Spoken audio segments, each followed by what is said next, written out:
Okay, let's continue with more SPACEMAN Trilogy, where we I think apparently we're very close to finishing the case for Trial 2, Part 2 of the second game. So yeah, I never know how to introduce these sections. It's essentially Case 2 of the second game, but Case 4 of the second game, Part 2 of the trial is the best way I think I can explain it. So again, last thing we did was we were about to like break down the emotions of Yuri to figure out what he's hiding and also all the things to do with that. So let's get things started. We might be able to finish this case today, and then we'll see where we go for case 5. I doubt we'll be able to finish both of them because usually the last cases are gonna be long. So let's just see how things turn out. Things going, I guess.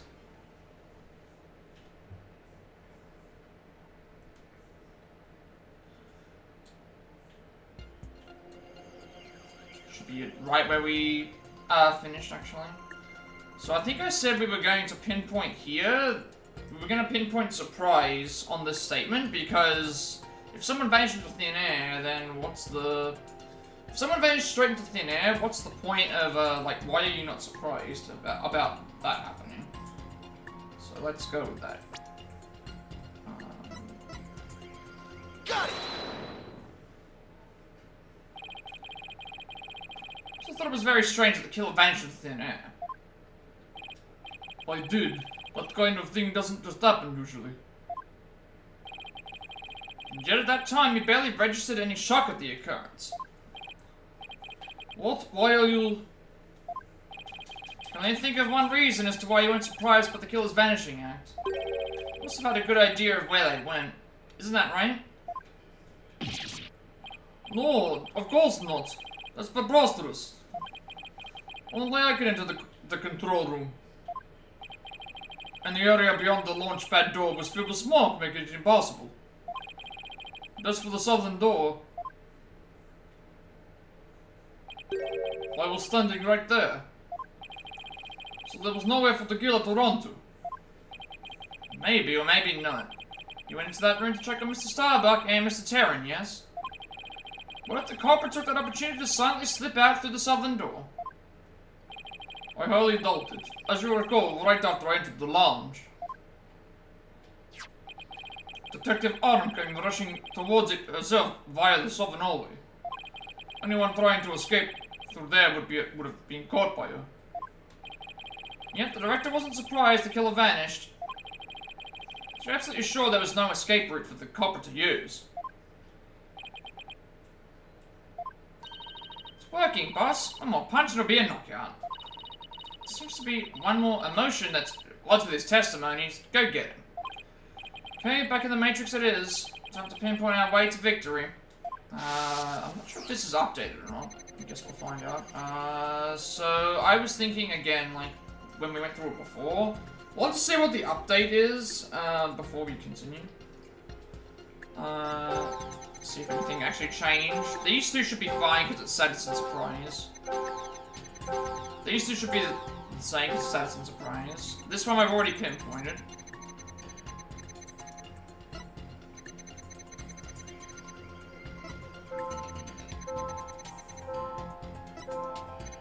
I'm guessing it's that one there.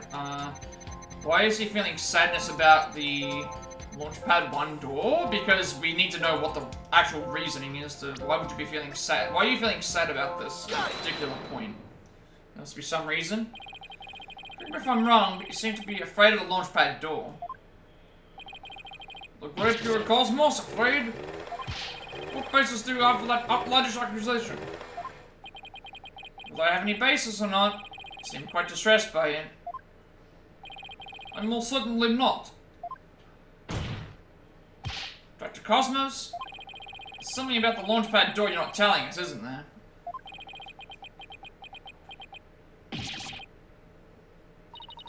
Wow, he's speechless. Looks like you hit the nail on the head, boss. I'll just input these 2 pieces of data and... yes, just what I wanted to see. Still not done yet. Presto changeover, let's Discord. Looks like we're on the right track.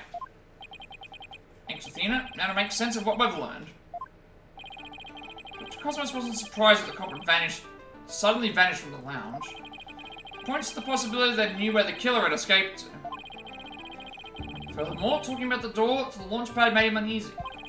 In other words, he's probably hiding something about the launch pad 1 door.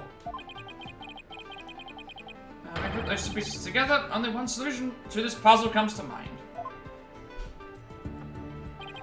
Dr. Cosmos, did the real killer escape through here? It would have to be through the Launchpad 1 corridor, because, if he was here, and there were already people in this, the only place would have to be the Launchpad 1 corridor. Take that! Cobble went through the Launchpad 1 door to escape, didn't they? Yes, I mean, no. Disaster to starboard. We're going to crash into an asteroid. Master tactician, you are not. The area beyond that door was filled with smoke, wasn't it? True, but this is still the only logical answer there is. You can just figure out what the director is hiding about the Launchpad 1 door. Should be able to iron out the logical inconsistencies. But that door requires fingerprint recognition. Only Starbuck, Terran, and I have access. I don't see how the killer could have opened that security lock, do you? It's an easy one. The killer was right there in the boarding lounge, meaning there's a way you could have easily gotten past that security lock.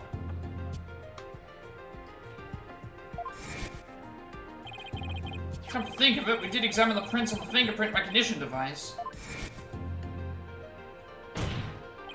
Suppose that the killer used this person's fingerprints to get past the security lock.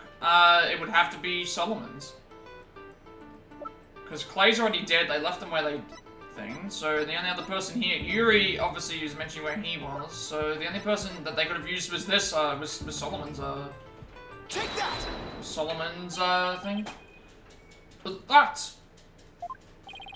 Mr. Starbuck was lying unconscious there in the boarding lounge. Anybody could have gotten past the security lock by using Mr. Starbuck's prints. Actually, Mr. Starbuck's prints are exactly what we found on the device's screen.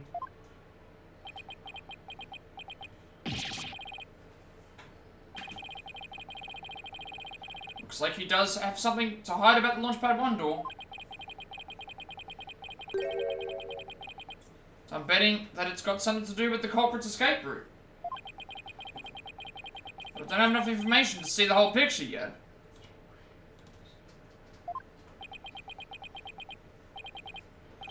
You know, something just occurred to me. Would you like to hear it?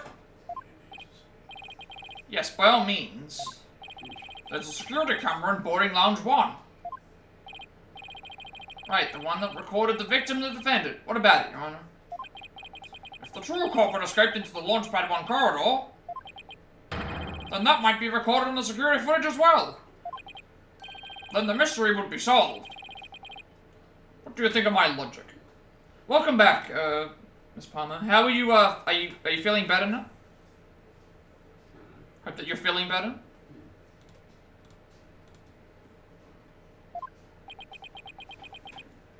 Thank you, Cupid, for the lurk. Hope you're enjoying, Persona 5 Royal. See, you're up to the, art palace. That's a really fun one. It's a really unique one as well.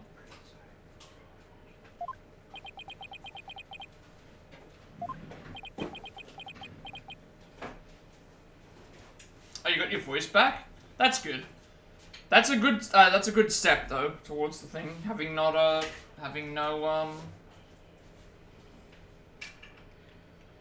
getting your voice back at least means that you're not going to be as blocked up as you normally would be. Just got to get rid of the cough now. It's nice to see some progress though, at least. Hope you didn't strain your faculties too much for that, your boldness. I beg your pardon? Look, if we play the security footage beyond this point...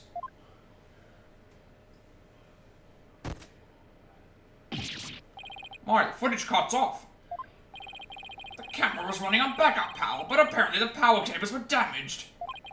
Most likely by the after effects of the explosion. There was no footage after this. Be it of criminals or space aliens. And I thought it was such a good idea, too. Just because your grandchild is watching from the gallery doesn't mean you should try to show off too much. Grandpa boldness. Prosecutor Blackwell, how did you know about my grandchild? I think his grandchild just learned a little about the harshness of the adult world. Setting aside the issue of grandchildren, I'd like to have the witness continue. Dr. Cosmos, could you tell us more about when you entered the lounge?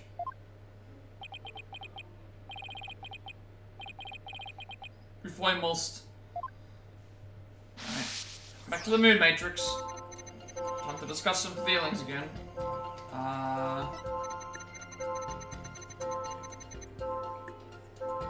So this changed. Some of this testimony has changed now.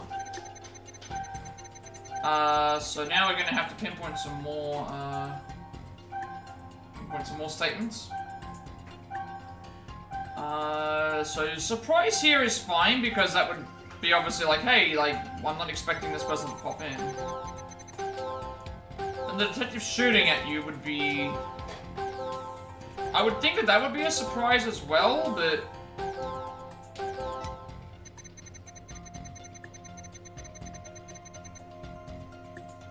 It's probably got something to do with here, because you would be angry... You would be angry that you... Well, it's hard though, because I'm looking at this... Like, the surprise makes sense here. This wouldn't... Would the sadness be weird? Like, why would you be sad in this particular point? That's the only reason I'm thinking that something's up, but... Why would this be here? Like, here to avoid getting shot, that makes sense for you to be sad. This part here, I don't know if this makes any sense about why would you be sad in this. Surprise would make sense because of the detective rushing into the area. I guess the reason why is it would be a surprise. It would probably be... This would be a surprise of her entering the area because he wasn't expecting it. You'd be angry that they shot you. You'd also be sad that they shot you, and you'd be surprised that they shot you. And then nothing here. But I feel like this is too many emotions. Like, sadness is the more prevalent one, it looks like. But then there's anger and surprise. But I'm not sure why.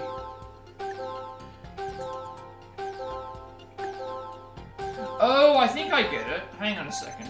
This is what we're supposed to go for. Yeah, it's a good game. It's a fun little detective, like, hey, solve the case and stuff. You've got to, in this particular minigame, there's 4 different emotions. Happy, angry, sad, and surprised. So, what we're trying to do at the moment is figure out why this character is feeling certain ways. So I think the surprise is okay, but he seems more surprised when she arrived in the area than he did when she got shot. So why would you feel... Wouldn't you be more surprised about being shot by someone you weren't expecting than just seeing someone pop into a room? I think that's probably what it is. Like, I understand the other emotions, but I think you would be as surprised, if not more so, being shot by a detective if they even saw you. So I think we pinpoint surprise here. Why are you surprised about seeing her more when she arrived than you were being shot? Got it. Cosmos? I'd be surprised when Detective Arm found you, and again when she fired. Also, these games are really, I always say, so if you're looking for, the game's graphics are really good, the music's really good, the characters are really funny, there's a lot of serious moments, but also a lot of, funny moments too. Gameplay's really solid, game doesn't hold your hand too much. And also it's really accessible. So if you only have like 15 minutes to play, you can save the game whenever you want and just continue from wherever. If you have it's one of those games where I think you can just pick up and like play it whenever and be able to turn it off whenever as well. Which isn't something you can say about every game, being able to save wherever you want. Is that a bit unnatural?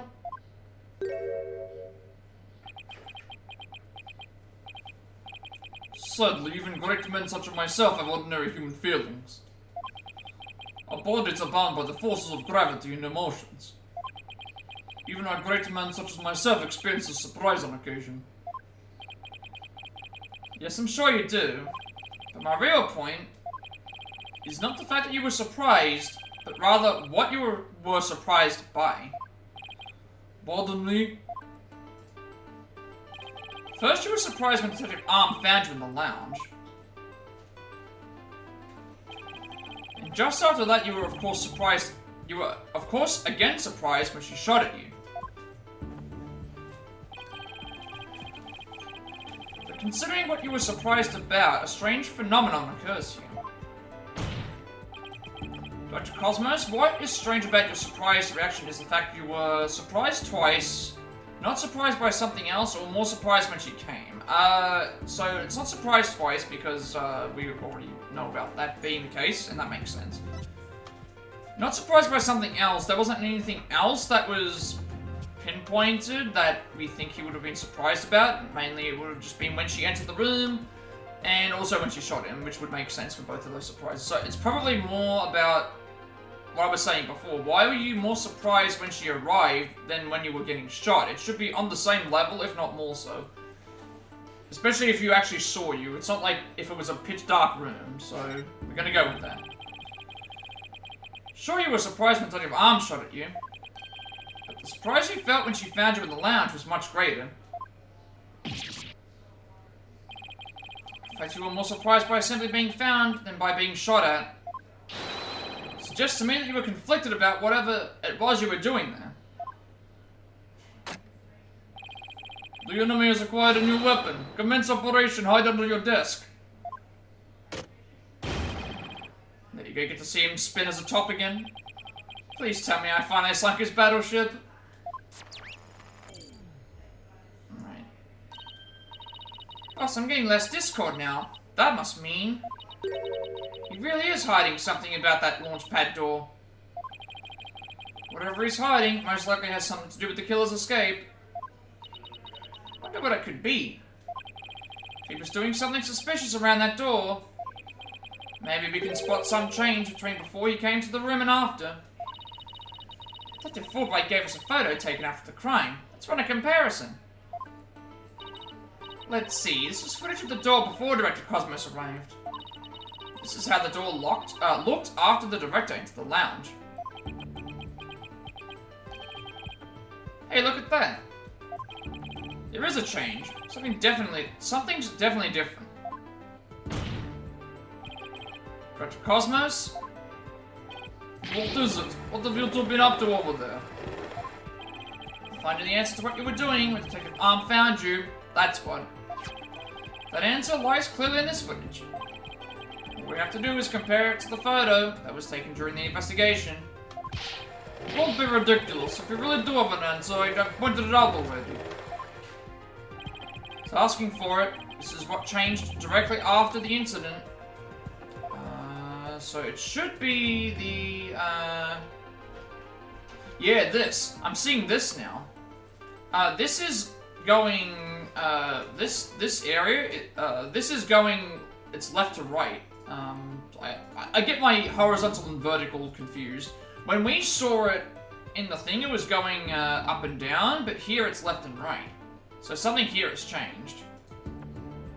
So it's this. Take that! Answer is this knob. But we still don't even know what it is yet.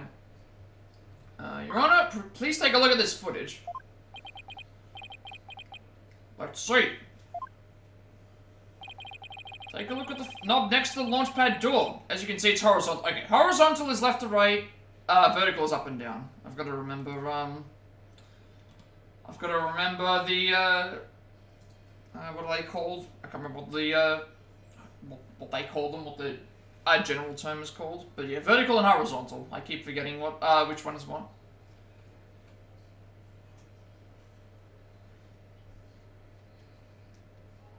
Take a look at the knob next to the launch pad door. As you can see, it's horizontal. Yes, it is, isn't it? However...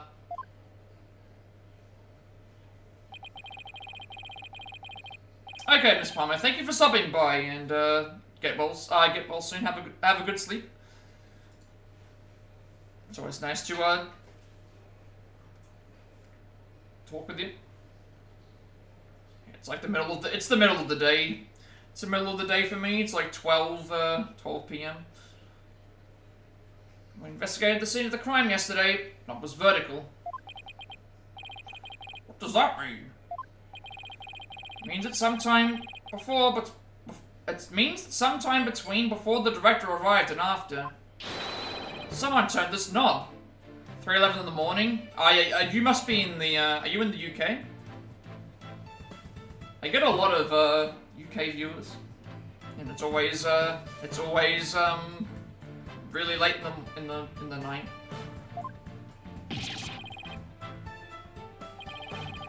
After the scene was discovered, you were the only one who could have turned the knob.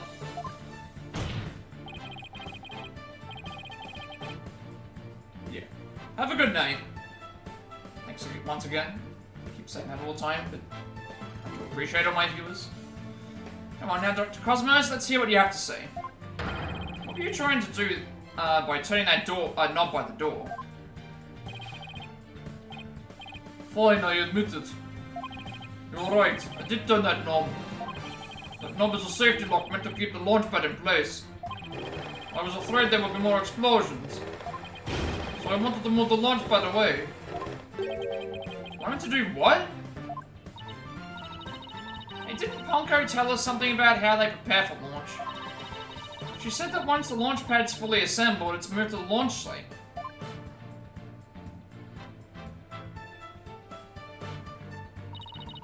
But the safety lock in the boarding lounge has to be disengaged first. Guess that clears up what that knob is for. So if the killer escaped in the launch pad 1 corridor, maybe they would transport it along with the launch pad to the launch site. Hang on a second, my chair is like sinking into the ground.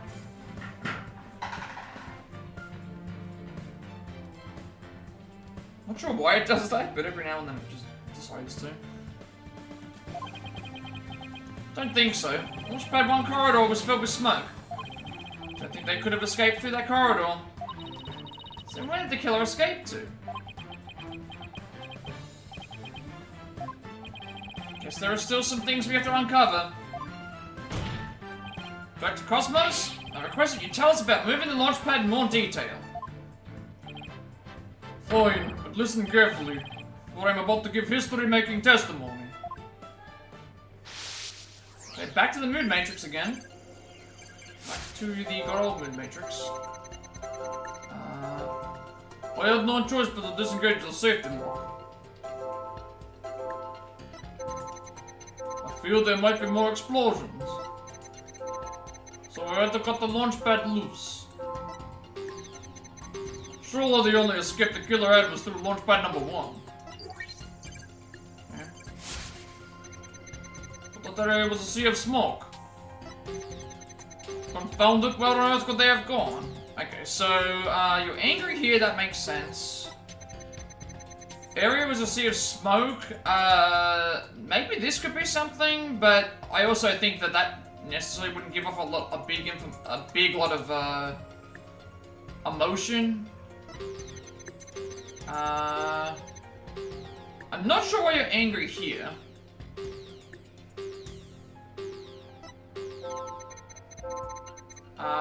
Him being sad would make sense because he has to cut the launch pad loose, which would make something else, feel off.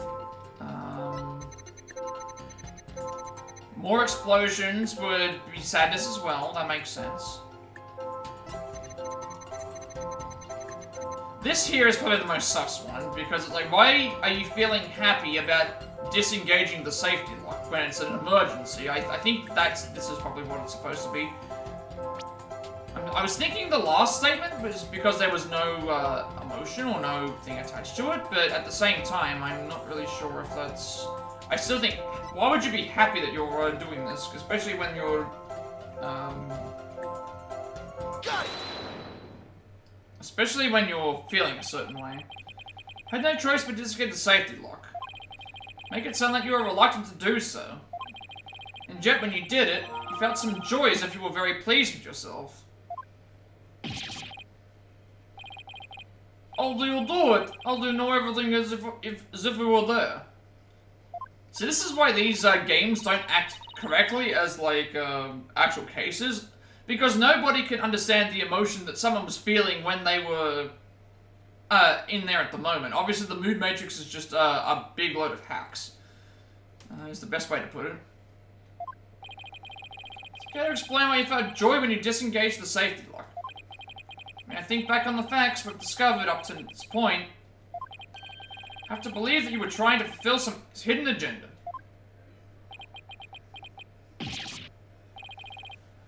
Oh, do you know about that too? Because I'm more or less a pro at guessing. But you have no proof that I had an agenda. And even if I did, I would never ever tell you, so there. I know they say people regress as they grow older, but you, sir, take the cake. How could you doubt a man with such great intensity, intelligence, and integrity? Silence.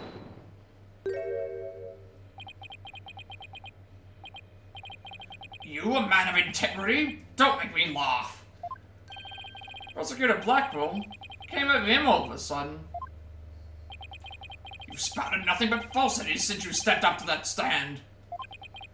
You're not the kind of man that would be glorified in the annals of history? Not for greatness, anyway. Unless you consider greatest barefaced liar an honor. Lawyer? His words bite harder than his blade. You moved Launchpad 1 after the explosions. My, how naive you are. You fail to realize how even the facts themselves have betrayed you. You know, just a thought, but modern English can be your friend. And here's a thought for you, immediately following the bombing. Launchpad 1 was on the boarding lounge one side. The police confirmed this on scene. Lawyer! So that means the director didn't move the launch pad. Curse my judgment for calling history's greatest liar to the witness stand. Let us leave him to indulge in his lies and war games to his heart's content. Lawyer! Objection! Keeps spinning. But it doesn't make sense. You can't deny that someone turned that knob. Once the safety lock was released, I'm sure the pad must have went somewhere. If we chase down the truth of this issue, we just might find where the killer escaped to. You're sure it must have went somewhere? We just might find out. Your arguments are under conjecture, bluffing and wishful thinking. Stop chasing your fantasies and see reality for what it really is. Or are you not man enough to, boy?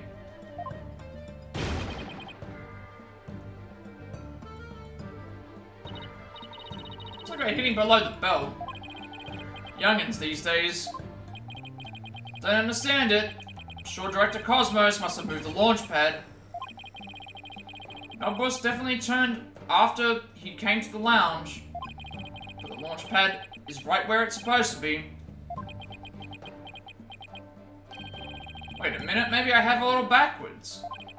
What if the director turned the knob, not to move the launch pad away, but to bring it back to where it was supposed to be? What are you blathering about? What if the launch pad was at the launch site before the incident?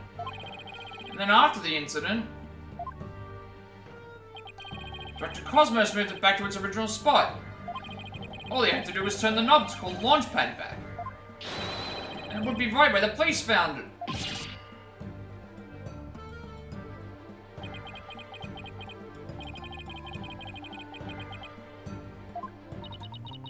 You made him sound like Mr. Starbuck. Is what I said really that off base? It pains me to have to explain how wrong your own logic is to you. However, a great liar turned the knob only after he discovered the crime scene. Indeed, the pad existed beyond the lounge where Astro Wonders made their escape. A fact that has been recorded for posterity on filmless film. Alright. So to reiterate, stop chasing your fantasies and see reality for what it really is, boy. Get a grip, Mr. Wright, and focus. We know the launch pad must have been moved. But the deductions and the actual facts of the case are in direct contradiction to each other. Well, maybe the two astronauts never actually boarded the rocket. This footage could be fake, taken with body doubles after the incident or something. On second thought, that's too far-fetched even for me. Never actually boarded the rocket. Hey, wait a minute. Maybe, just maybe.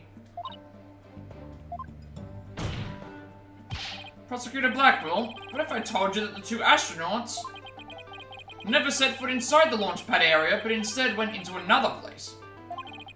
And what if when the director moved launch pad 1 back, it was not from the launch site, but from another place? What would you say then? Cut the existential bull and or I'll cut you. Mr. Wright, you will explain yourself at once. No, I'm right. It was all the other way around from the beginning. Very well, Your Honor. Let me explain. Dr. Cosmos' reason for moving Launchpad 1 was to hide it, to switch it with another place, or to trap the true killer. I don't think it was to trap the true killer, because we're still not even sure who the true killer is. There's no way to hide it, because it's going to be, it's a space station. You can't, not exactly easy to hide an entire area. So it has to be to switch with another place, because that's what we're suggesting. Because he wanted to switch it with some other place. I'm sorry, but did you say switch it? What could he possibly have switched the launch pad with? Oh, you'd be surprised, Your Honor. All it takes is a little thinking outside the box. The answer becomes clear as day. This is what was switched with Launchpad 1. The Space Museum. Because that's the only thing that we can detach and reattach and stuff, so it has to be the Space Museum. Take that! Nothing else is attached. Launchpad 1 was switched with the Space Museum? In the past, the Space Museum used to be Launchpad 2. Has all the same features as Launchpad 1 and can even be moved to the launch site. Meaning the Space Museum and Launchpad 1 can also be switched with each other. It can't mean. Rocket, the astronaut's boarded was not the one in Launchpad 1. It was the one in the Space Museum. This is definitely an interesting case. This case reminds me of Case 4 in, is it Case 4 in Untitled Chapter 2? With the rotate, the different colored rooms and the different levels and the rotations. I love that case. That case was really good. And yet it's the only explanation that accounts for every little inconsistency. This is how the Space Center was just before the incident. So Launchpad 1 and the Space Museum have already switched places. That's right. And with the two switched like this, the astronauts entered the Space Museum from boarding lounge 1. This allowed the true killer to enter Launchpad 1 from boarding room 2. And set the bomb on the rocket. Come to think of it, the door to the Space Museum from boarding lounge 2. Welcome, welcome. The Space Museum is open to the public every day of the year from 9 AM to 7 PM. Exactly. Anyone could pass through to the Space Museum. There's no fingerprint recognition on that door. In other words, with the two launch pads switched like that, someone other than Mr. Starbuck could have easily planted that bomb. After seeing the bomb in the rocket, the culprit stuck it to boarding lounge 1 and waited there concealed. In order to kill Mr. Terran when the two astronauts emerged from the Space Museum.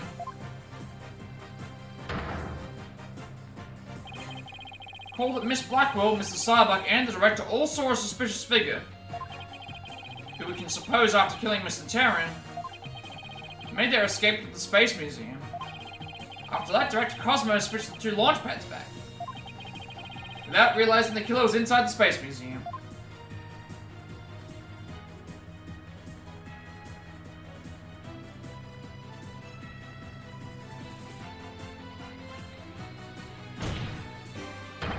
Killer then left the Space Museum and made a clean getaway.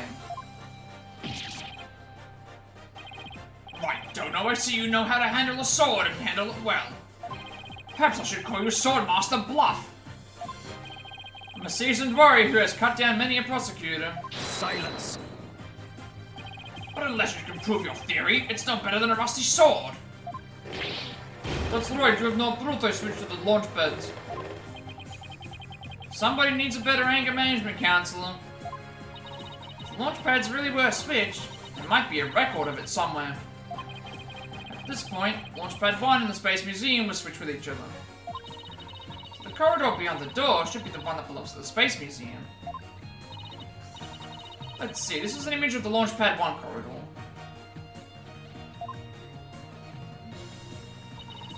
Do you see anything different? Do you see anything different when we compare it to the security footage?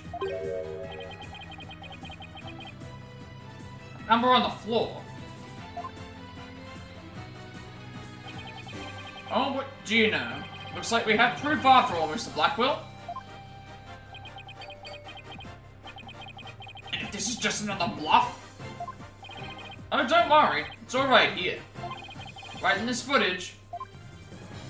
Oh, I see. You can see, like, right near where the elbow is, that says 2. Proof that beyond this door is the corridor of the Space Museum. Very well then, answer this for me, if you will.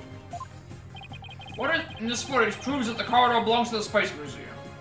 Yeah, so you can see here, when we saw the corridor, it showed a 1 on the ground. When you see on this footage here, you can see that there's a 2.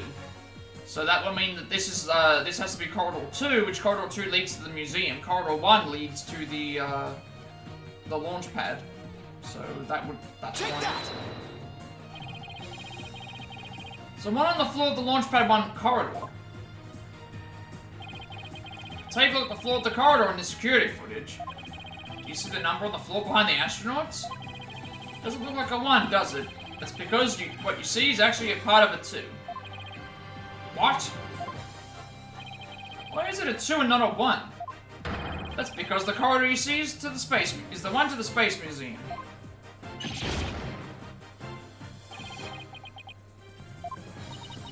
So that means the corridor in this footage was not filled with smoke.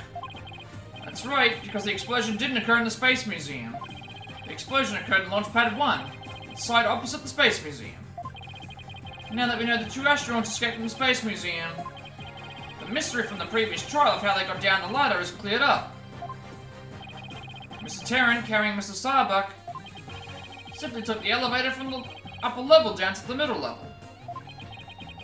Just incredible! The 2 launch pads were actually switched. But you'd think someone would have noticed an event of this magnitude.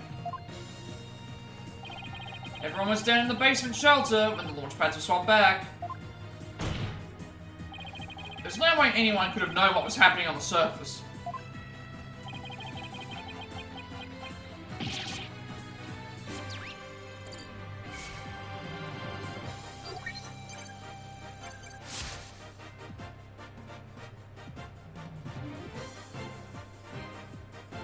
Oh, this is just, it was like, I thought I had to present some evidence for a second. No more lies, Director Cosmos. It's high time you told us the truth.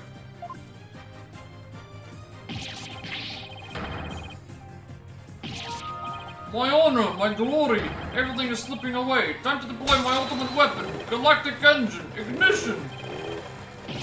Water's gone haywire! Noticing all the stars flying out as well. My stars, my glory! What is this? It's just, you can't get control of it. No, not this way! This is like straight out of a Looney Tunes cartoon. Bailiff, on your steed and after that witness.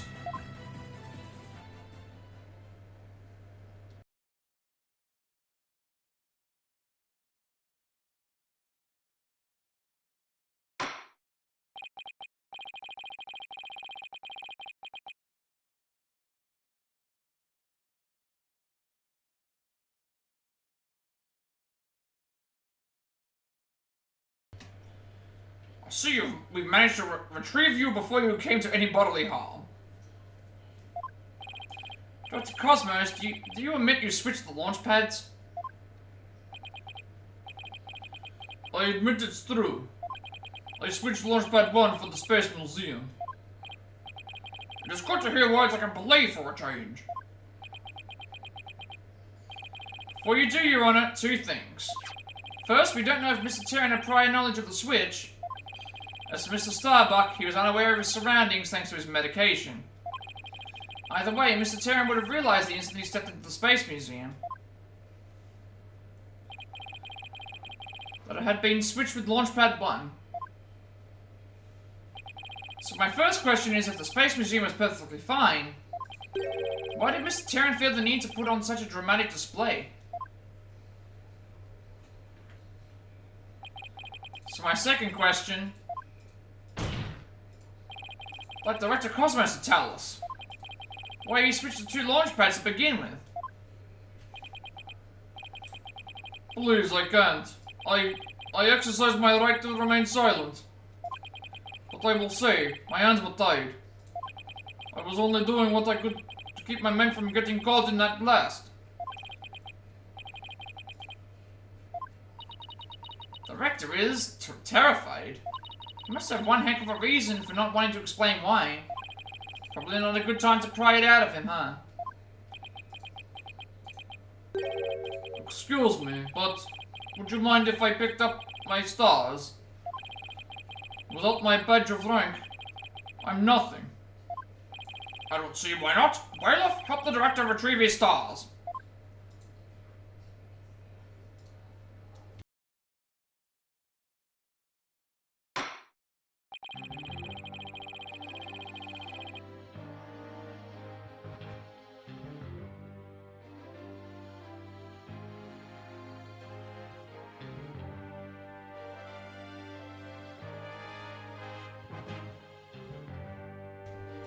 It appears the possibility of a culprit other than the defendant has presented itself.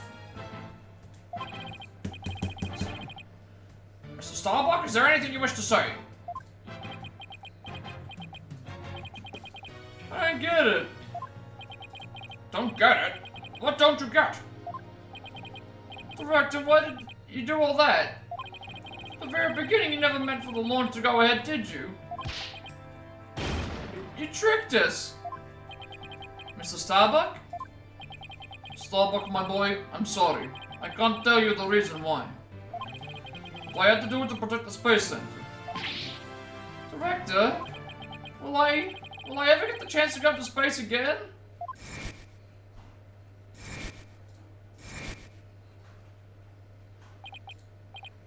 Still don't know who this person to the right is, the female character to the right.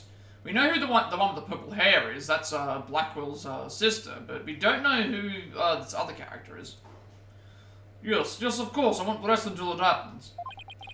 I will get you into space again, my boy. And the dream is still alive. Silence.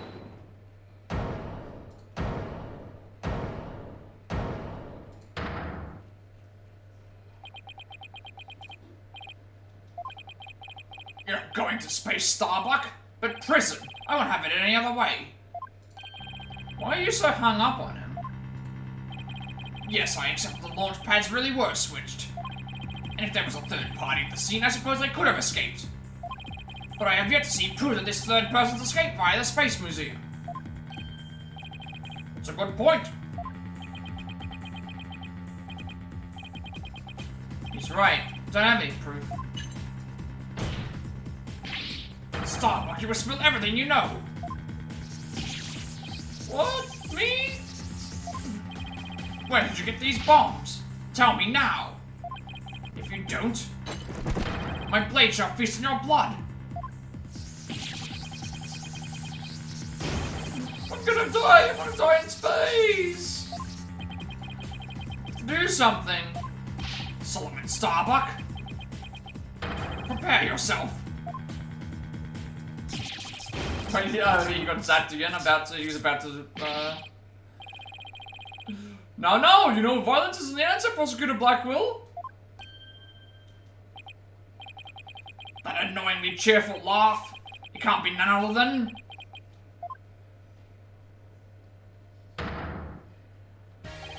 Champion of Righteousness, Bobby Fulbright here! In justice we trust! Detective Fulbright? Sorry to keep you waiting, Mr. Lawyer. I hope I'm not too late. I don't believe he had an appointment. I tried to hurry, but I ended up helping a little old lady across the street. And then I had to break up a cat fight. I tell you, justice sure is a full-time job. Is it a fight between cats, or... Why are you here again? Because the defendant isn't the culprit, and I came to make sure that justice is served. I don't have any idea what you're talking about. Fulbright.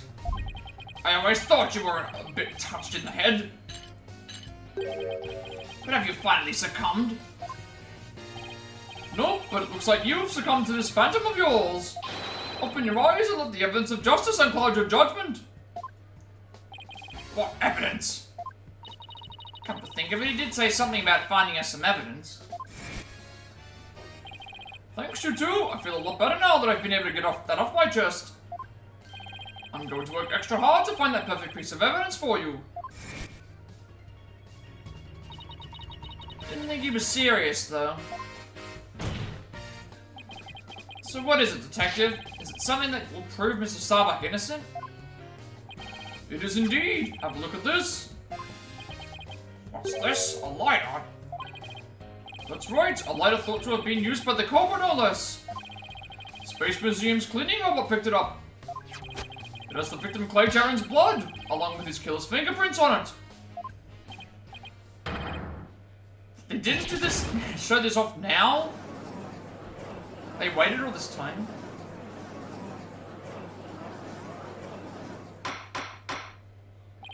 Order! Order! Detective Fulbright, can I assume that the fingerprints don't belong to the defendant? You bet! Mr. Starbuck is totally innocent! This is it. This is just what I needed. Lighter added to the court record. The lighter found on the floor of the Space Museum. The true culprit's fingerprints are on it in the victim's blood.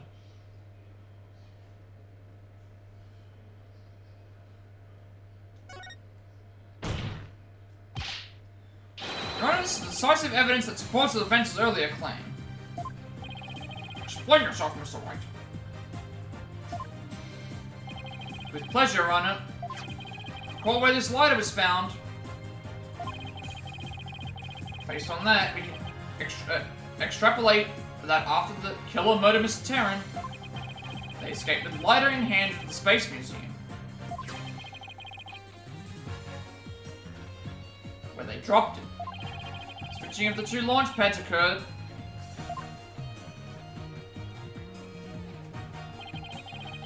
And finally the killer left through boarding lounge 2 and made their escape.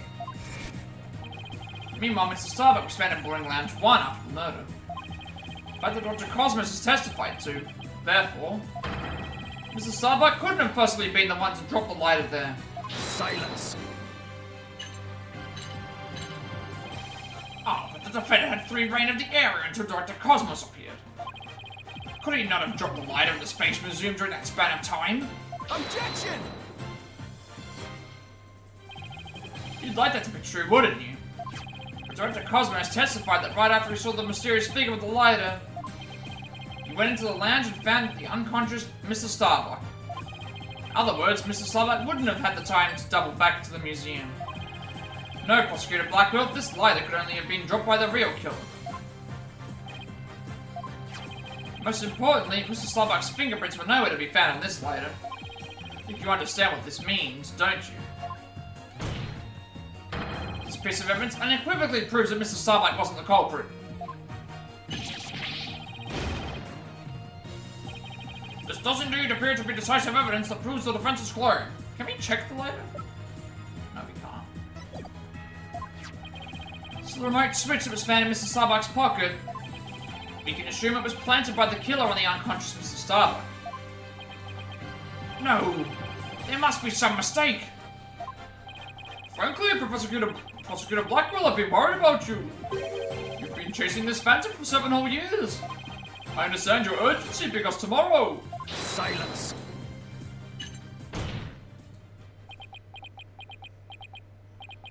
Fulbright, you promised never to speak of that. Tomorrow? What about tomorrow? Given the body of evidence, I think it's safe to say the defendant is innocent. In light of the fact that it was impossible for him to have committed the crime. A few unanswered questions remain, so I look forward to seeing what you two uncover. But for now, this court finds the defendant, Solomon Starbuck, not guilty. Hey, we got the that is the end of the case. Sykes only had about an hour to go. So they were right. But then again, I still would have stopped. It would have been like, what, 7? It would have been like past 7 PM when I finished, so I would have been way too late. Did it, Mr. Wright? Looks like we pulled it off somehow. With some help from Detective Fulbright. Mr. Wright, Miss Sykes, thank you. And please thank Apollo for me too. You're all the best. Wish we could tell Apollo about Mr. Starbuck's verdict right now. Yeah, me too. That's gonna have to wait. Now that a verdict has been reached, I'd like to bring today's trial to a close. Court is adjourned. There we go. Court is indeed adjourned. Objection! Wait 1 moment. It's not. It's not over yet. It's too late to object, isn't it? It simply isn't possible. Something's wrong. Prosecutor Blackwell, are you dissatisfied with the verdict? Fulbright, what were the results of the fingerprint analysis for the lighter? The results?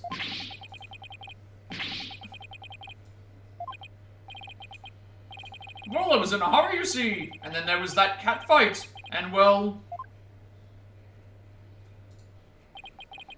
I kinda got carried away when I heard the prints weren't Mr. Starbuck, so... You have yet to read it? Prosecutor Blackwell, can you read out who the prints belong to?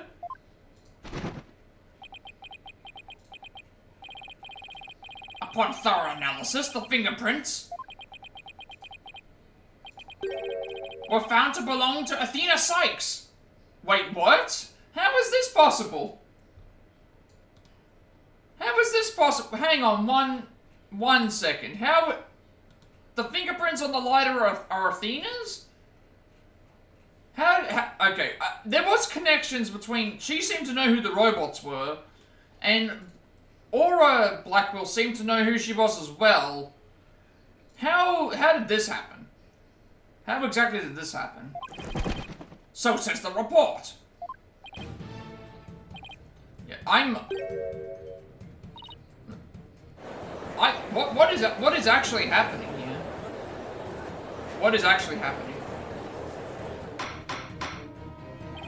Order, I say, order! Miss Sykes, tell me you have an explanation for this. We just finished proving that this lighter could only belong to the killer. So finding your print on it can only lead us to one grave conclusion. Don't know how they got on there, but I know I'm not the culprit. Yeah, how did this happen?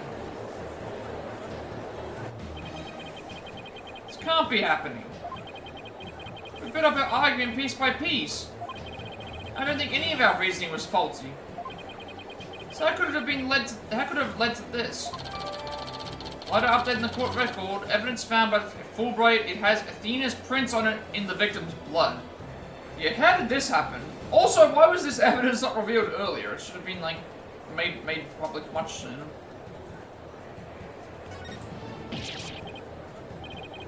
What have I done? Please forgive me. I'm sorry. Order! Order! Detective Fulbright, stop your crying! What in the world is happening here? It's like the world's gone mad! Order! Order! I will have order! This is a wacky intro case. We found the defendant not guilty, but now I got Athena's blood on the lighter? Confusion spiraled into utter chaos. After all, we fought for, the truth had turned cruelly on us to accuse Athena of the crimes. Somewhere, somehow, everything had gone terribly wrong. We had stumbled over the edge of reason into the jaws of a twisted darkness.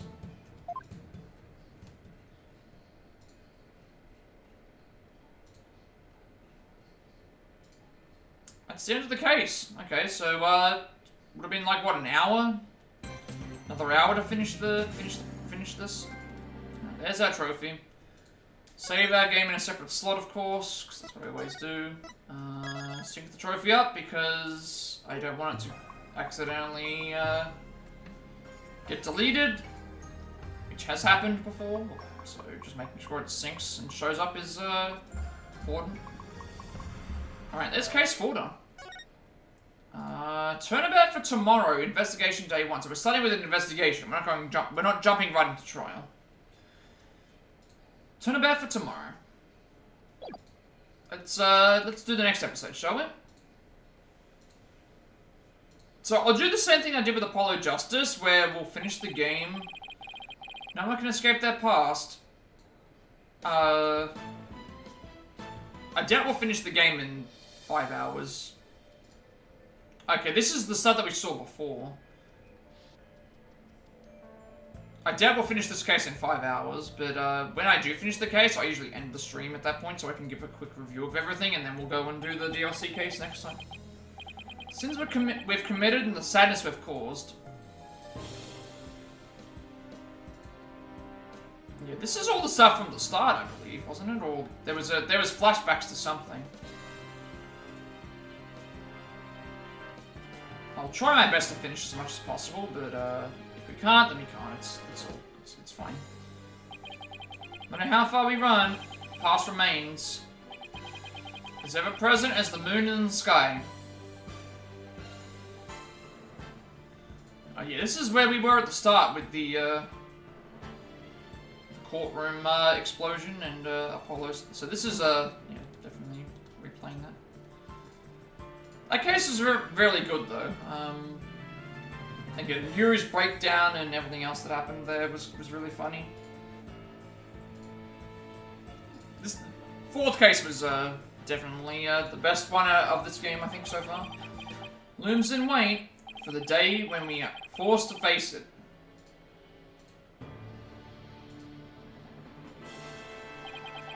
But only in doing so can we truly make peace and move on in hope towards tomorrow.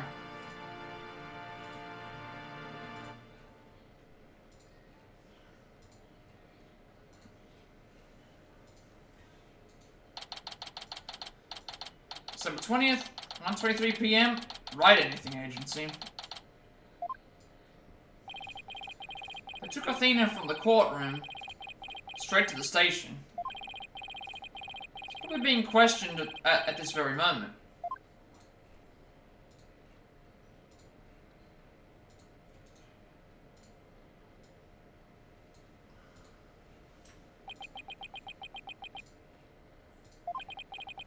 After this past year, I took it for granted that these two would always be here.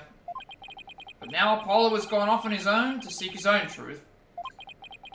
And my pursuit of the truth only ended up with Athena becoming the new suspect.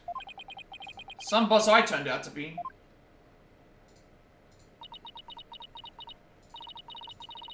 It's even quieter in here than usual. Oh, we still have our interesting. So we still have the evidence from the previous case with us.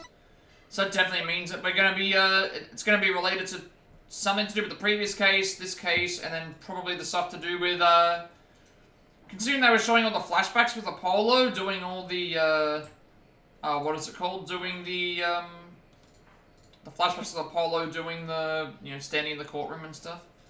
I think we're gonna have like this and since we already know that there's only 5 cases, I guess it's gonna tie up all loose ends.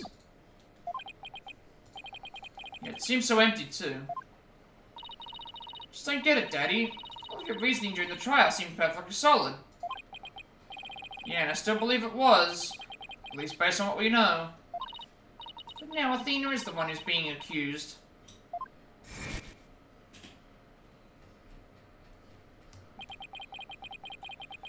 During the trial for the bombing and murder that occurred at the Cosmos Space Center,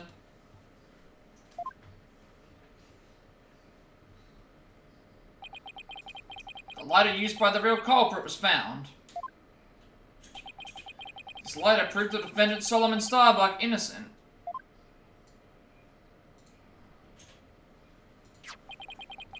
But Athena's prints were found on it instead. She was subsequently arrested for the murder. But Athena couldn't have done it. It just doesn't make any sense. No, none of it does. I've been racking my brain, but I just can't figure it out. Where is my flaw in my reasoning? What have I got wrong in this case? You know, Daddy, if Athena was here, she wouldn't just be sitting around thinking. She'd be out there doing something. You are going to defend Athena, right, Daddy? Of course I will. Thanks, Trucy. I needed that push. Trucy's right. The trial is tomorrow. There's no time to waste. If I'm gonna prove Athena's innocence, better get out there and find some evidence. Off we go then. We're on a hunt for evidence that'll prove Athena's innocence. Great. Before we go, I'd better tidy up the evidence I have on hand. Unnecessary evidence left at the office. Why did you... We did it a second time. Why, game? This is the second time we've had Trucy in our presence, and she's decided not to use the magic panties to make everything disappear. Why? Why didn't she just do that? Athena's probably still in the middle of being questioned. So Trucy's right. The thing to start with is talking to people at the Space Center.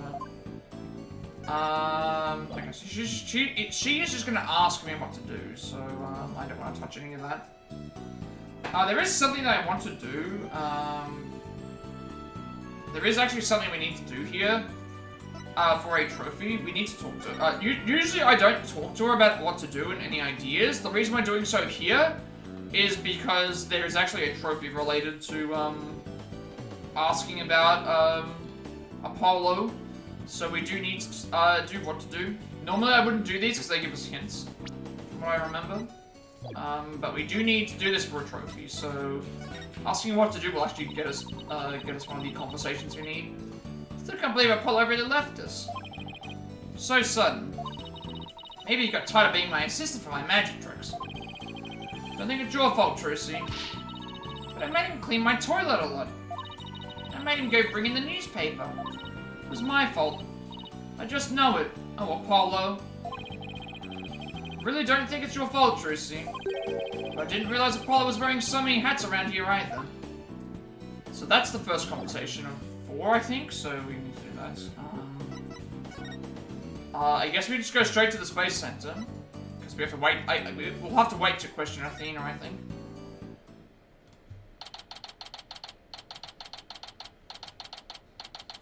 December 20th, Cosmos Space Center entrance. Cosmos, do you have a minute? Any other trophies I have to worry about? I don't think so. Nothing yet, no. Just a few little things.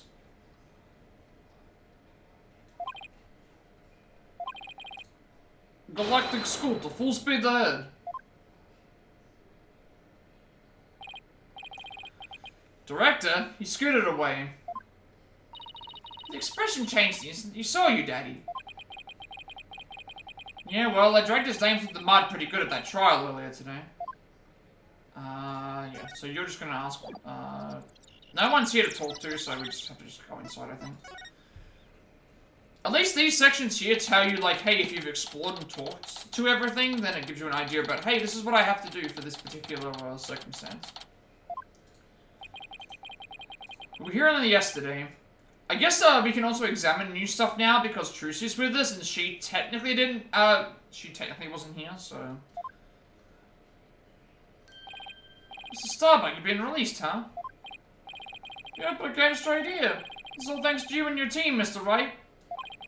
Giving me a second chance to fly into space again. Can't thank you enough. Except...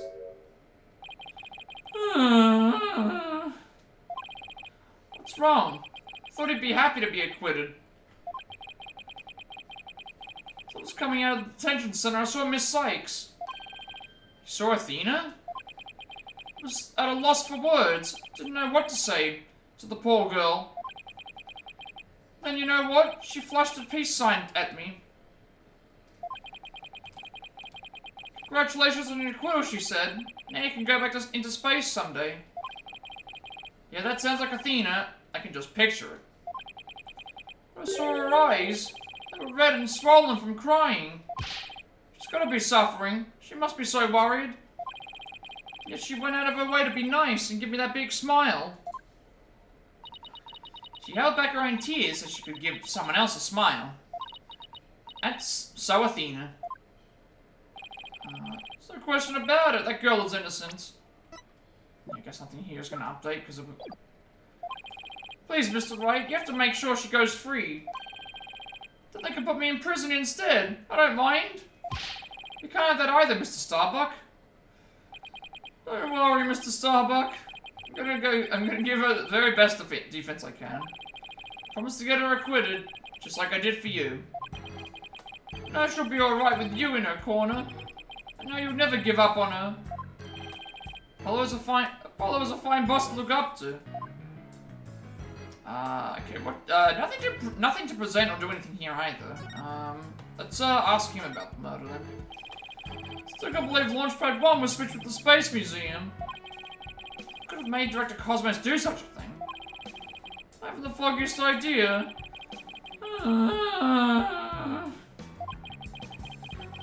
So there never was a launch that day, not from the very beginning. I wonder if Clay knew.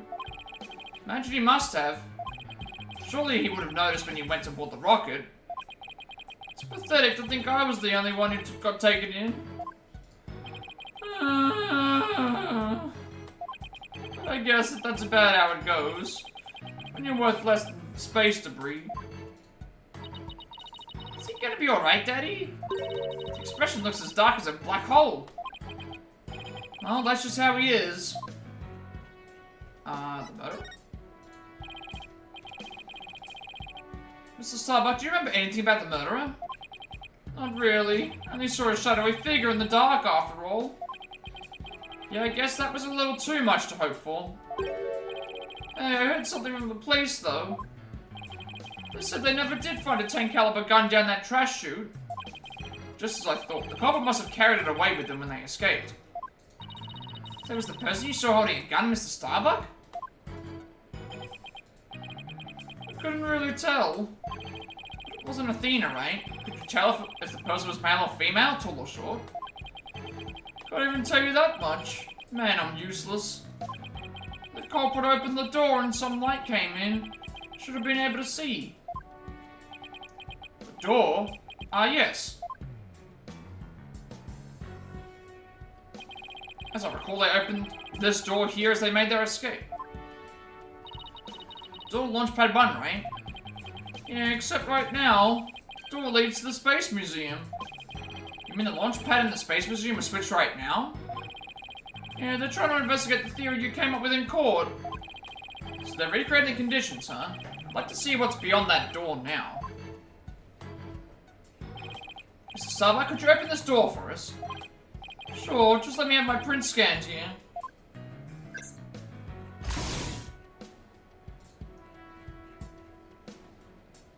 Switching the launch pads.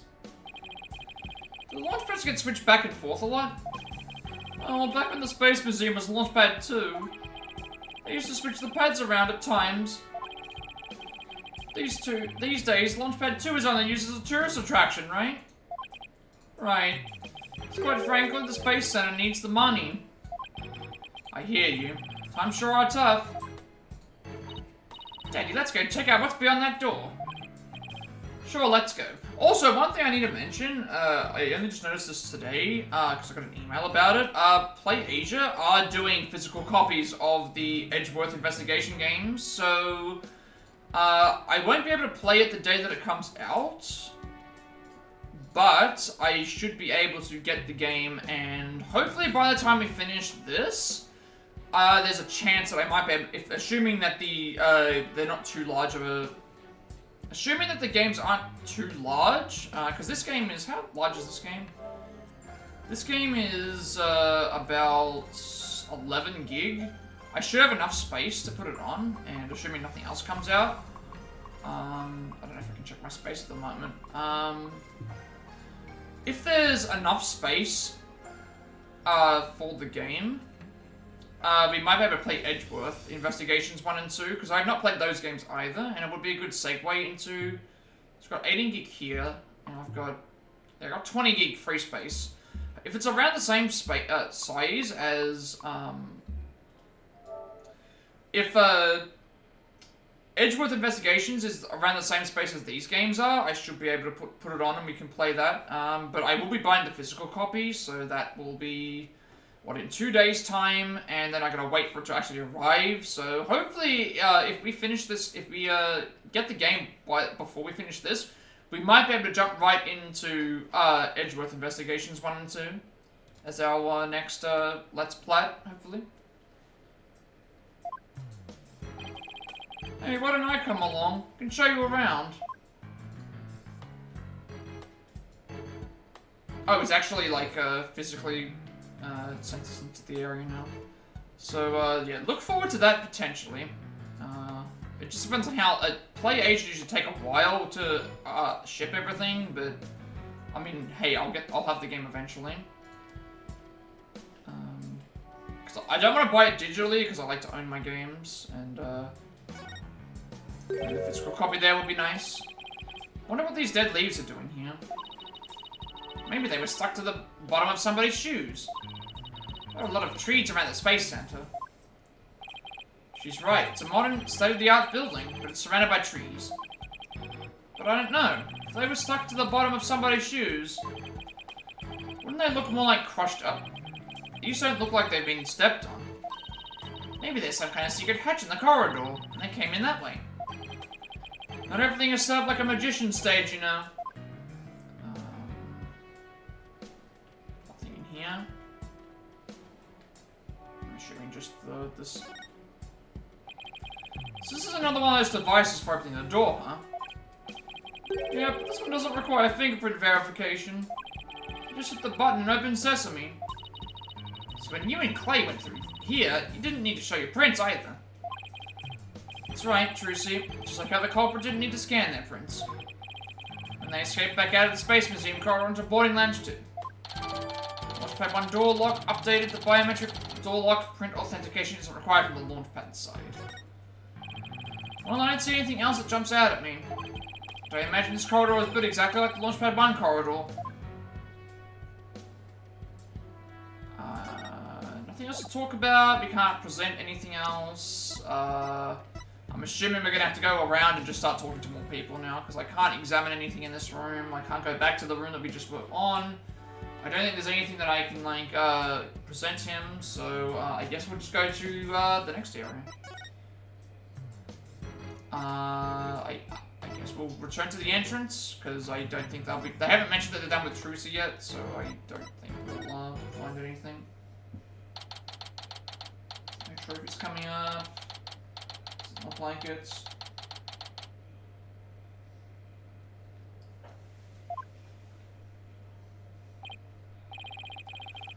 Curse to the retro side, my good name.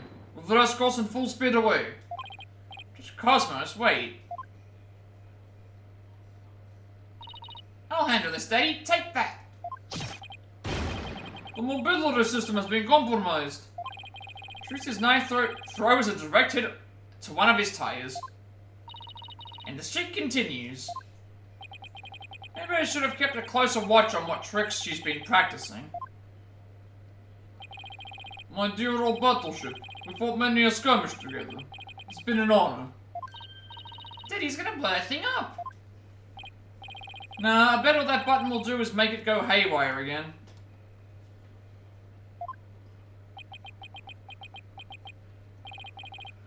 Very well, I surrender. As a prisoner of war, I expect to be treated honorably. Sure thing. Switching the launch pads. Dr. Cosmos, when you're talking in court about switching the launch pads, you should right to remain silent about the reason as to why. Like Dr. Cosmos to tell us, why you switched the two launch pads to begin with. Please, I can't. I exercise my right to remain silent. But I will say, my hands were tied. I was only doing what I could to keep my men from getting caught in that blast.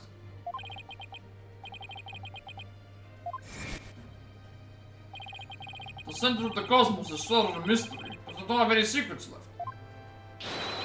Now that my battleship has been destroyed and I've been taken prisoner. Cyclock?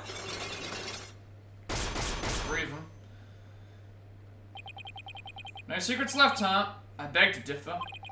Looks like I'll have to undo his Cyclops if I want to get to the bottom of this. Okay, Magatama, here we go. Magatama.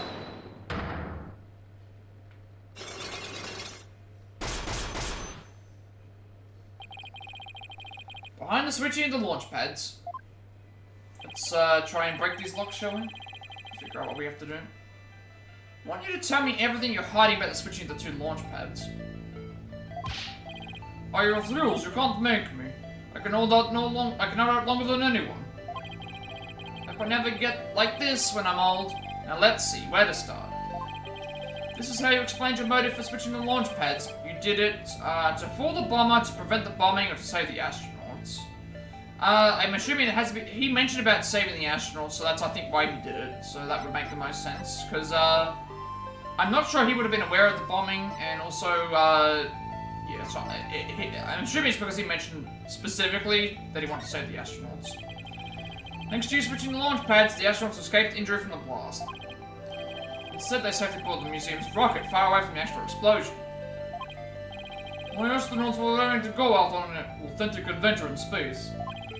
How do you propose I had them board a fake rocket without them noticing? I agree, you could have done it without help. For one, they would have figured out the instant they stepped into the Space Museum. You figured you could fool Mr. Starbuck once he'd been drugged with his medication, but without the help of this person, it would have been impossible to pull your plan off. The only person that would have been Clay would have been the one that was doing it, because everyone else came in.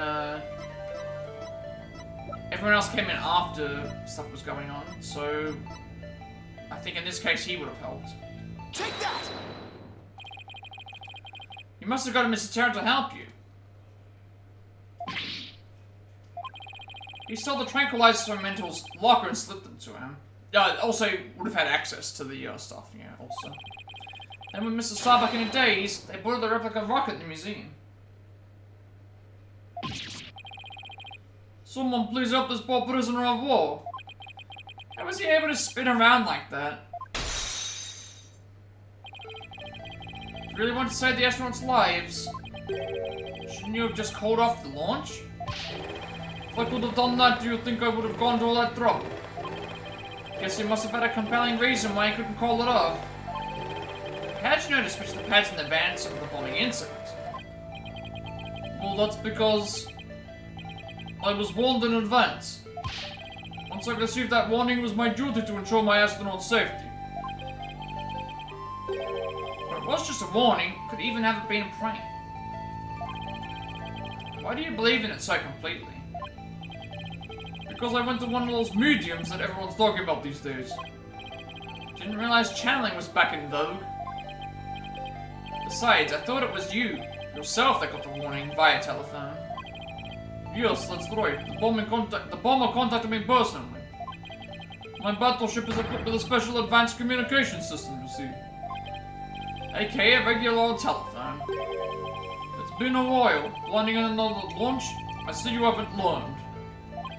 I'll never forget the terror I felt when I received that call. Bomber said it's been a while. That was enough to make you take this threat seriously? Perhaps Dr. Cosmos took the threat so seriously because the Space Center had been involved in a bombing once before. Maybe. The culprit in the current case is the same person who was involved in this incident. The courtroom number 4 bombing, the Hat 1 Miracle, or the Hat 2 bombing. I'm assuming it would be the Hat 2 bombing because, well, sorry, the Hat 1 Miracle, not the Hat 2 bombing, because, wait, was it? There was a... The Hat 2 bombing is the one that we're investigating right now. I don't know if it's the courtroom 4 bombing. I'm assuming it would have to be the Hat 1 Miracle because Hat 2 bombing is the one that we're dealing with at the moment, I believe. And the courtroom 4 bombing, we've already gotten down to what happened there, so it would have to be this one. Hat 1 Miracle. That epic story of survival? People across the nation know it now as a heroic tale of bravery. But in truth, it was an act of sabotage perpetrated by our current killer, wasn't it? If everything knew about the previous plots when the caller said it's been a while, you knew beyond a shadow of a doubt that the danger was real, and it wasn't a prank. Didn't anyone ever tell you to go easy on an ex-serviceman? Yes, the Hat 1 Miracle was really a desperate battle against an act of sabotage. I even lost the life of one of my staff members in the fight. Sabotage? Murder? So this is the ugly truth behind the Hat 1 Miracle. I let my guard down. I thought the saboteur had been caught and the case was closed. Wait a minute. The murder at the Space Center 7 years ago? This must be the person Dr. Cosmos thought was the culprit. Oh, okay, well, it can't be any of our characters, can't be... I don't even know why Juniper is... I don't even know why Juniper is here in the first place. I think she's there just because of the... Can't have been you. Solomon, no. Fulbright... It was, yeah, it was Blackwell. Because of, he was convicted of the murder of the Space Center, so Blackwell is involved in this case. Take that! Simon Blackwell, the murder suspect in the case that happened here 7 years ago. Place and time of the 2 incidents, the murder and the sabotage, were the same. So you thought that he committed both crimes? Still no trophies? No. Gotta keep an eye on these, keep an eye on these conversation lines. Just in case there's something that pops up. But this time it's the same as 7 years ago, then isn't Simon Blackwell. Realizing that you were shaken meant the true culprit's been running free all this time.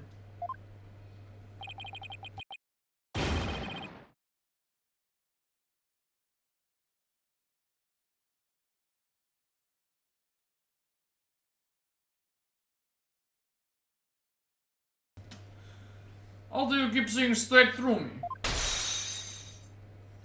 Simon was convicted of the thing, so he must think that it's the same. But we still haven't even got the full story behind that either, so I'm assuming this is going to be similar to Case 4 of the last game, where we have to tie stuff together. This case 7 years ago, which also happened to be 7 years in the previous game. This case to get Athena off, and also the stuff with Solomon too.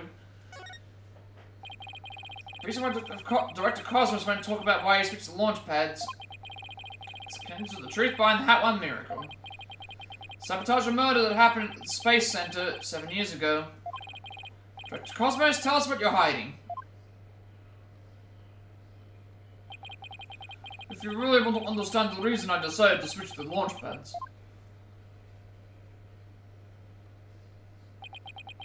We'll have to start with the story of that horrible nightmare from 7 years ago.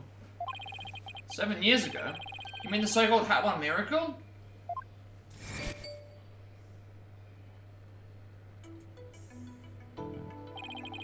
The launch went smoothly, but once the ship entered outer space, then the troubles began. It was all the handiwork of a certain person and their evil scheme. So Mr. Starbuck's traumatic experience wasn't accidental. Not only that, but before the launch, a very valuable piece of moon rock was stolen. But that wasn't the worst of it.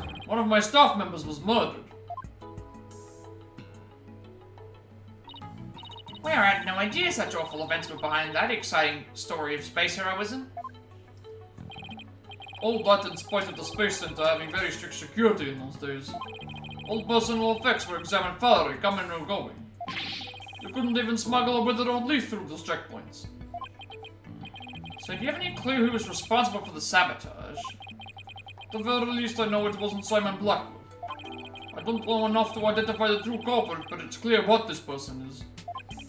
To put it simply, a spy. A spy? You mean somebody who infiltrates a foreign country? Carries out dangerous missions? And always gets the girl? Someone's watching way too many late-night movies. Well, I guess if we're talking about blowing up a rocket and stealing research material, it's not all that surprising that a spy could be behind it all. The spy. Make no mistake, there's cutthroat rivalry between nations in the space R&D race. Some try to outdo others by any means possible, even deliberate obstruction. 7 years ago we got a call before the launch warning us of sabotage. The same was this time. Yes, and here I thought the perpetrator had been caught, but it looks like I was wrong. Prosecutor Blackwell seems more like a ninja than a spy, don't you think? Aren't ninjas and spies basically the same thing? But there's a good reason we failed to find the real spy. A massive cover-up by the government. Government officials were too embarrassed to admit that they had allowed such a thing to happen at the hands of a spy. Don't tell me they made the police rush the investigation. They did indeed, and then to cover up the sabotage, they cleaned up the story. That was the Hat One miracle, wasn't it? Then, 7 years later, the same MO advance warning of sabotage. That must have been the director's reason for switching the launch pads. Just like 7 years ago. 7 years ago, the spy gave you advance warnings of their plans, just like this time. That was what made you decide to switch the launch pads, wasn't it? That's right, the killer knew the facts of the case 7 years ago, despite the cover-up. They knew about the sabotage, the moon rock, the murder, and they said, "You don't want things to go like they did 7 years ago, do you?" I immediately thought of calling out the launch, but the government wouldn't let me. We don't give in to the likes of terrorists. We must proceed with it for our country's honor. It was quite a moving speech, actually. Moving? Really? Maybe if you're easily inspired by political talking points. But I knew the truth. We had been warned, which meant that the danger was very real. And I knew there was no way to stop the spy. No matter what I did, they would find a way. That's why I switched the launch pads and staged the moving rescue screen.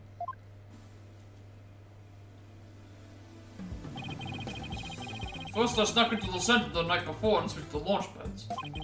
That way the astronauts would go from boarding room 1 to the Space Museum. Then I put a close the repairs sign at the door to launch pad 1, in boarding lounge 2. Did that so normal visitors wouldn't enter, right? What else did you do?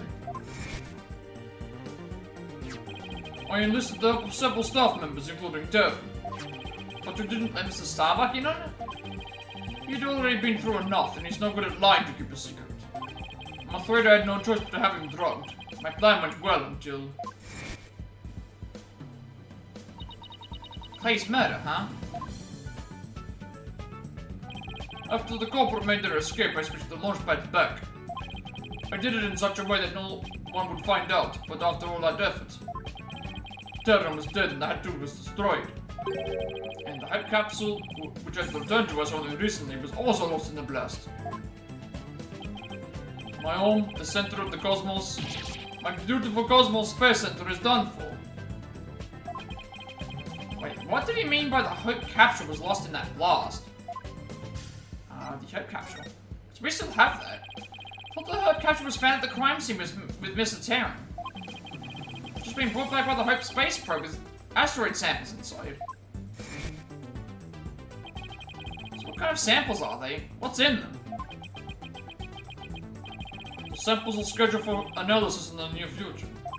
We haven't had time since they just came back the day before Terran's murder.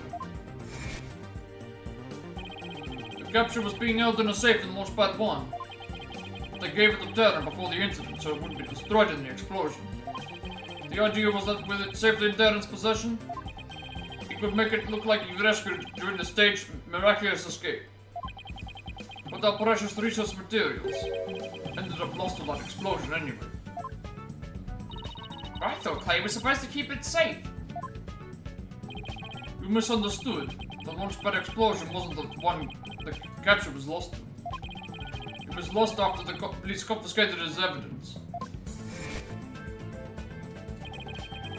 It was the courtroom bombing from the other day. The capsule was there in the courtroom's evidence and was blown to smithereens.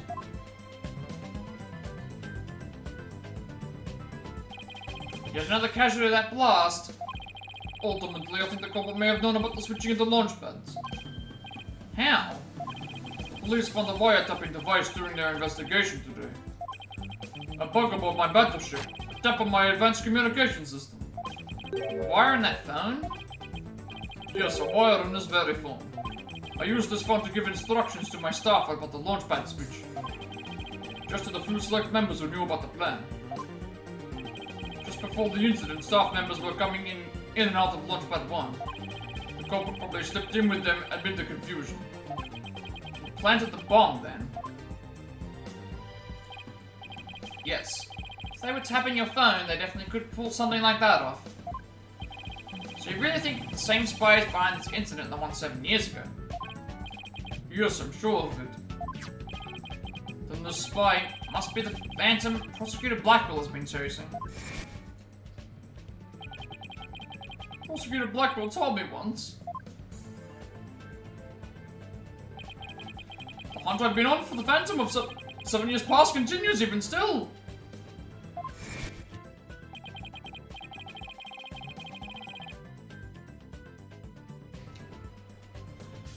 For starters, that case happened right here at this very space center too. So if we can find this Phantom... That's right, we can clear Athena's name. Then there's the matter of Prosecutor Blackwell, too. What about him? I don't know if the culprit of 7 years ago is the same person as in the current incident. Well, maybe Prosecutor Blackwell is innocent. That's still an F, though. I wonder how dangerous that guy would be in court without handcuffs. If we're going on a ghost hunt, count me in.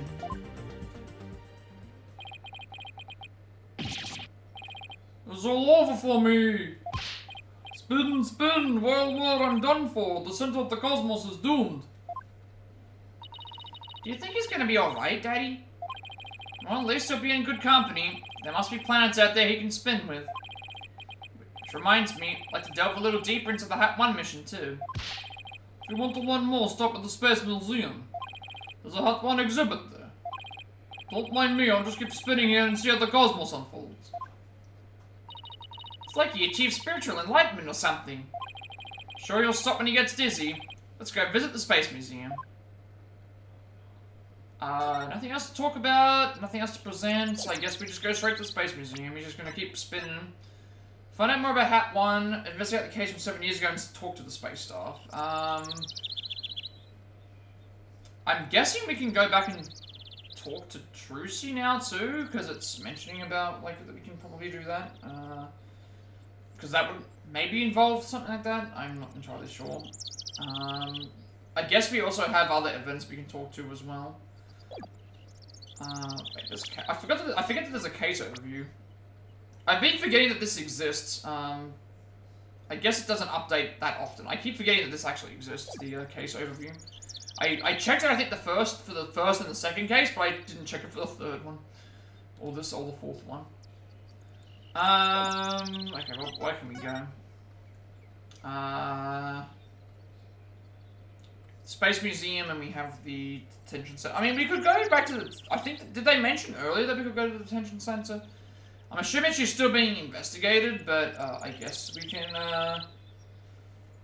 go back and see her. So we'll have to do that at some point. That will at least knock out some of the... might knock out something. Never mind, I guess I can't do that yet.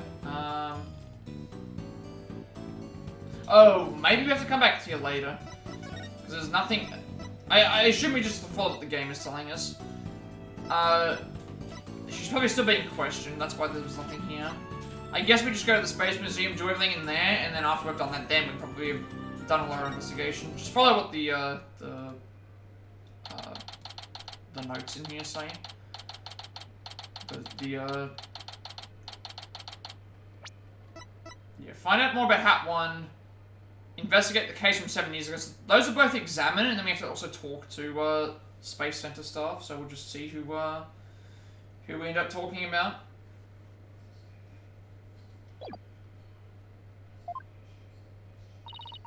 Let's see. Where's the exhibit on the launch 7 years ago?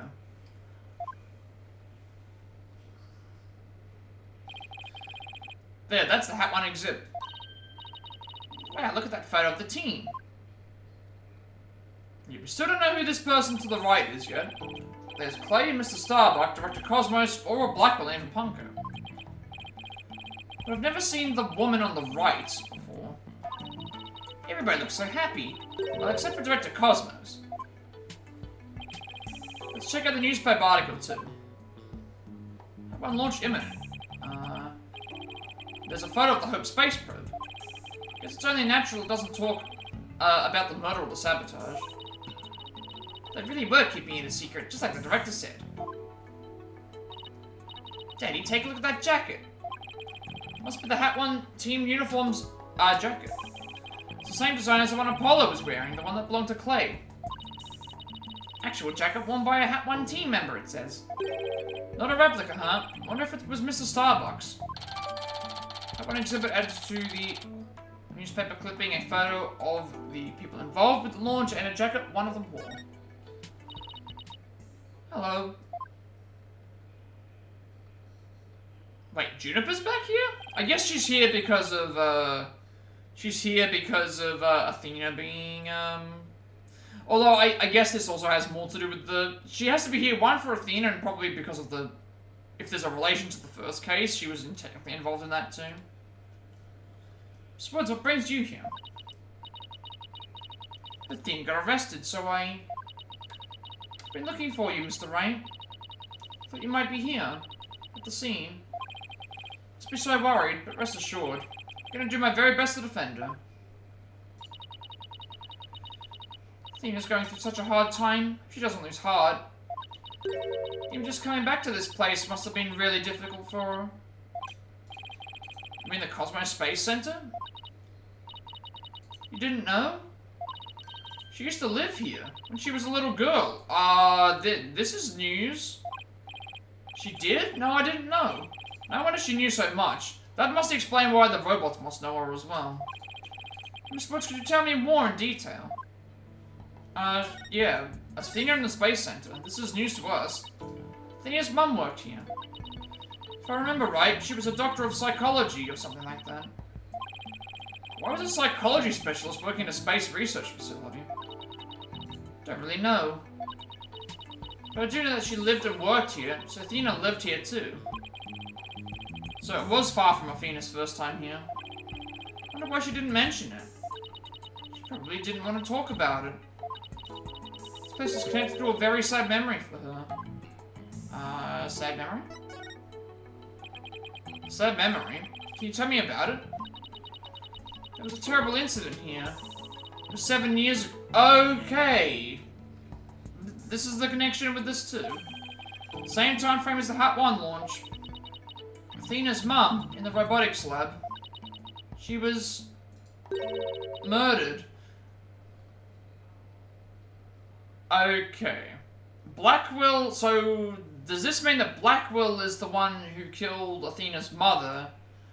And that's the crime that she's serving. But yet, what's weird is when Athena and Blackwell are in the courtroom together, there doesn't seem to be any kind of, like, tension or, like, anger or anything. So this is definitely going to be explored further. It has to be, surely. After it happened, Athena stopped coming to school. Poor Athena. All this time, she never let on at all. I was so worried about her. Came here so many times. Hoping to see her. But I didn't know she was so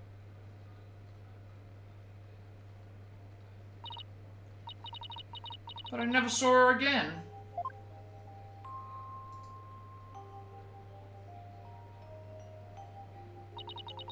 After a while, we started exchanging letters.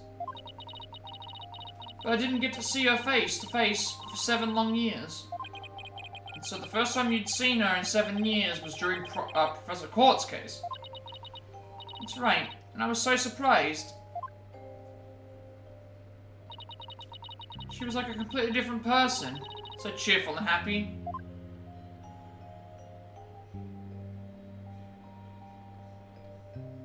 Young Athena. What was Athena like as a child? She was very sensitive and kind. She didn't talk very much. She liked to draw and paint at home. It's completely different from the Athena we know now. I can't even picture it. She never left the Space Center much because she was very sensitive to other people's emotions. When she went to crowded places, she'd get dizzy from all the emotions flying around. It must be hard to hear people's hearts as well as their voices.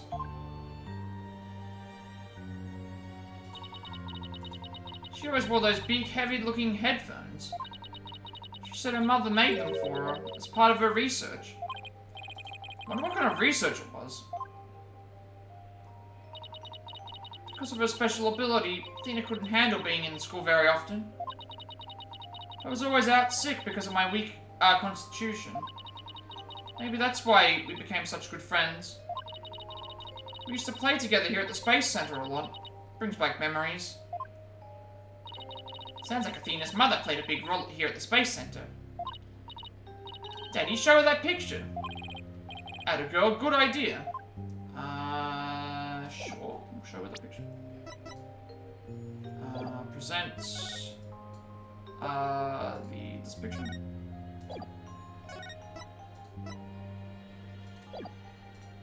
I guess we have to present the entire thing. Spritz, could you take a look at this for me? Hey, look, there's Athena's mum.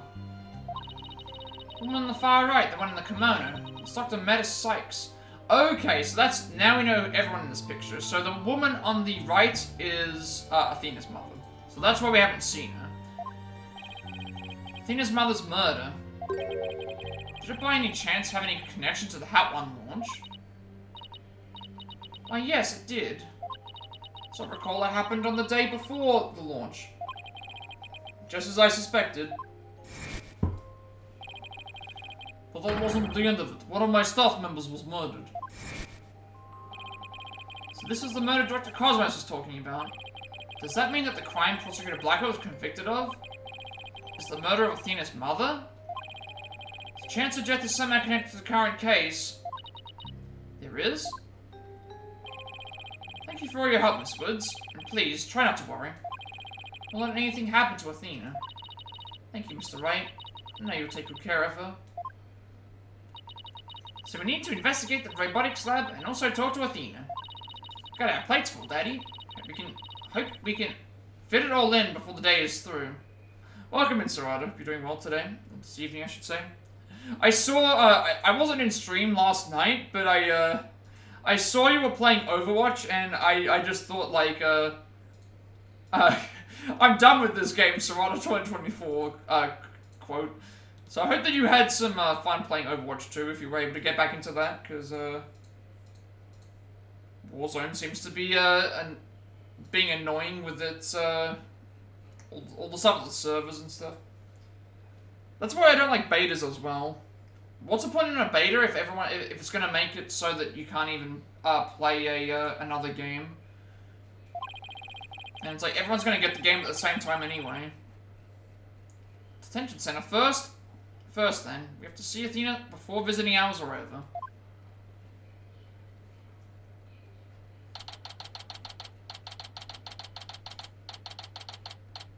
Detention center, visitors room. But I hope you're doing good. Well, visit Mr. Lawyer. Fancy meeting you here. Hello, Detective Fulbright. Here on business. Tell the truth. I'm here to interview Ted tonight. Oh, you're back. Okay, the one behind the courtroom bombing incident? He suddenly said he's ready to tell the truth about that case. And what he was saying was so incredible, I just had to come right over to hear more. Incredible, what was he saying? Why don't you hang around and hear it for yourself? Really? Us? Are you sure? I give you my special permission. Here comes the bomber now. He's still got his, he still does. You, what nerve you have to come here? You're here to laugh at me, I suppose. Like I based my breath on you. After all, you're the one who assaulted Apollo and put him in the hospital. Violence, no. Question, okay. No violence. Too bad Apollo didn't get a chance to say that before you attacked him. Fine, then just answer me this, Mr. Tenate. What is this truth of yours about the courtroom you blew up? No, I didn't do it. I didn't blow up the courtroom. When I killed Detective Arm, there was another person in the room. What are you talking about? Who else could have been there? I saw it, I tell you. I saw someone's hand as they were stealing the remote switch. This person was there and witnessed the murder I committed. I don't know who it was. That's who blew up the courtroom. You expect us to buy that? Easy there, Trucy. Don't see any cyclocks. So I guess you must not be lying. Pardon me, I got a little carried away. But I am telling you the truth. I did not detonate that bomb. And there you have it. We can't exactly ignore his claims, of course. So we're doing a follow-up. We're even analyzing the bomb itself, or what's left of it. We haven't found any new facts yet, though. Well, I've laid it all out piece by piece. Oh, look at all those beautiful little pieces. I wish I could have them. Uh-oh, it looks like his geek switch has been activated.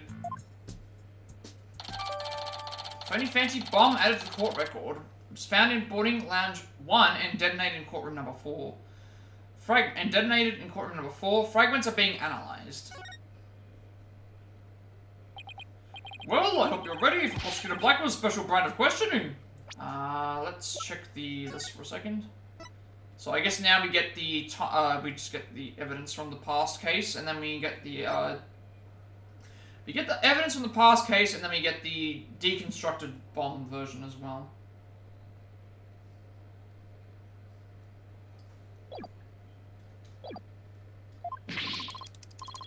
Anything but that. I'm afraid I have to be off now, too. I wish about to question Miss Sykes. I still haven't questioned her yet. You going to see Athena now? That's right. Oh, did you folks come to see her? Sorry for the trouble, but could you come back later? Well, off I go. Yep, there he goes. What bad timing. Looks like we'll have to wait until after our questioning's over to see her. And after we came all this way too, well, I guess it's back to the Space Center. Let's go check out the robotics lab, Daddy. Alright, sounds like a plan. Yeah, we just have to wait. So we can't see Athena until after she's been questioned by, Fulbright, by the sounds of it, which I thought was already happening. And we then have to go back to the robotics lab, and also still investigate everything else. So, we have not been to the robotics lab yet, so let's go and do that.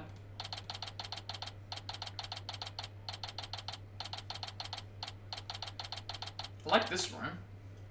Cosmo Space Center Robotics Lab. So this is the robotics lab, huh? Looks like it's exactly one floor above the boarding lounge, where people were directed to evacuate from via the emergency ladder. This is where Athena's mother was killed 7 years ago. Speaking of someone who works with robots. Daddy, look over there. Okay. Hey, it's Apollo. So they plan to use this bag to carry the capsule, is that right? Yeah, more or less. Say, why don't we stop talking about the case and have a nice cup of tea instead? Paul and Aura Blackwell? Wonder what they're talking about.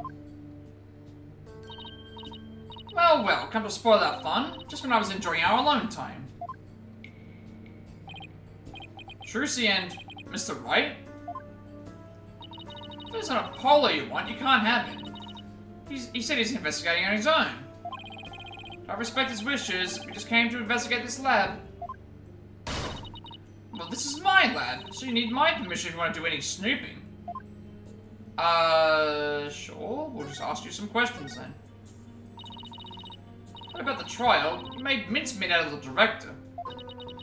Suddenly Starbuck was out, and your little subordinate, the princess, was in. Case closed. They all lived happily ever after. Daddy, say something to her. Suppose you're going to defend the princess in court, am I right? The princess, huh? Guess she's talking about Athena. Of course, Athena was innocent. My, such loyalty and trust. She seems pretty suspicious to me, though. The emotionally unstable princess. There's your culprit for you. Don't you agree, Apollo?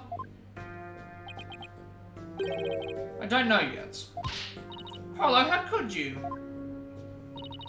What's wrong with saying I don't know if it's true? It's a very scientific approach. Your subordinate is more level-headed than you. Or should I say, former subordinate?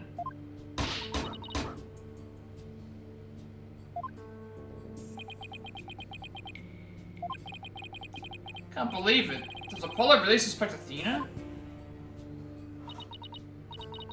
All this laughing has worn me out. Your turn to say something, hunk of junk.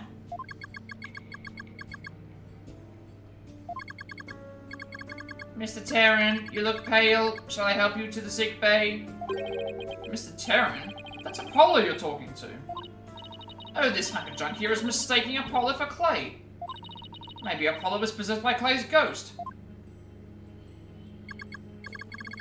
Mr. Terran, how are your injuries? Mr. Terran?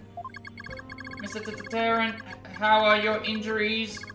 Mr. Terran? Guess Clay intends to hang around and haunt the princess that murdered him. Oh, and to haunt the lawyer that defends her, too, of course. A robot that can see ghosts? Yeah, right, I'm a spirit medium. I mean, that's not completely untrue. Sorry, but apparently scientists just don't tell very frightening ghost stories, or at least we have people that are considered ghost mediums. Or spirit mediums, that we know of. Tend to defend Athena no matter what you have to say about it. How perfectly foolish. That kind of blind belief makes people lose sight of the truth. Just like 7 years ago. Yeah, that's right, because 7 years ago her brother got, in trouble for... Tell me about the incident 7 years ago. Why do you enjoy trampling on people's feelings and rubbing salt in their wounds? Do you just want me to talk? In that case, what should I ask for in return? I'd like to hear about that incident too. Help me understand the current case better. Apollo knows about this case too? Well, if you're the one who's asking Apollo, come on, hunk of junk. You tell the story. But Miss Aura, that's private information. You won't talk, I'll just have to make you talk.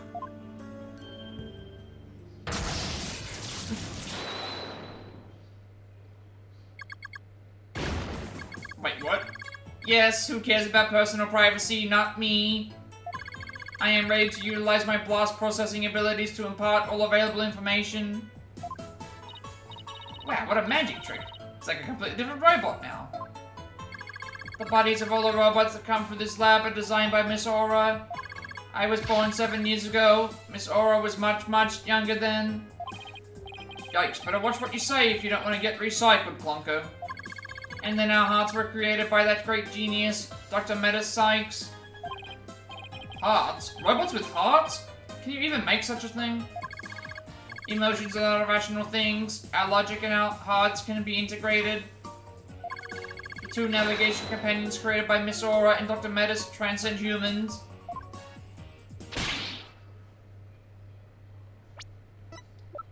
You do get a profile for her too. So Meta Sykes, Athena's mother and victim of the murder 7 years ago. She was a talented psychologist like her daughter.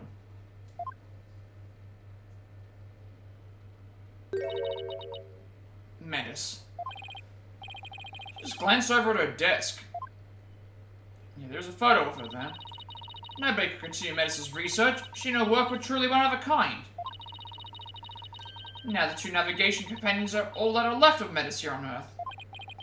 The robots are all that's left? Isn't she leaving out a very important someone? Built the ultimate creations together, but now she's gone.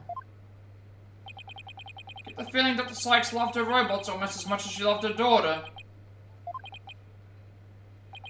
And almost as much as she loved you. What are you talking about? Don't make me laugh.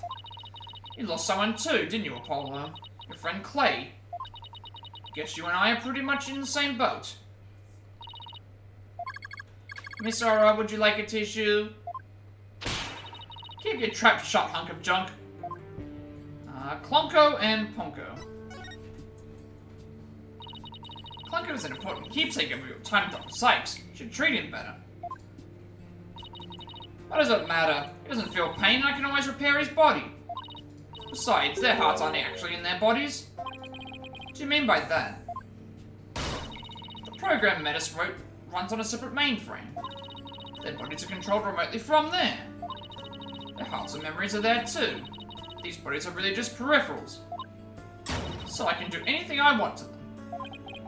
Not so sure that gives you the right to physically abuse the poor things. What do you mean robots don't have hearts? Didn't we prove that in Kingdom Hearts?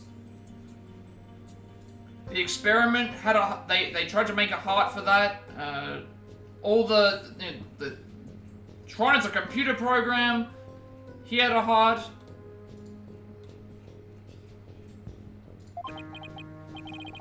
We believe the culprit of that incident might be the same person as in this case. So Daddy's gonna find out who killed Dr. Sykes too.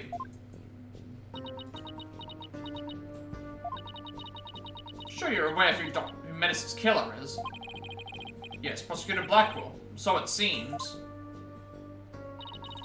That's a quaint way of putting it. You're implying you don't think he did it? Can't say anything for sure right now. That's exactly why I'd like to hear your side of it, to help me be sure. Dr. Sykes and Simon. I was the one who introduced Simon to Metis, you know. He wanted to learn psychology, he said. To give himself an edge in court. Prosecutor Blackwell's forte is the infamous power of suggestion technique. Exactly. He was oddly serious about it, other than a teacher-student relationship. He treated her more like a loyal samurai would treat his sovereign. Seems more like a lost soul than a dignified samurai to me. He even got along well with that miserable little princess. Why do you call Athena the princess, anyway? Well, she is Metis' daughter, after all, although she's nothing like her. Besides, doesn't the selfish little princess always have lots of white knights hanging around? Now, I think I see why Athena didn't say anything when we ran into Aura yesterday. All makes sense now. So the culprit behind the two cases could be the same, huh? It settles it then. What does it settle? None of your business. Just forget you heard anything. How long are you people gonna hang around in here anyway? But we came here to take a look around. Think you can just waltz in and ransack a person's lab? Show me a search warrant. We're not the police, so we don't have one. Then get out, now. Clonko, show them out. Certainly, Miss Aura. Oh, it just decides to... Ouch, don't push. My apologies, I'm just following orders. It's doing the damn... like the damn, It's not the helicopter technique. I can't remember what that's called. There's people that actually like the windmill, the windmill punches. The windmill punch technique. Go gadget windmill punch. I guess we've been booted out. What a way to get shown out. The nerve of that woman. What's with that horrible attitude? Guess that's just how she is. Why was Apollo going along with her? Guess it's because they have something in common. Apollo lost Clay, just like how Aura lost Miss Sykes. really worried about him. It's not himself at all. He's usually not all cool and dark and mysterious like that. Guess that's true. Does she mean she's usually silly and dorky? I'm gonna keep an eye on him. Hey, wait, Trucy, come back. She's gone. What should I do now? Step forward, but I was probably still questioning Athena. Guess I'll go back to the office. Alone. We can't do anything. So search the robotics lab, which we can't do because we need a warrant. We have to see Athena, but she's still getting questioned, and I guess there's nowhere else to go. Since we're by ourselves as well, guess we'll go back to the Wright agency.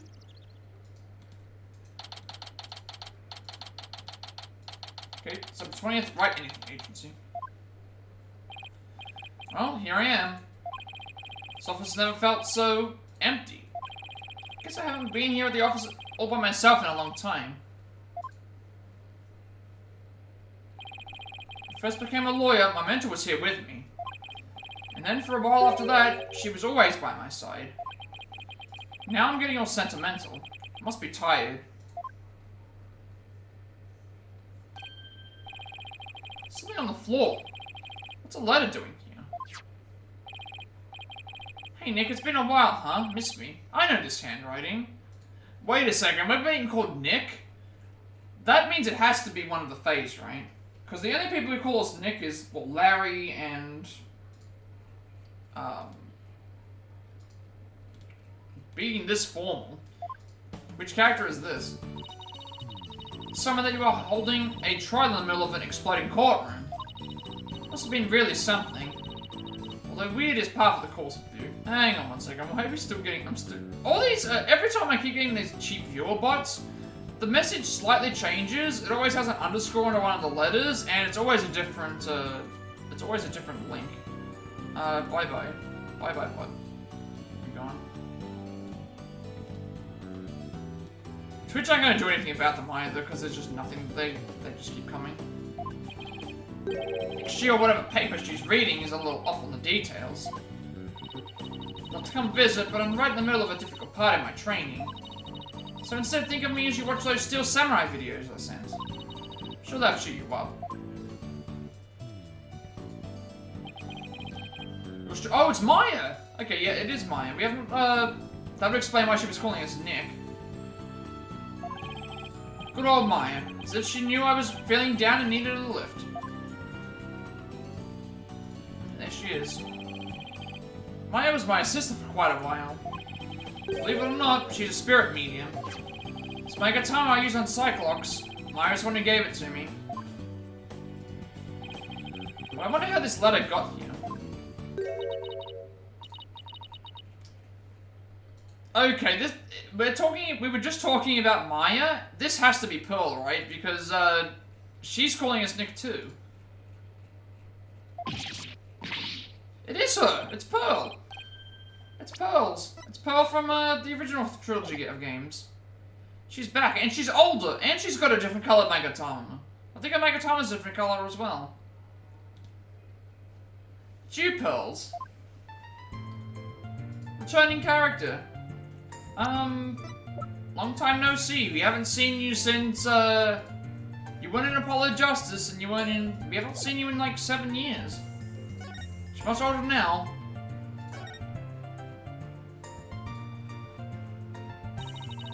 How have you been, Mr. Nick? This is Pearl Fay, though I call her Pearls. She is Maya's cousin, who is also a spirit medium. Very talented one at that. I've known her since she was 8 years old. So she'd be 15 at this point? But Apollo and Athena only met her a few months...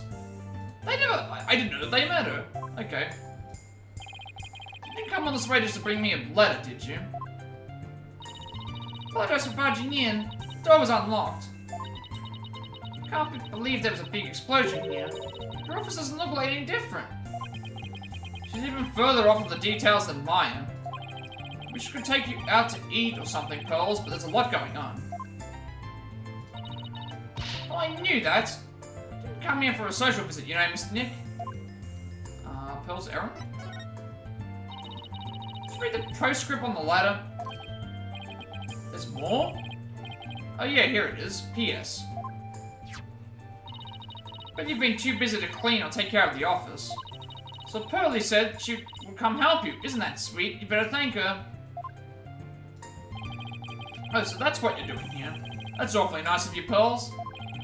Maya and Pearls, thanks to these two, I'm starting to feel a little better. Thank you, girls. Now that I'm here, I'm gonna whip this place into shape. You just concentrate on your work and don't mind me at all. It's for Prosecutor Blackwell if I want to learn more about this case. If the trial's still going on, they must be holding him down at the detention center. I guess we have nothing else to talk to. Can't present her with anything. Okay, she's got the same thing about what to do, and I want to leave that alone. We don't want to touch that right now, just because that will give us clues. So let's go to let's go to the detention center. So let's go there then.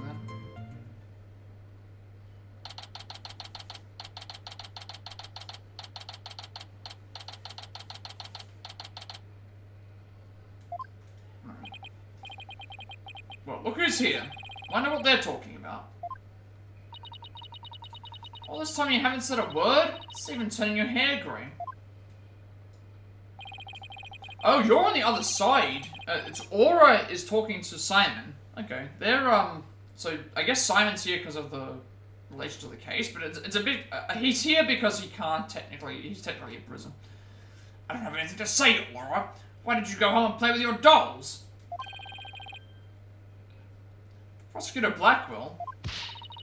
Leave if you don't, I have plenty, you jerk. Miss Blackwell, don't you think that's enough for today? Enough for today? Today is all there is when there's no tomorrow. When there's no tomorrow? What is she talking about? We have company, alright? Please try to calm down. Alright, fine. I see you're just not going to listen no matter what I say. I've had it. If that's the way you're gonna be, I have another plan on my sleeve. I'll be happy, Simon, because I'm done. Do as you please. See if I can.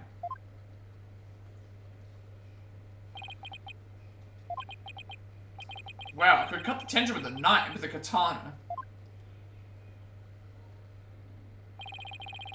Right, don't know. It looks like Fulbright saved your case in court this morning. Oh, yeah, he did. He bounced back to business quick. Prosecutor Blackwell, forgive me, but it was the just thing to do. As a result, Sykes Dono was arrested. Is that the just thing to do too? Mr. Lawyer, I'm sorry, but it was evidence. What else could I do? Don't worry about it. I plan to defend her and prove her innocence. I wouldn't take things so lightly if I were you. Right, Dono? This is blade-proof glass, right? Sure. 7 years ago, I told you. Prosecutor Blackwell, we're looking into the case from 7 years ago. Looking for somebody you call the Phantom of 7 years past, aren't you? Villain! Where did you hear about that? This glass is absolutely positively blade-proof, right? No, it wasn't me. Didn't sing a single... At least it wasn't my fault. Could you tell me who this Phantom is? And also, you didn't really kill Dr. Sykes, did you? God, the guest is leaving.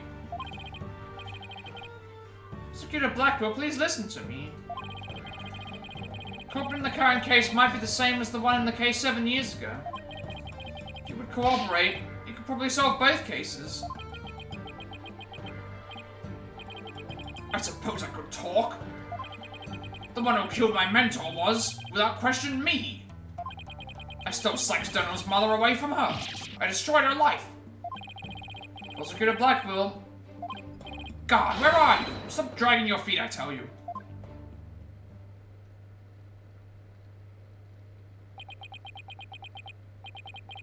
Here he goes. We've upset Prosecutor Blackwell. Now what are we going to do, Mr. Lawyer? Isn't much we can do. Detective Fulbright, do you mind if I ask you just a little more about that old case?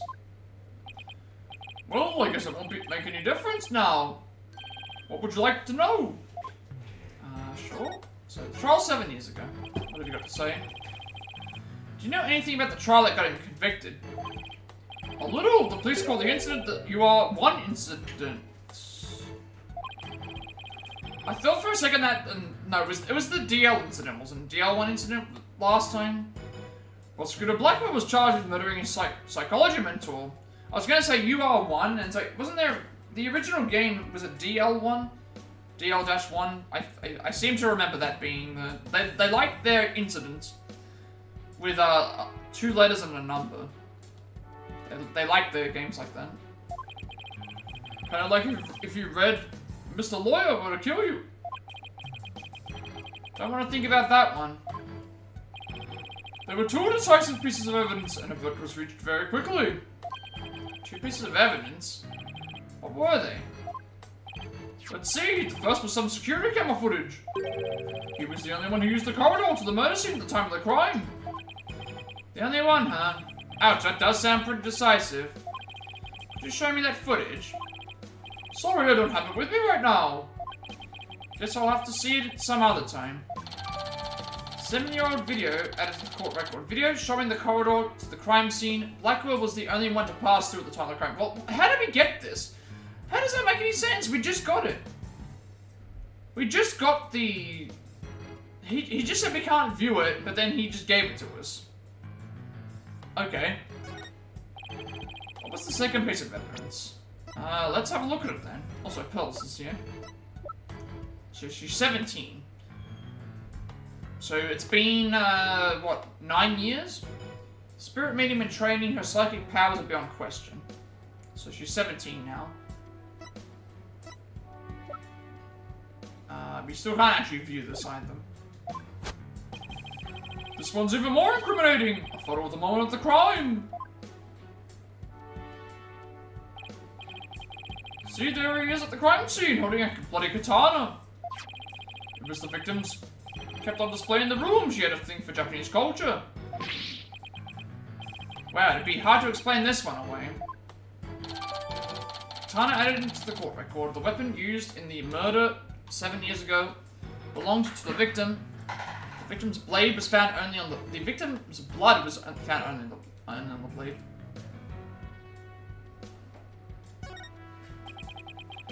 Who took this picture, detective? The incident happened the day before the Hat 1 launch. A reporter who had come to do a story in the launch was in the room across from the lab. This just happened to show up in one of the pictures he took. A photo of the crime added to the court record, taken inadvertently, became conclusive evidence at Simon Blackwell's trial 7 years ago. Prosecutor Blackwell's attitude earlier was so odd. He's definitely hiding something. Can we look at that? Prosecutor Blackwell said he was hunting a phantom from 7 years ago, didn't he? Yes, and I imagine it's getting more and more urgent as his execution date approaches. What did you just say? Execution date? Did I say something? Never mind me, you didn't hear a thing! No, we definitely heard about the execution date. So he was given the death sentence? Yes, he told me not to tell you people, actually. Well, I guess there's no sense hiding it anymore. His execution date is tomorrow. Tomorrow? No. Miss Blackwell, don't you think that's enough for today? Enough for today? Today is all there is when there's no tomorrow. What if the culprit of the current case is the same as the one from 7 years ago? Then it would be the worst possible scenario. Prosecutor Blackwell would be executed tomorrow under a false charge. But that would be unthinkable. We'd have to do something, right now. I want to do something! I want to, but... You're a lawyer! You know how hard it is to overturn a decision? I know, but why? Why isn't Prosecutor Blackwell putting up any kind of fight? You saw how he was, right? It's been like that ever since his conviction. Totally uncooperative. Not even his own sister could persuade him. Uncooperative? And he's about to be executed for a crime he didn't commit? This isn't right. I can't let it happen. I have to stop it somehow.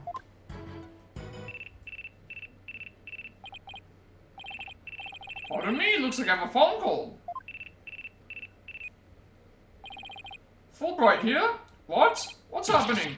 You've got to be kidding! It's quite a reaction, but he's making some big show of it right now. Mr. Lawyer, the robots! The robots are... Detective Fulbright, get a hold of yourself. Some kind of robot malfunction? Not a malfunction! They're staging a revolt! The machines are rebelling against humans! They've holed themselves up in the Space Center and taken the visitors as hostages! Alright, this is what happens. Skynet has now invaded the Ace Attorney games. They did what? I mean, they're probably because they're getting abused, right? Oh, Trucy's there as well. I forgot about that, yeah. We have to get there, we have to get right over there. This is gonna be one heck of a battle.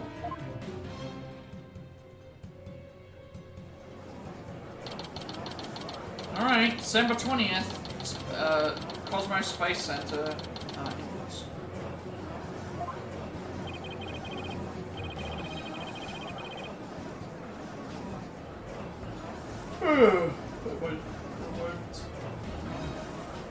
Right, please hear that the robots really are holding people hostage.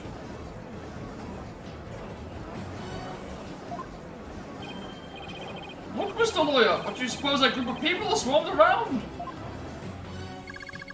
But I was only trying to help this nice person. She said she was lost. You robots have declared war on us humans. You've even taken hostages already. Stay away from it. You never know what it'll do. He's not a bad robot. Can't you see he's just trying to help me? I recognize that voice. Fulbright, are you okay here on your own? Leave it to me. Alright, people, what's going on here? Paul's over here. Mr. Nick, there you are. But the terrible news and I got so worried. Thanks, Pearls. I can hardly believe what's happening myself. I'm so glad you found each other. When people are happy, I am happy. Blanco seems the same as before.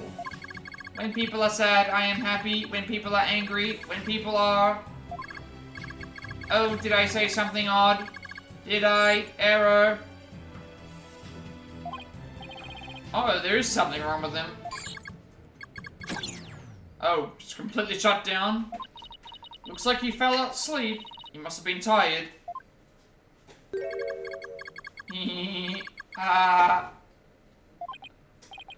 Clonko?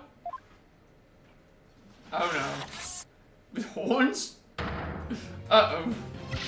Haha, human beings are our enemies. It's time for the machines to take over. Robots are rebelling. Everybody run! It's an all-out war. It's the end of the world. Haha, fools. How could you fall for something so cliche? I'm human too, you idiots. I'm just controlling these robots remotely. Wait, what? But it is true that I've taken hostages, so you better not make me mad. Hey you, hostage number 1, come here, I'll let you talk to them. Oh, I see. There's something being displayed on Clonko's face screen. It's the Space Museum. Daddy, is that you? Trucy, is that you? No, Trucy, you alright? About 15 robots are holding 12 of us hostage, Daddy. They've gone haywire. Researcher's the one behind it. She's here, cunt. This girl talks too much. Trucy, talk to me. Why are you doing this? I'm glad you asked. My demand is simple. I hope the detective is listening. But before I hear him, all ears. I want you to bring someone to me. Clay Terran's murderer, Athena Sykes. Athena? Now hold on just one moment. I can't give in to a demand like that. So you don't care what happens to these hostages, huh? I'll just pick one out then. No, wait! Mr. Liar!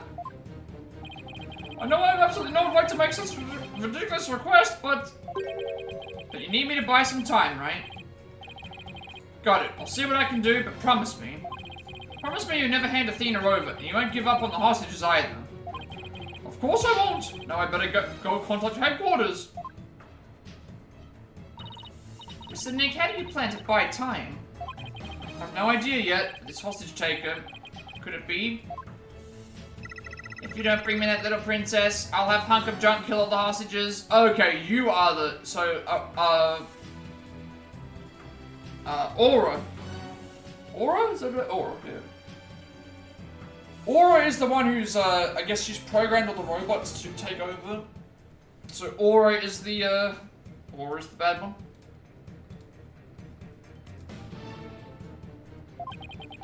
Princess? Hunk of junk? There's only one person this could be. In which case, there must be something I can use as a bargaining chip. I don't have anything to say, Aura. Why don't you go home and play with your dolls? Prosecutor Blackwell? Well, even if you don't, I have plenty, you jerk.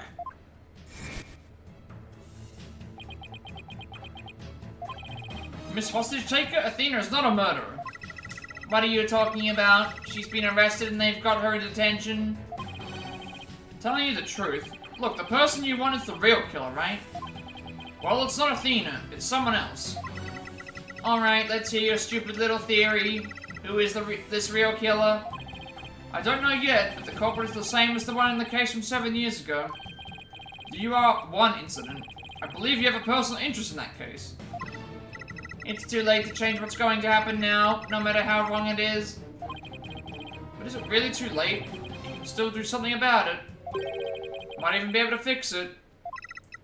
Just, what exactly are you proposing? What can I do about the 7-year-old case to satisfy the hostage taker?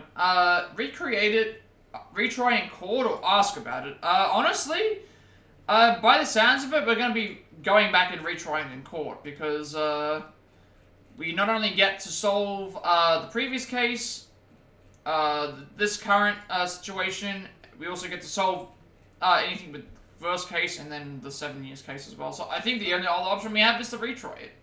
Retry in court. Supposed to retry the case from 7 years ago.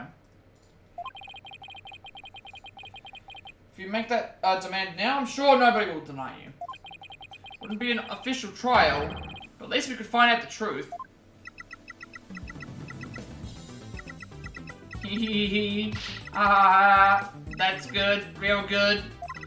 Hey, detective, I'll give you 1 hour. Get a courtroom ready. 1 hour? But that's impossible. Give me at least until tomorrow. If you don't mind losing hostages, you can take all the time you want. Oh, but wait. We're going to have a retrial. We'll need a prosecutor. Don't worry, I'll take care of that. She will? And I guess it's gonna be fair and let you come in and check out the crime scene. But Hunk of Junk here will be watching you, so don't try anything funny. You got that? Now follow Hunk of Junk. Riot, please make way. We're coming through. Mr. Nick, wait, I'll help you with the investigation. Thanks, Pearls. I appreciate that. Okay, we're going in.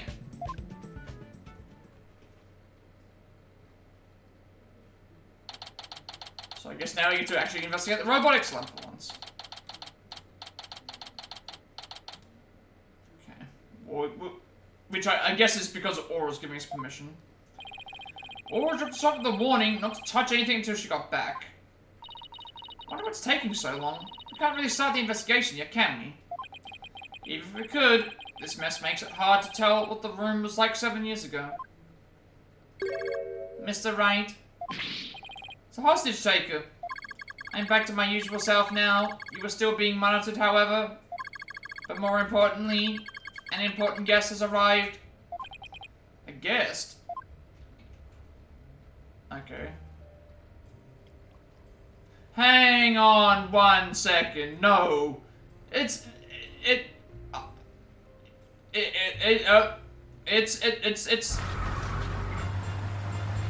Okay. We're getting Edgeworth. Edgeworth is the prosecutor. Right? We haven't seen him all game. Or... This is like a... I guess everybody's coming back now. I trust you've been well, Wright. There he is. There's the boy himself. There he is. There he is indeed. Edgeworth in 3D.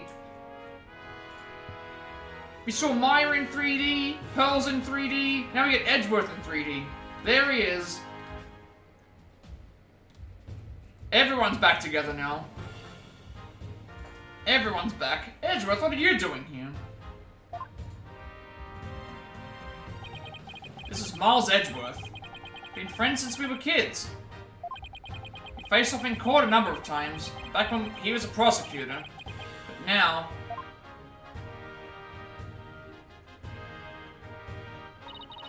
Hey, Prosecutor Edgeworth? You're not a prosecutor anymore, are you? He's Chief Prosecutor now. Pretty soon it'll be a year, right? A title is nothing more than a title. Don't we have more pressing issues to discuss? It's Edgeworth! It's Edgeworth! I want to be more excited, but it's like... It's Edgeworth! Like, what is there to say? Like, 3D Edgeworth! We get our first appearance of Edgeworth as well, and Maya and Pearls. And anyone else that I'm missing? Is this gonna be like a super case? It has to be, surely. Chief Prosecutor, he's an old friend and a former prosecutor against whom I fought many courtroom battles. Cause like we haven't seen Pearls in 9 years. That means we probably haven't seen Edgeworth in 9 years as well. This is gonna be a great case. We've got robots, Skynet taking over. We've got Edgeworth and we've got Edgeworth and Pearls, and Maya is back in some form or fashion. We've got siblings trying to help each other. We've got... You missed case 4? You didn't miss all of it. Well, I guess in this case you did. The breakdown was really hilarious. Yuri's segue going all over the place. I liked that. I'm gonna put it out here. Case 4 is my favorite case of all of these games so far. Of this trilogy, I should say. So up to this point. This one here may very well top it, just because the gang is all back together, and we've also got the new characters in association with the old characters. So this is the Avengers level of Ace Attorney games, is the best way to put it, I think.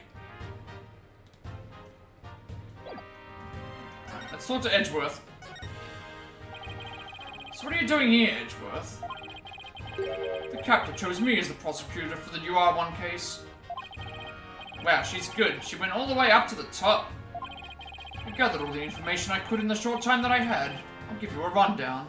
Speaking of Edgeworth investigations, I found out a couple of days ago that PlayAsia are doing physical copies of the Edgeworth game. So, what I'm going to do is, hopefully, on the 6th I'll order it.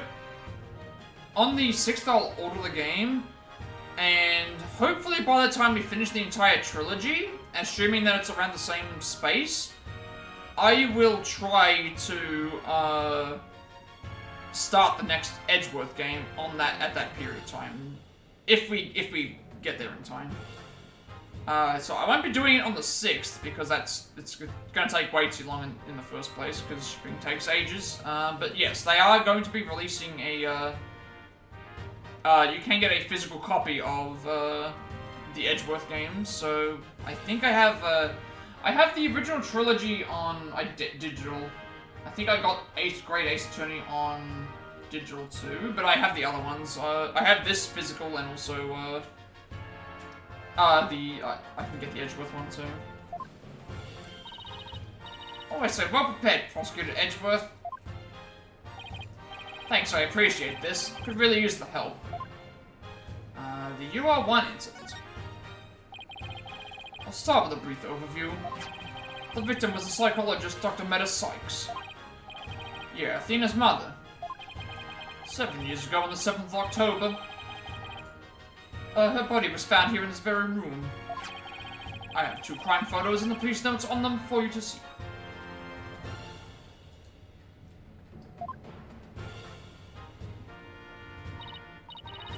What a terrible way to die. Yeah. I didn't know that there were physical copies for the other games, but I do appreciate that they do have... technically, if someone wanted physical copies of these games on console, they can buy them. All the newer versions, so... Gave you an emotional roller coaster? I'm not feeling that right now, just because we haven't gotten into the deep parts of the case yet, but in terms of cameos and, well, cameos, like appearances of characters and everyone coming together and stuff, and also, like, them doing stuff, it's like, thing. We'll get there, I'm sure we'll get there. So the photo shows the other side of the room, I see. 7-year-old photos, 2 photos of the body and the crime scene. They were taken by the first person to discover the body. We had about an hour of the last case to go. I also have the autopsy report for you. And this is autopsy report. The cause of death was a stab wound to the chest, the weapon pierced the heart, and so your death was instantaneous. The murder weapon was the victim's own katana found at the scene. Can I look at the actual these things first? So we've got a jacket, we've got the stab wound. Why does my chair keep going down?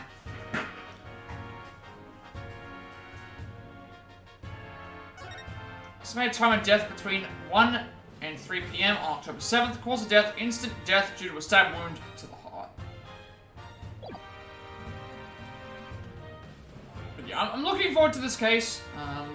Again, it's going to be hard to top cases 2 and 4. I really like, well, I guess case 1 as well, but case 4 was just such a glorious, like, characterization of all different characters and stuff, but considering everyone here is back, this is going to be, probably, I expect this to be a good trial.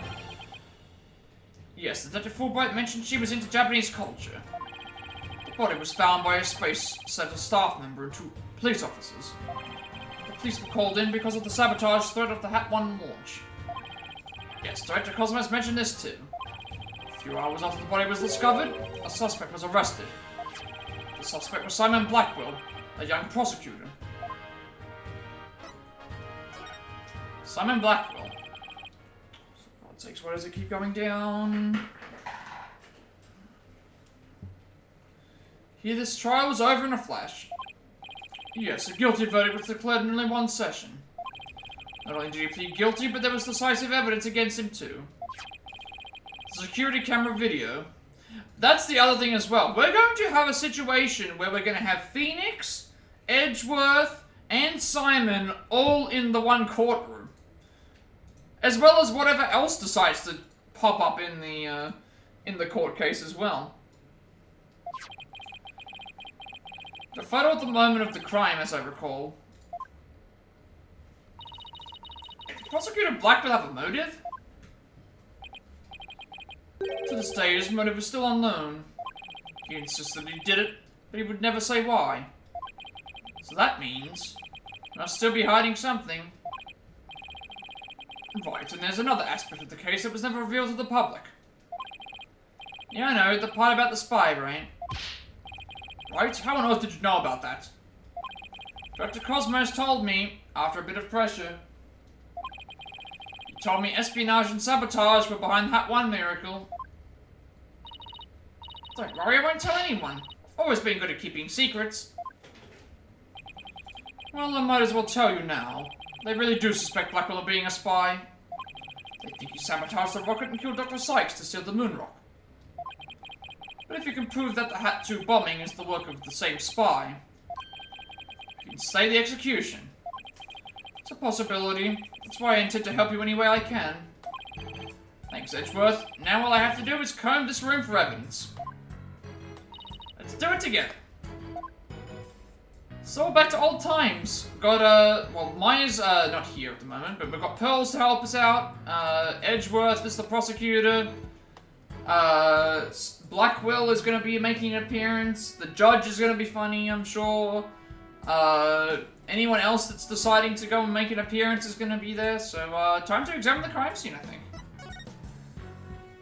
I usually start with whatever's on the screen first, and then we'll just go and change the direction from there, so let's have a look.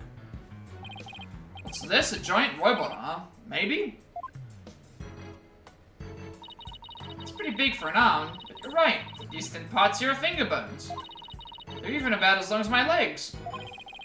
And there's a spiked ball and giant drill on the floor, too. So we're trying to build some kind of weapon of massive destruction? Maybe she wants to use it to demolish a big building or something. I can picture her gleefully tearing down the street doing just that. Better not think about it anymore. Now, she's building the Sentinels that you see from X-Men. Obviously a little bit different, but no, she's definitely building the Sentinels.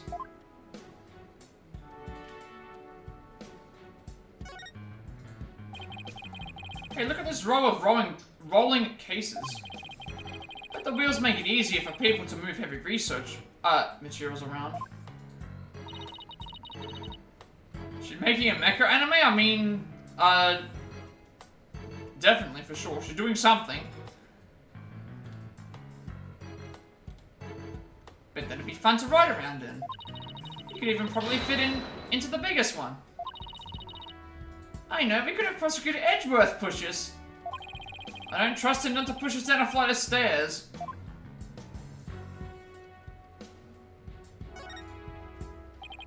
This is one heck of a robot. Something written on it. Is this supposed to be a poem?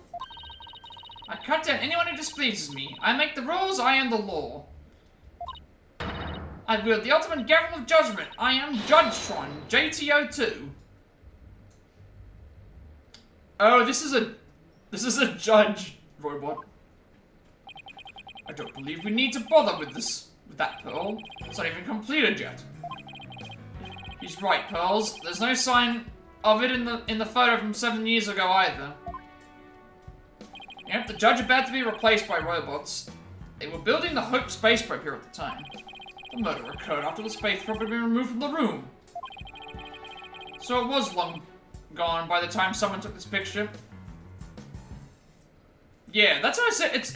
It's amazing to see these characters after so long, because it's been 9 years since we've seen Pearl, because they mentioned specifically that she was 8. So it's probably been around 7-8 years, because she wasn't in Apollo Justice, and obviously Edgeworth wasn't either. But you can see the probe in this newspaper photo. Yes, and you can see the stolen moon rock there too. That strange black and yellow thing on the left side of the picture. Note that the same rock is absent from the crime scene photo. Not only that, but before the launch, a very valuable piece of moon rock was stolen. I hear there's some research into moon rocks and stardust from asteroids these days. They said the results could potentially have a huge impact on all of civilization. It's like we're in a new space race with every other country out there. So the person who stole it, think it was our spy? I'm sure of it. Dr. Sykes was probably killed when she was a roadblock in their plan.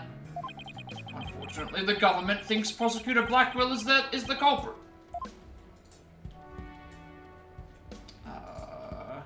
So we go. Trying to go up and down.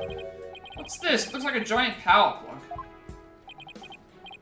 It's attached to what looks like an electric vehicle charging station. That's a charging station for us robots.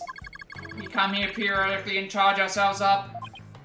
Wow, machines that maintain themselves. That's pretty cool. If our batteries run out and we lose consciousness, we never know what Miss Aura will do to us while we're down, you see. Nothing motivates quite like fear, huh?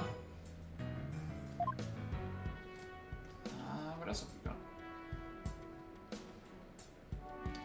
Giant drill. Check out the robot too, I guess. It's about as cluttered as my office, but I think it's like a workbench. Mr. Nick, I think this must be a kitchen. Look at this photo. See the cute little food processor? No, that's not that's not the food processor. That's the Hope Capsule. Also, the katana isn't here either. That isn't a food press of pearls. That's the Hope Capsule. Should be loaded onto the Hope space probe that fateful day. 3 people who came to collect the capsule discovered the body. First on the scene, huh? Staff member and 2 police officers, was it? And they were here to collect the capsule. Which reminds me. So I plan to use this bag to carry the capsule, is that right? Yeah, more or less. Say, why don't we stop talking about the case and have a nice cup of tea instead? Apollo and Aura Blackwell. Wonder what they're talking about. Edgeworth, did those 3 people have a bag with them for transporting the capsule? Oh, you mean this? It's a custom-made shock-resistant bag. But how did you know? Just overheard Apollo making an inquiry about it, that's all. So he's looking into the case from 7 years ago on his own, is he? The capsule updated. It was at the crime scene 7 years ago. It was launched into space and only returned to Earth a few days ago. He wouldn't have met Apollo, though, that's the thing. He wouldn't have... I guess he would be aware of him if he's the chief prosecutor. Considering he would be sending, Welcome in, Nook. Hope that you're doing well today. Hopefully the, average is doing well. I guess we will move to, the next... no, the next area, I guess, is the best way to go. We'll go left, I guess. I can go right from here? Never mind. I thought I could, rotate the room.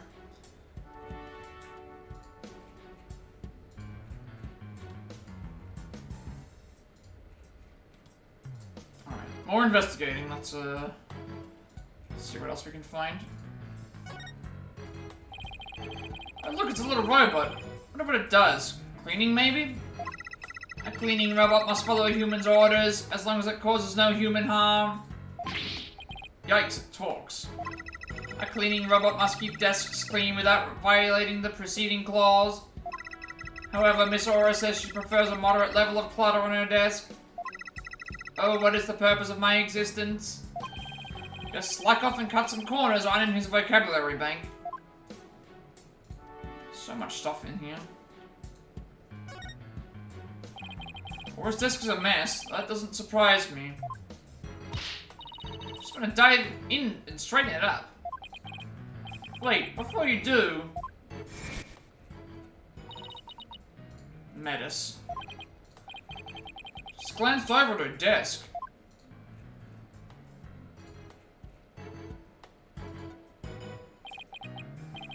It's Metis Sykes. Yeah, these characters are robophobic. Or at least Aura is robophobic. If you've ever played, if you played Danganronpa V3, you know what I'm talking about. Yeah, the robot's being abused. You wish to speak to me, Mr. Wright? If you're going to hit me, please avoid the face area. Hey, don't put me in the same class as that woman. What was Aura like 7 years ago at the time of the incident? When Mother died, Miss Aura was confused. So he calls Dr. Sykes Mother, but Aura Blackwell Miss Aura. With the loss, she exhibited a severe catecholamine imbalance. Excuse me, but I have no idea what that means. Pardon me, searching for alternative expression. She would spend the nights crying and then take out her feelings on those around her. After Prosecutor Blackwell was found guilty, she repeatedly demanded a retrial as well. That is correct, but without new evidence, her requests were ignored. And then, little by little, Miss Aura began to change. She started to hate it when I called her Mama Aura. before long, she started hating the court system and abusing Klonko. That murder destroyed so many lives. Right, take a look at this paper on Dr. Sykes and Miss Blackwell's research. Ponko and Klonko, they're the robots with hearts that Dr. Sykes created. There's so many, I've got to go through so many different voices in this. It's so hard to try keep track of how everyone sounds. So Ponko series features can determine the presence of a human with their heartbeat detection system, recognizes people by scanning their spacesuit or uniform jacket ID tag, can also recognize a person by facial features once the face has been registered, and can infer people's emotions by analyzing their tone of voice and communicating with them. It is hard, like it is actually, it's genuinely hard to do all the female voices and not try and have them sound the same. But we're starting to get up there in the amount of characters. In addition, they can recognize people by their ID tag or facial features. They can infer people's emotions by analyzing their tone of voice. That's amazing. Yeah, I don't know, Edgeworth. They might be even more human than you. What's that supposed to mean? Kind of sounds like these robots can do what Athena does. Robots with a heart. Explains the recognition and communication features of the Ponko series of robots.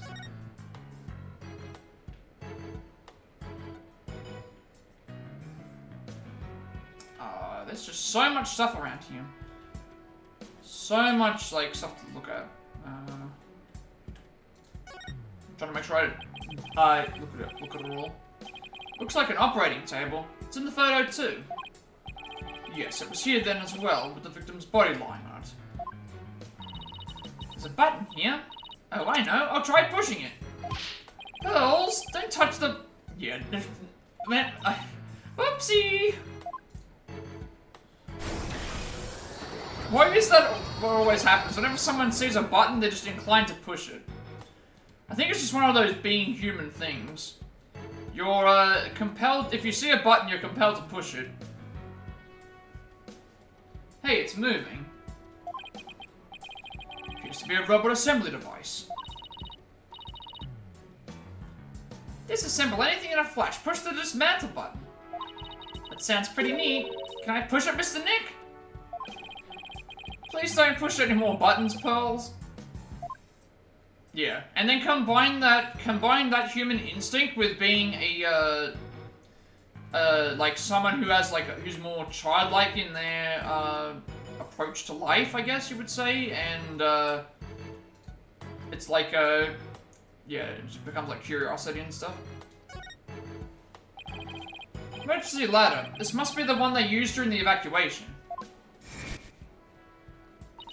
Explosion disabled the elevators. So I lowered my emergency ladder like the detective leading the evacuation told me to.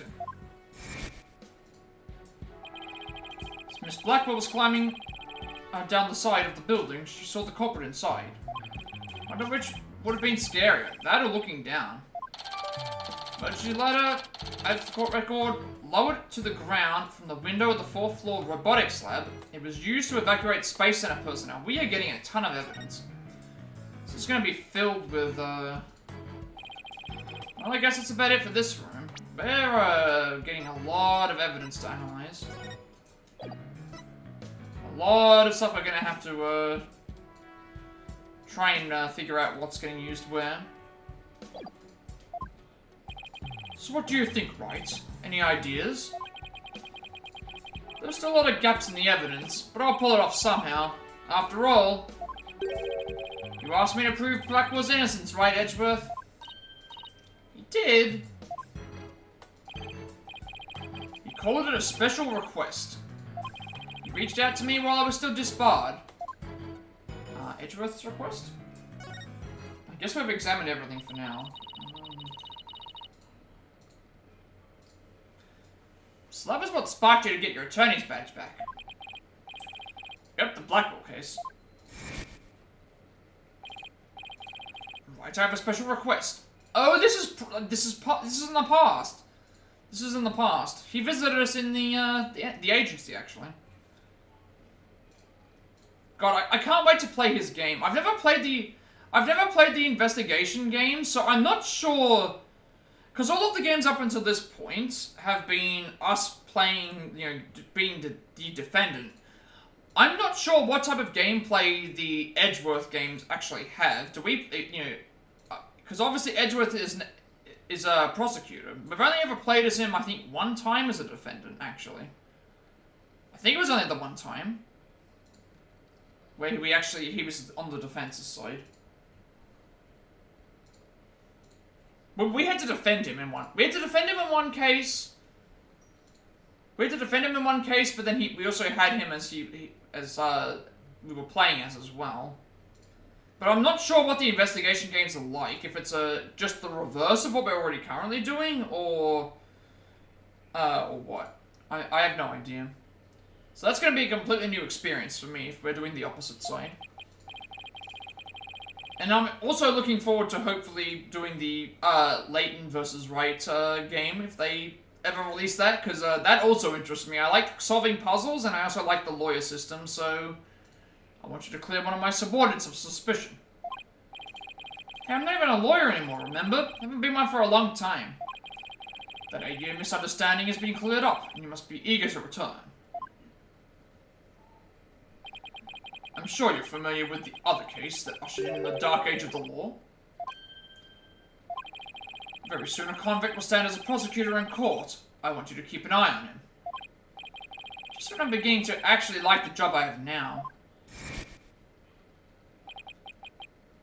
Right, I'm sorry I dragged you into this.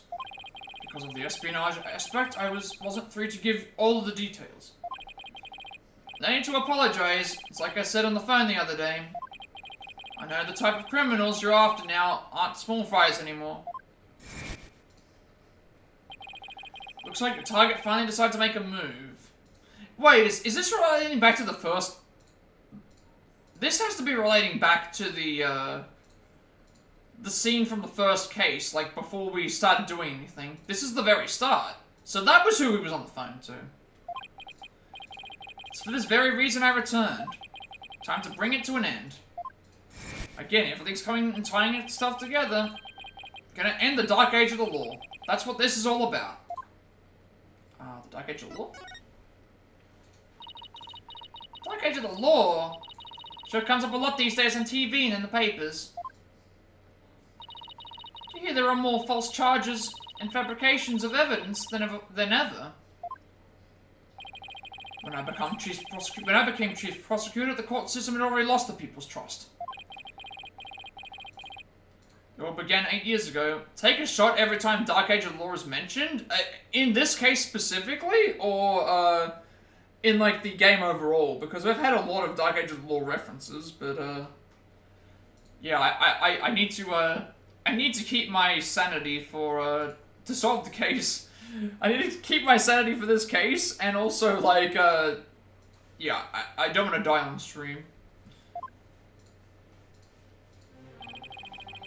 A lawyer was caught fabricating evidence. We're not playing that game. We're not playing the, you know, I've come from Kingdom Hearts. I've played a lot of Kingdom Hearts games, and, you know, you could do drinking games for many words in that series, so, yeah, that's like doing a shot every time someone does an objection. The year after that, a prosecutor was found guilty of murder. Wait, do you mean... That's right, he's talking about my case, and Prosecutor Blackwell's. Yeah. It was a downward spiral after that, an absolute nightmare. After those two cases, the mass media launched an all-out attack on the courts. Public opinion was tainted, and before long, the legal world itself was sucked into it. Such a shame. Once suspicion forms, it's very hard to shake. Lawyers and prosecutors were supposed to trust each other, pursue the truth together. So sad when people begin to cast doubt. They start lying to themselves and each other. Yes, and do absolutely anything. We're in an age now where winning is valued far more than the truth. Sure, it's caused our new chief prosecutor to lose many a night's rest. Is it just me, or did his brow get even more furrowed than the last time I saw him? The hostage taker's disdain for the courts is a perfect example of the times. Sure is. Do you have any idea who this hostage taker might be? Well, somebody who mistrusts the court system and who can manipulate robots. Can really, only be Aura Blackwell. Who else but her would want a retrial of that case from 7 years ago so badly? Simon Blackwell's older sister and the owner of this room. I agree with your conclusion. Perhaps she intended to force Miss Sykes to confess. Actually, I think she has had a much more horrific plan in mind for Athena. The important thing for you is to solve UR1 and prove Blackwell's innocence. Have you also noticed in these games that there's always an incident? It's always like 2 letters and a dash and then a number. I think wasn't in the original game, it was DL1 or something like that. It's always like the UR1 incident or the DL1 incident or the Hat 1 incident or the such and such incident. Everything is an incident in this case. Then maybe she'll release the hostages. I'm counting on you, Wright. To set that prosecutor and those hostages free. Yeah, DL6, that was what it was. For some reason I was thinking DL1, it was DL6. Yeah, the parrot from the thing. You'll be counting you in court, doubt me too. Of course, I do everything I can to uncover the truth. As this isn't an official trial, I'm more at liberty to be a little unorthodox. Mr. Wright, are you finished with your investigation? Yeah, but I'd like to tell the hostage taker something for me. I have to go to the detention center. I can't start the trial until I talk to Athena. She's already given her consent. I'll accompany you to the detention center. So I'm still being watched, huh? See you in court, Edgeworth. Even if it will be an undocumented trial, it'll be good to face you in court again. See, this is what makes me think that, like, because these characters are appearing less and less in the games, it's making me think that, like, Edgeworth and Phoenix's time in the limelight is not going to be around as much, because the original trilogy was really the Edgeworth and Phoenix saga, and then once we've gone into this trilogy, it's like, Phoenix is still around, same thing with, Phoenix is still around, same thing with, what's his name? He's still around, same thing with Edgeworth, but, it's Apollo and Athena's time to shine, as well as, you know, Trucy and that as well. And, like, Maya not being in the game, so it's like, this feels like its own trilogy. It's like, we're still gonna get Phoenix, we're still gonna get, Edgeworth, we're still gonna get a couple of other people, but it's like, this is like Apollo and Athena's time to shine. So that makes me think if we're gonna get a new trilogy that isn't a spin-off, I think we're gonna get some new characters. Where, you know, it's similar to the Yakuza games. We can't have Kiryu being the protagonist the whole rest of the... We can't have Kiryu being the protagonist forever. He has to eventually pass that mantle onto somebody else, which is what they're trying to do with, you know, the newer games, the turn-based ones. But I feel like this is the same thing here, where it's like, we're gonna get to a point in time where Edgeworth and Phoenix have already done so much in the games that they need to pass it to the next generation. And then let them take the mantle of carrying on the things. But the issue is that those characters are so popular. That's where you've got to do the balance, right? Like, the balance is always going to be how popular are Apollo and Athena compared to some of the other characters. So I would like a new trilogy, but at the same time, I think you need to commit to that trilogy and say, hey, we know that everyone likes Phoenix, we know that people like Edgeworth, but we need to try and let the new characters shine. Otherwise, it's not going to progress. We can't keep going with the same characters. Like, I love all of the characters, but at the same time, we really, really do have to think about how all those are going. Yeah, see, I could understand Athena being the MC, because I think you start, if you're going to do a new trilogy of games potentially, or something of mass scale, you need to do something different, and I think that you start the next game with a new character, or a character that we already know of that is gonna get some attention, I guess. Because the thing that I have here is, like, these games are going to be made, and there hasn't been a new game that's been made in 8 years, at least in terms of English release. So I think you really need to think about how to introduce new players to the games, where also, that's why I'm really interested to see what happens with the Professor Layton games, the new one. Introduce new characters, and also, because they did that in Professor Layton as well. You had, they made Catriel. They made the Catriel game, which I found really fun, actually. I think that was a very fun game to play. So, Trilogy Wright Trilogy, I mean, they could do something like that if they wanted to.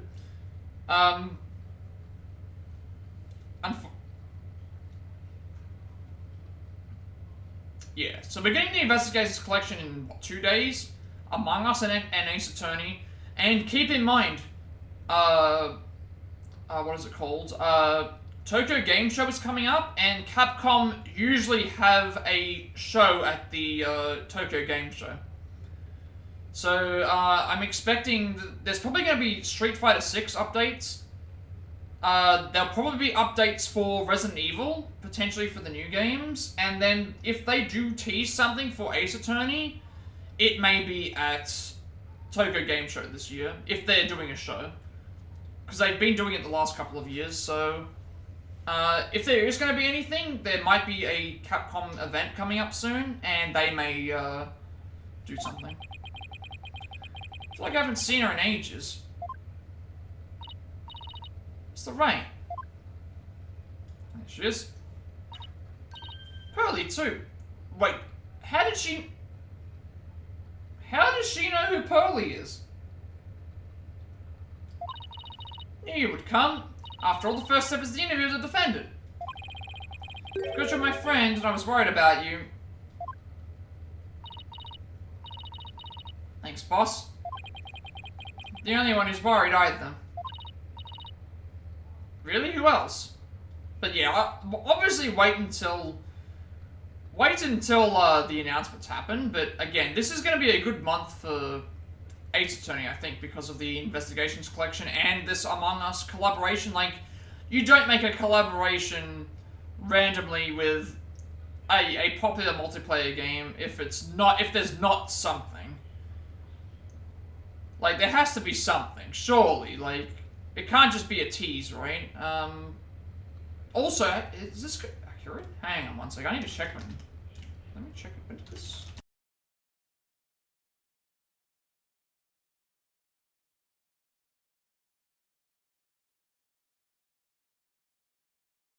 I was gonna say, I couldn't remember when the games first came out. The first game came out technically in 2001. Because I was gonna say, next year would be... Yeah,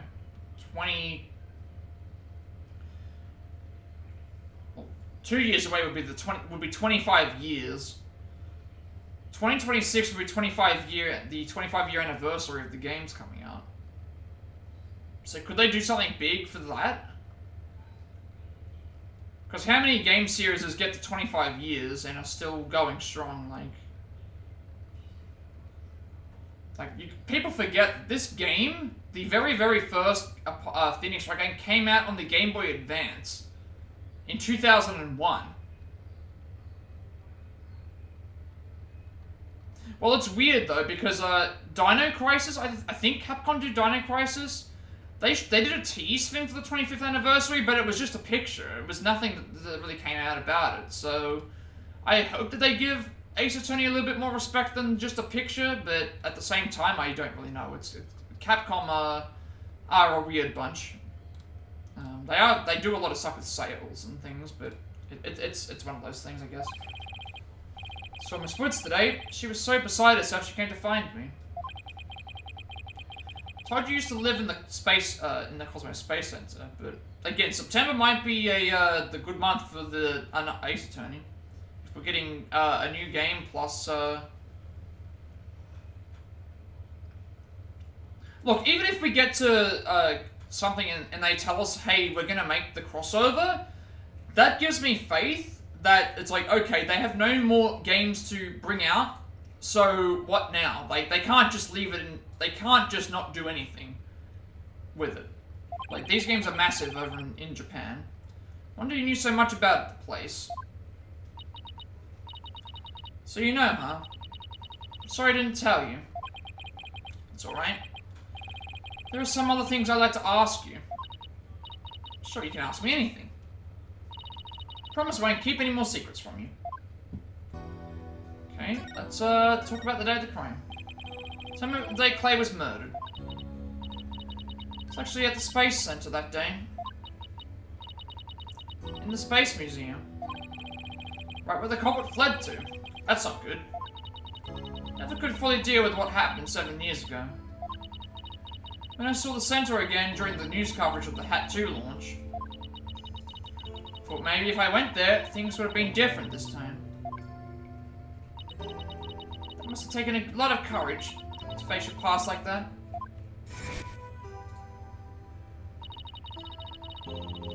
So I went to the Space Museum the evening before the explosions. Because that's another thing that you've got to remember too. They're releasing the Marvel vs. Capcom collection, and I believe... Are they playable in some of those games? I can't remember. They might be playable in some of the Versus games. But that would be kind of cool if they weren't playable. That would be maybe they could do something for that.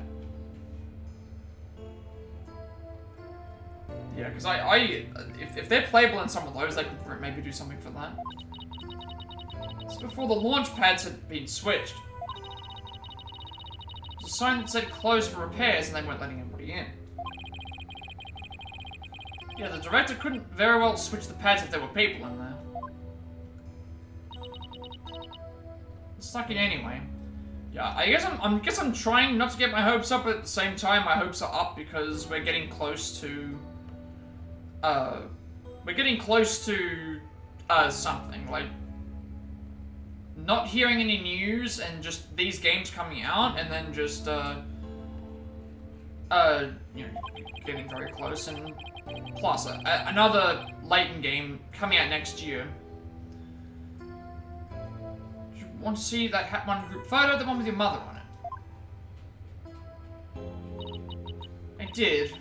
What I really wanted to see was her jacket. Jacket on display? That was Dr. Sykes. Hat 1 exhibit updated, a newspaper clipping, jacket worn by Dr. Sykes. Should have known it wouldn't be easy to get over such a traumatic experience. The second I saw that jacket, it all came rushing back to me.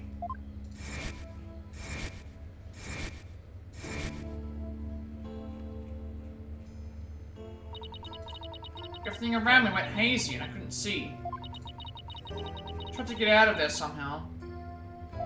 Yeah, this has to be so hard for her because of the whole, you know, reliving all the trauma and stuff. Guess I passed out.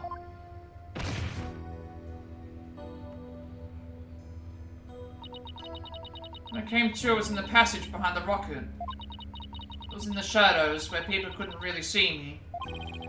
Maybe you got confused and went the wrong way when you were trying to leave. How long do you think you were unconscious, Athena?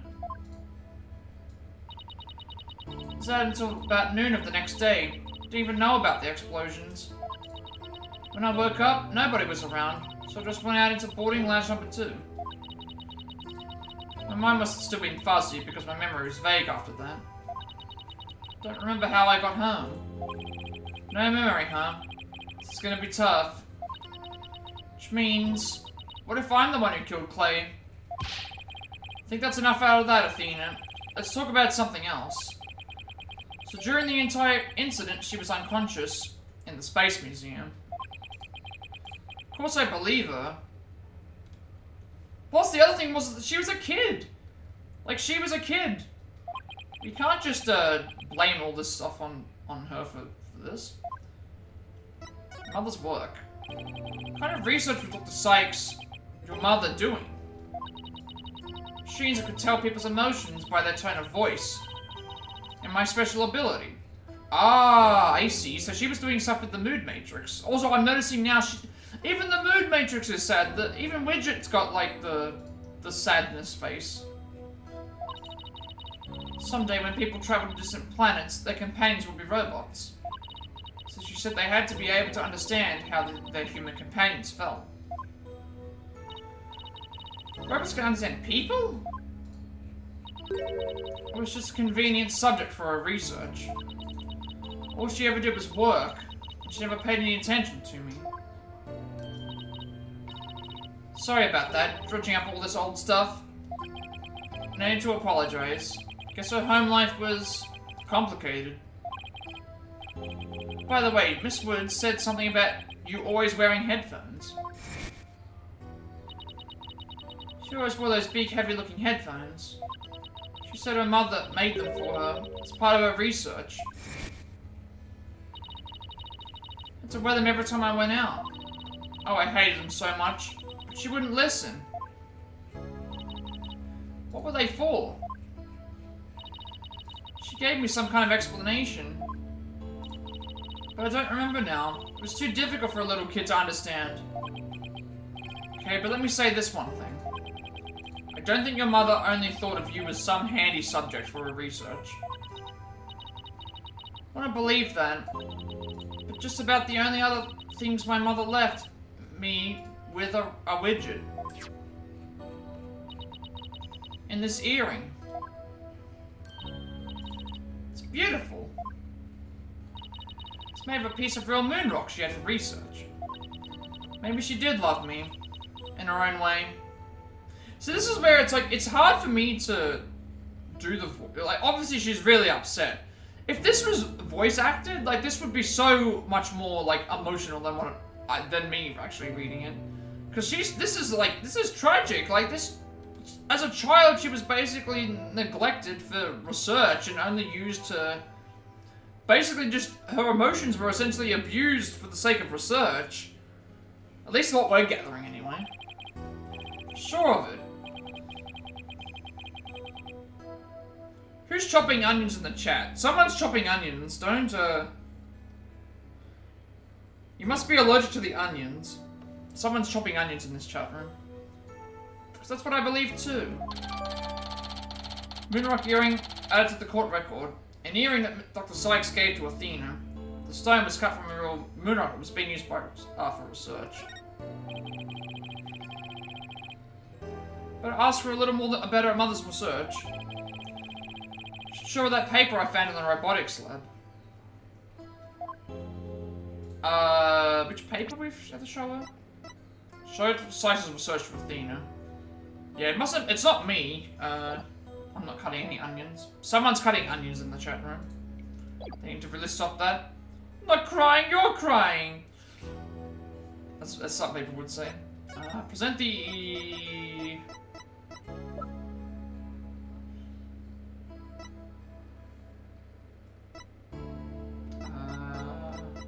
Where is the research? Autopsy reports. Where's the research?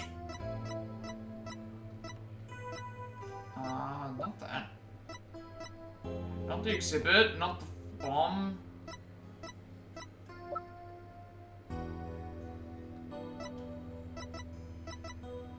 Is this the research? Robots with a heart? I think that's it. I think that's the research, right? It just tells me to present the research. Show Dr. Sykes' research for Athena. Have I not got it on me? Because I thought the research that was happening with the robots was, auras, but...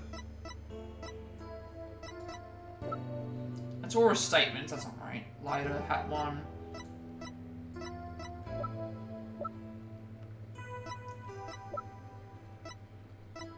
We'll just go with this. Ponko series.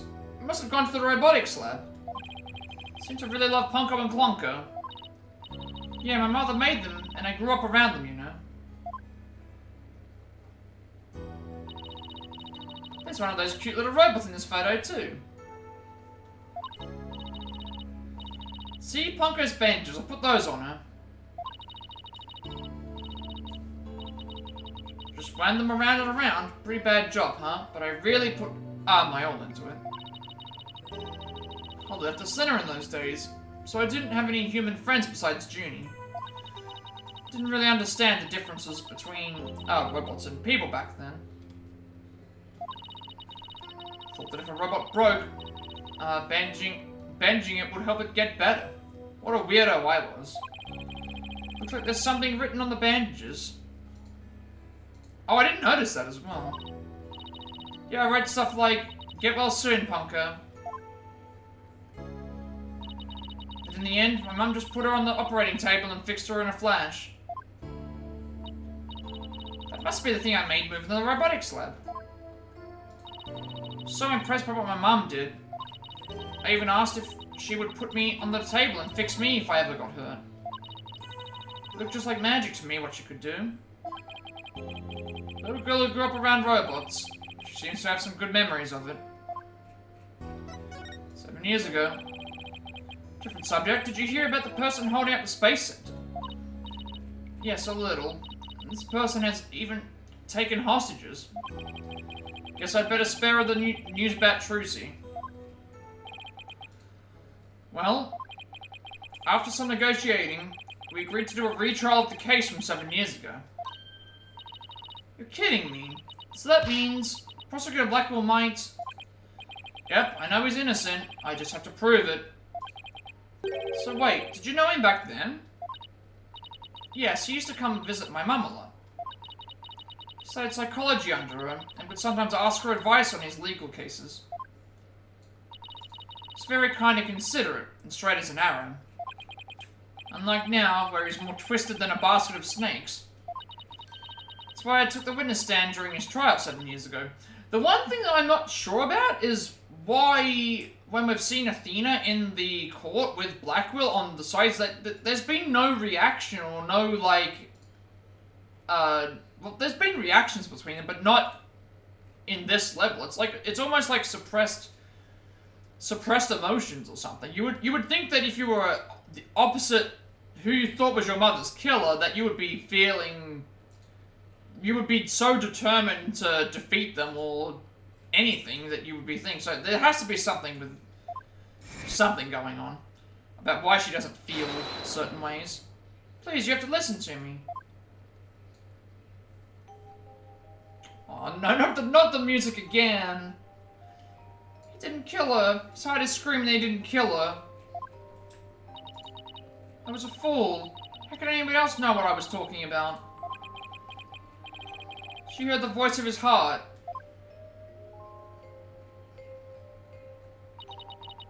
You were only 11 then, right?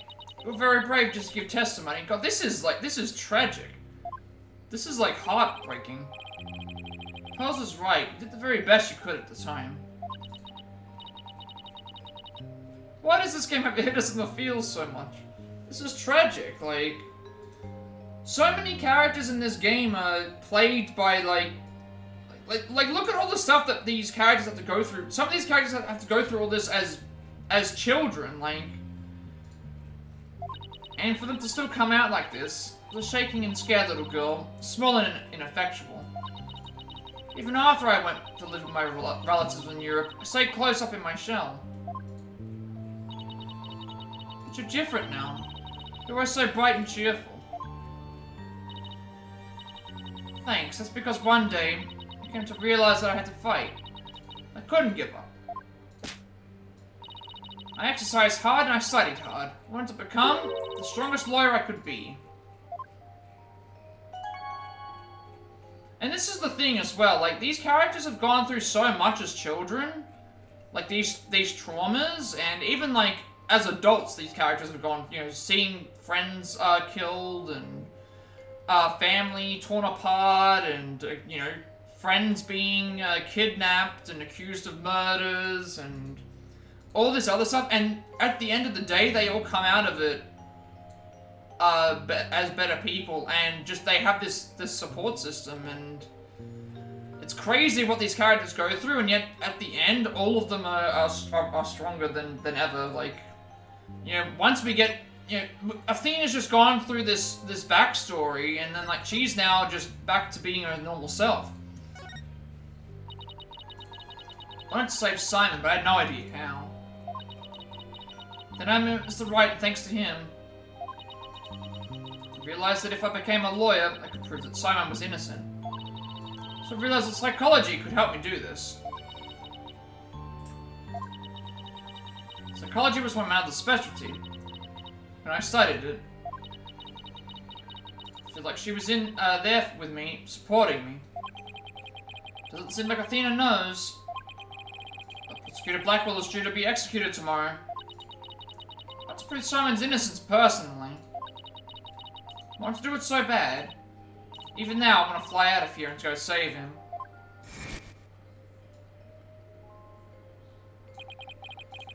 Come to think of it, she said something like during the Themis Legal Academy trial.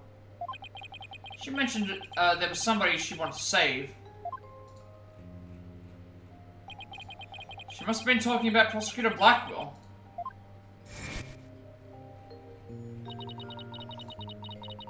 Heard some prison guards say that you had an interview with Simon. Yeah, so that's the thing. It's like I think the music in combination with like the actual backstory. It's like, you know, like it's just one of those things. Like these characters are just, they go through so much, and in turn it makes us go through so much as well, because it's like we're on the journey trying to find the truth, and it's just like, I think that's what also makes the culprits so good, is that like some of these culprits just do not have any regard for how anybody feels. They only do things for their own sake, or that's what I think makes a good villain as well. That it's like these characters don't have a lot of redeeming qualities. They do it because, you know, it's just what works. It's just what works. A good villain doesn't need to always be redeemed. It can be propped up by, they can be propped up as a villain because of the terrible things that they've done to the characters, and how we root against them, and we root for the characters that we care about, you know, through these cases. Like, how was he? What did he say? Can't tell her. How can I lie to Athena? He was doing well. He was happy about the possibility of being proven innocent. He was? I wonder if he smiled, like he used to, back then. If I can't prove Prosecutor Blackwell's innocence in this trial, I don't think Athena will ever forgive me. And this is the thing, we have gone through 4 cases of this game, well, technically 3 cases of this game, thinking that Prosecutor Blackwell was some sort of, you know, villain that killed somebody, and now we're at the point where we're now going to try and clear his name and find who the true culprit is. And this culprit has done so much stuff has been done because of this culprit as well. Like, we have to get down to the bottom of who did this, because just have to free him. Failure's not an option here. We just have to. For Blackwell, for Athena, for all the, you know, devastation that's been caused. I thought you might be here, Mr. Lawyer. We're in trouble. We are? What is it? I couldn't find a single open courtroom. They're all in session. No, but this is an emergency. It's very difficult to interpret a trial once it's underway.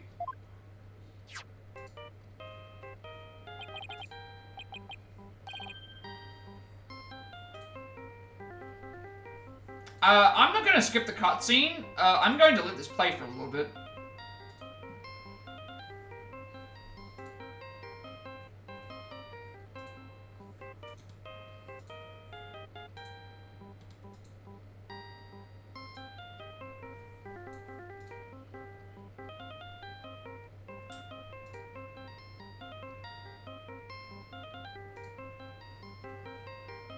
Get the Steel Samurai theme, I think that is, isn't it? Yeah. My phone, it's from Tracy.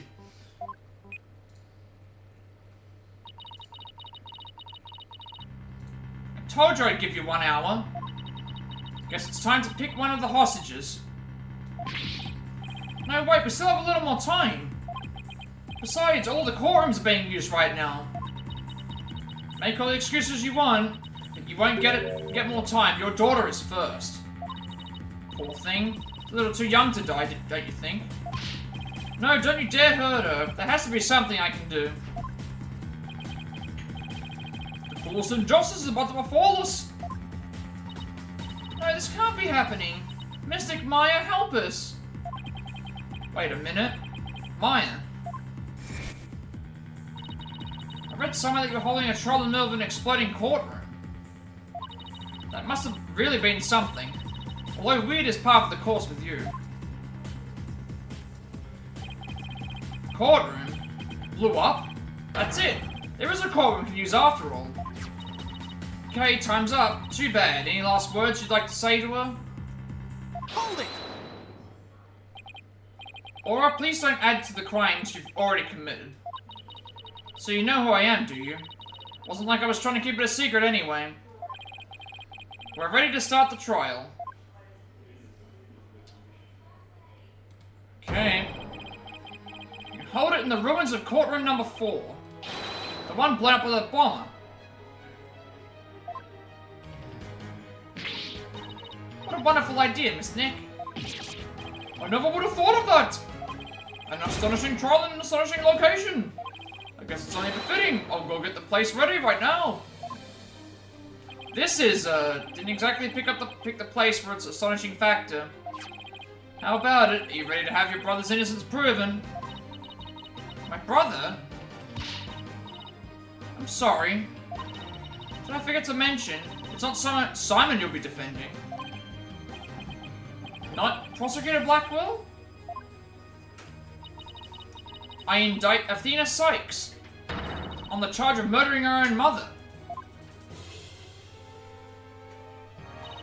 You'll be defending the little princess there, the one behind the glass.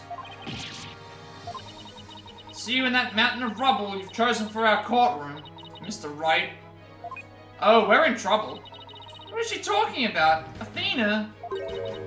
Of course. Why didn't it ever occur to me before? If Prosecutor Blackwell is innocent, somebody else has to have been the true culprit. Did I kill my own mother? No! This is like tragic. Oh boy, Oh! Oh no.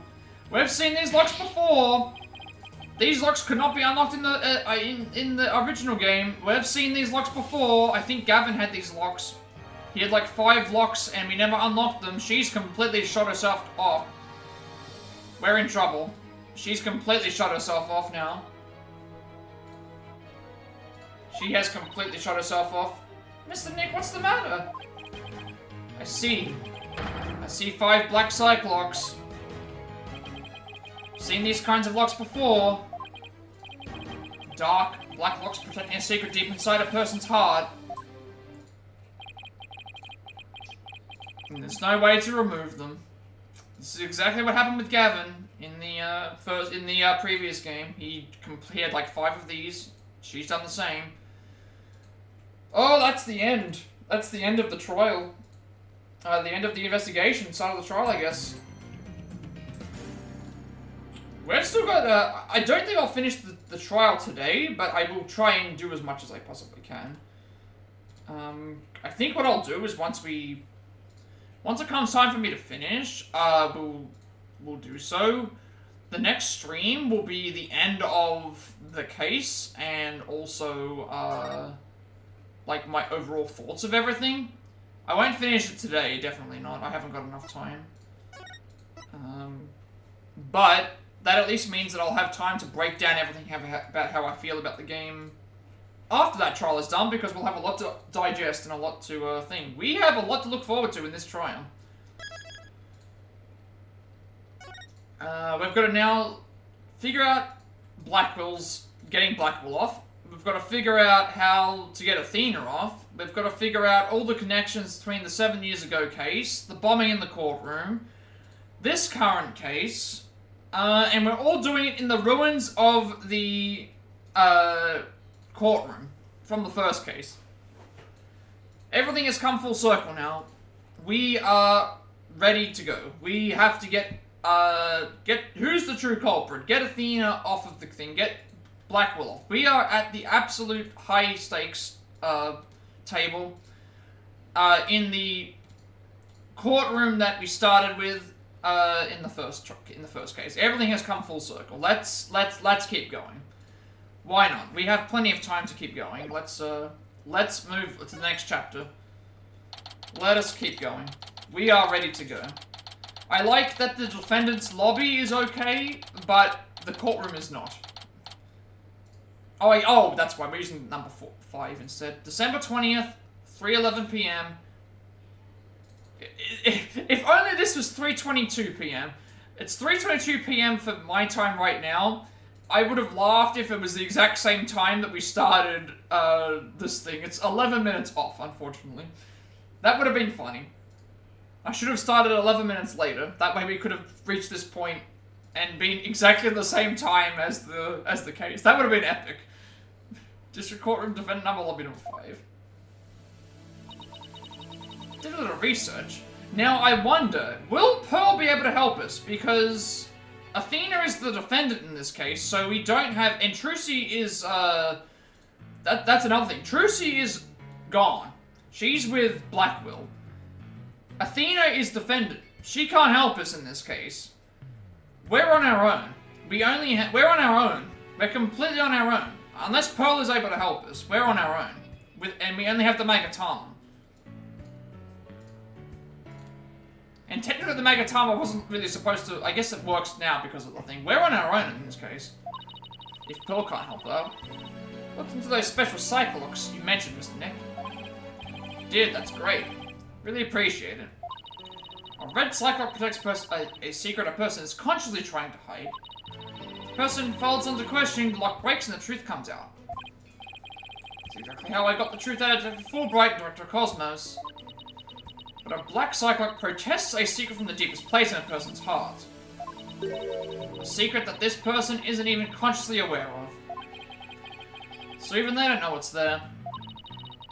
Athena isn't trying to keep anything from you on purpose. For some reason, part of her heart and her memories are sealed off, even from herself. Okay, so all I have to do is break the Cyclops. According to my research, Black Cyclops is like a heavy chain wrapped directly around one's heart. If they are ripped off by force, it could cause permanent damage to a person's soul. In other words, if I'm not careful, I could traumatize Athena for... Oh my god, this is... Okay. We have to be very, very careful. We could actually lose this case. If we get something wrong, we could just straight up lose the case, and not only lose that, lose Athena. Completely. We're not just talking about breaking the locks and getting down to the secrets of these things. We could traumatize. This is serious. This is a serious case. This is an absolutely serious case right now. We have to be on the ball if we're gonna traumatize someone potentially. We have to be on the ball with this. Pearls, could you stay by Athena's side? Never mind, we are on our own. We are on our own. There's a couple of game overs here. Okay, if there's a couple of game overs, I will probably... I want to see... Because we're only going to be playing the case once. Because we're only going to be playing the case one time. I might make saves. Just to see what the bad endings are like.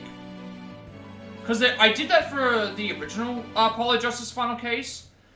If there are bad endings at a certain point, I may save the game just to see what those are, because I want to see what happens.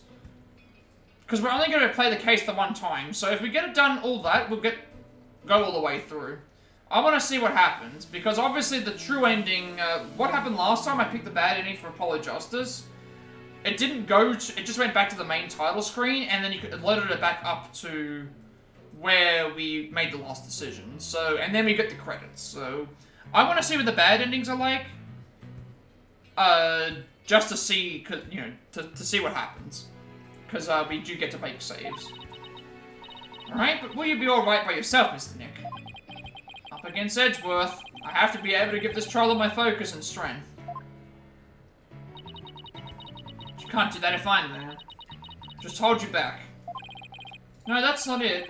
It just meant I can relax and concentrate if I knew you were with Athena. You're the only one who can do it, Pearls. Alright, we'll do it then. Good luck, Mr. Nick. Evidence is all ready. And, all the defendants are ready. We're ready. China's ready. Good. Now that my mind is at ease, I better get ready. Just tidy up the evidence and take out what I don't need. It's time to end this nighttime that started 7 years ago. We're at least ready for the first part of the trial, because I'm assuming we're going to have to do 2 parts again. This is going to be a long case. But we're in for the long haul. We're here for another, what, 2.5, 3 hours, probably? District Courtroom, Courtroom number 4. Defense, prosecution, and judge. There are even people in the gallery. The roof has been completely blown off, and the walls have collapsed. But today, this ruin is my battleground. Let's do this. Hey, the robots waiting there. Day 1, court is now in session, all rise. Court, or some facsimile thereof, is now in session for the trial of Athena Sykes. Not a facsimile, old man. This is a proper official trial. Take this more seriously, or you'll start hearing the bones of your hostages snap. Please try not to upset Miss Blackwell. I'm begging you. Court is now in session for the very serious and very proper trial of Athena Sykes. Hey, he's got his mannerisms back. This is no trial. This is nothing more than a ridiculous farce. What did you say? Edgeworth, did you not hear what I just said to his honor? However, this ridiculous farce has a very important meaning for our legal system. Recall the case of the UR1 incident, in which a prosecutor was found guilty of murder. Chief Prosecutor versus Chief Defense Attorney. That case ushered in the odious dark age of the law. I see what you're after. If we can find the real truth behind that case today.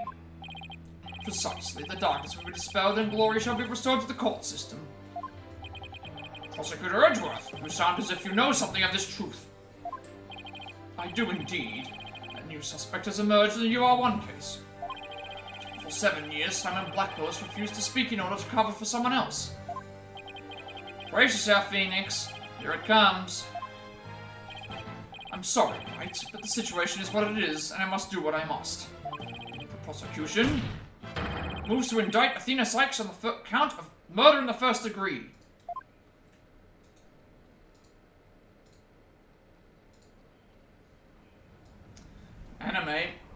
Anime cutscene. Regardless the circumstance, I intend to question the defendant with all I have. Are we ready? For that is a part of my creed.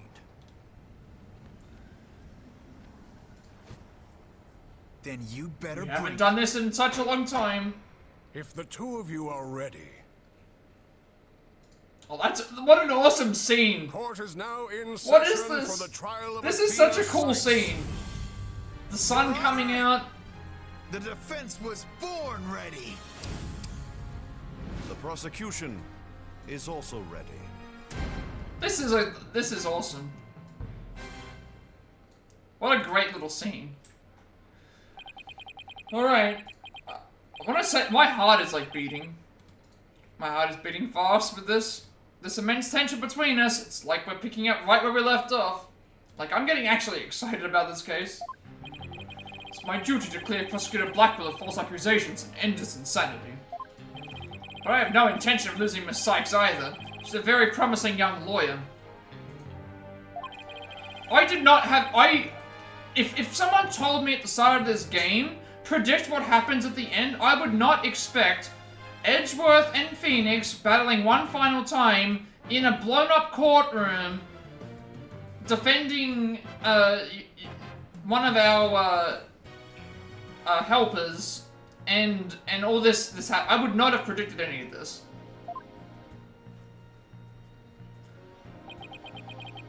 But I don't think Prosecutor Blackwell did it either. So do you have any clue who was responsible for the sabotage?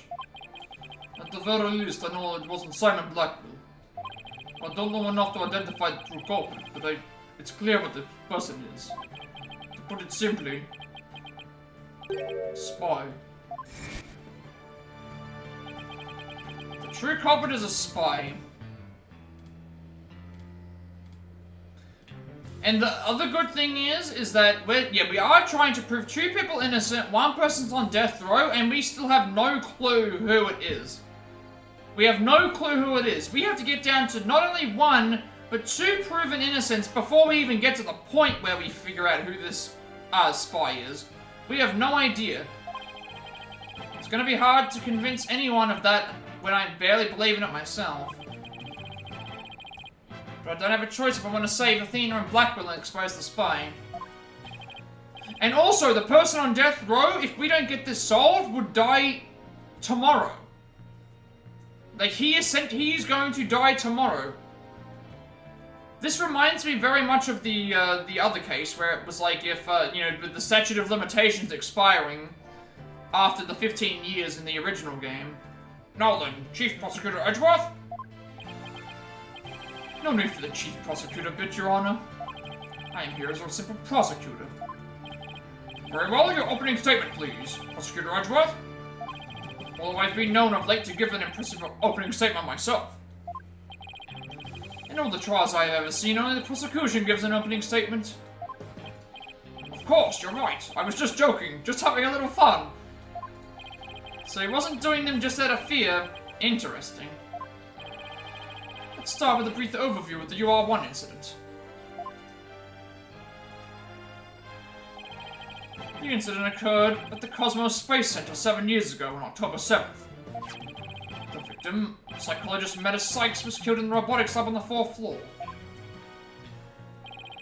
Athena's mother, Simon Blackwell, a young prosecutor at the time, was found guilty of the crime. There were 2 deciding factors that led to his guilty verdict. 1, Blackwell was the only person in the corridor to the lab at the time of the murder. And 2, this photo, which captured the moment of the crime. Very incriminating evidence indeed. It would appear that the only conclusion is that Prosecutor Blackwell did indeed. Are you kidding me? I'm not accepting any conclusion of the kind. This opening statement is over. Now hurry up and call the witness. Excuse me, Miss Blackwell, but we must follow proper procedure for these things, you know. Or perhaps we should heed her wishes, Your Honor. She is the trial sponsor after all. Yep, this trial is sponsored by Aura Blackwell. Robots, and robots taking over the hostages as well. Besides, the courtroom is chilly, and sitting for too long can't be good for your back. You are very kind to show such concern for the welfare of the elderly. Skilled as ever at playing the court puppeteer, I see.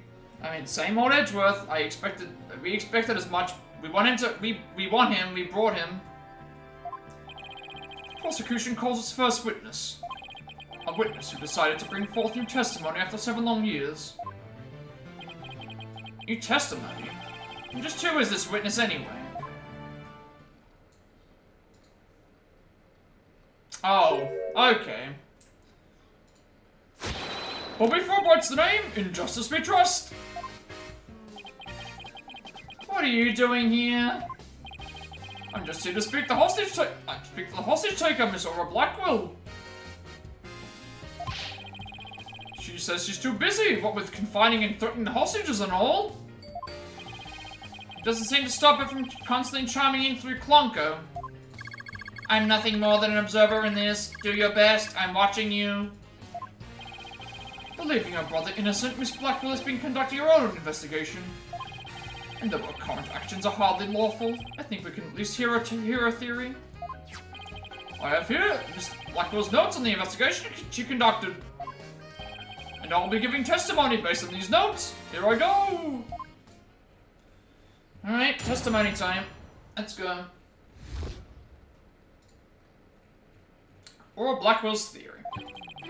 Simon isn't the murderer. He was trying to cover for someone. Someone else was at the scene at the time. They say Simon committed the murder.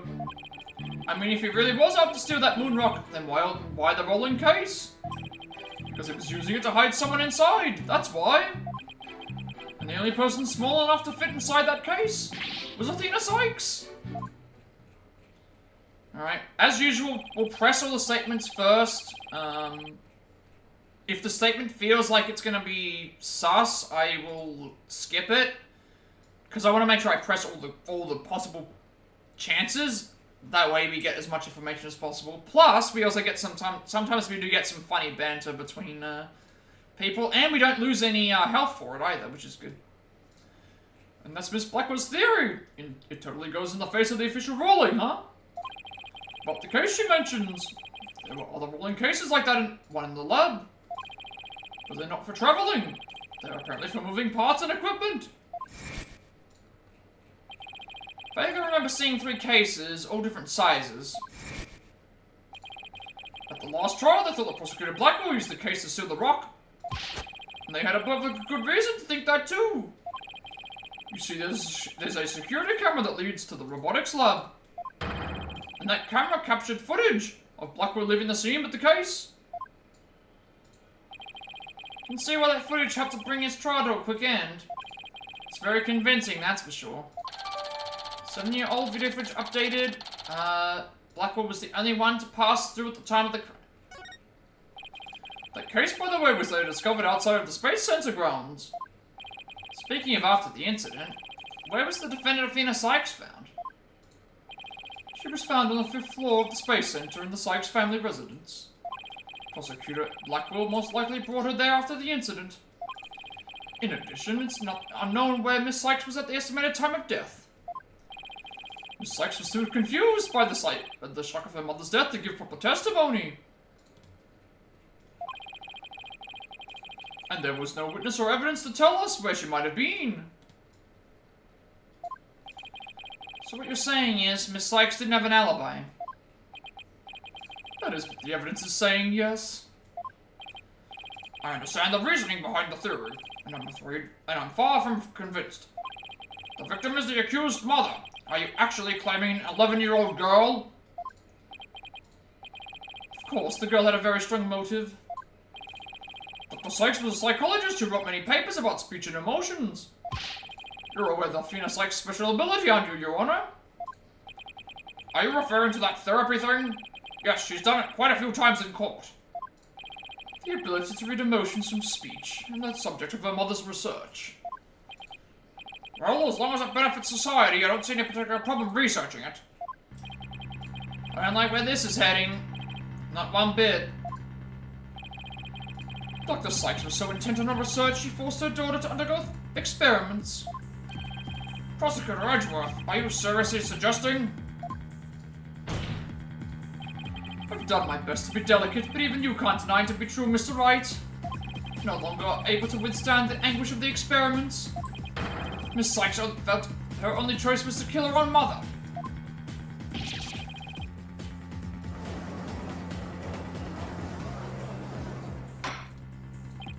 Order! Order in the court! What a tragic story. I hardly want to believe it myself. But we must proceed, Mr. Wright, if you could. Detective Fulbright, please refer to the notes. Alright.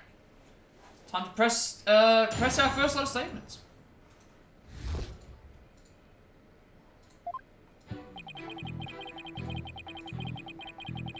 Hold it! So Prosecutor Blackwell willingly accepted a death sentence to protect someone else. Yes, that is precisely what Miss Blackwell appears to believe. And that is why I believe as well. Prosecutor Blackwell is no murderer, Mr. Wright. But Athena Sykes certainly didn't kill anyone either, Mr. Edgeworth. So it appears neither of us can afford to go easy on the other. Fine, I expected no less.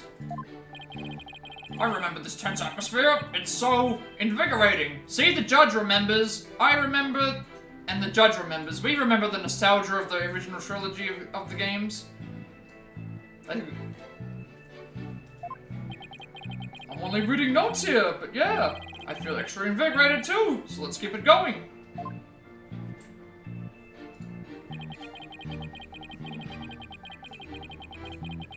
Hold it!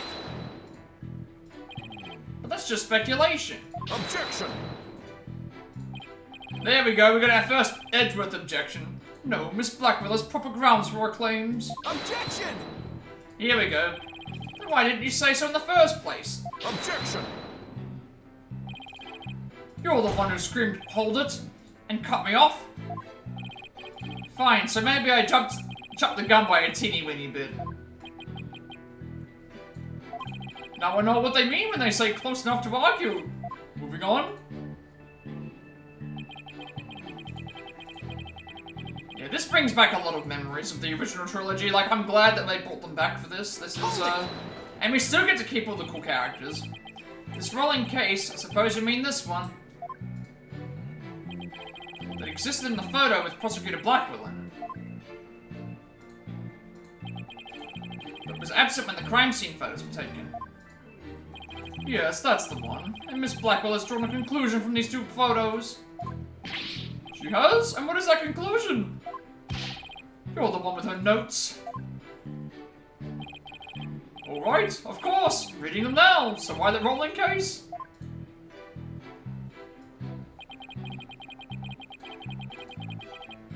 Hold it! How do you propose you hit a person inside one of those cases? Have you forgotten that we just saw such a thing only the other day?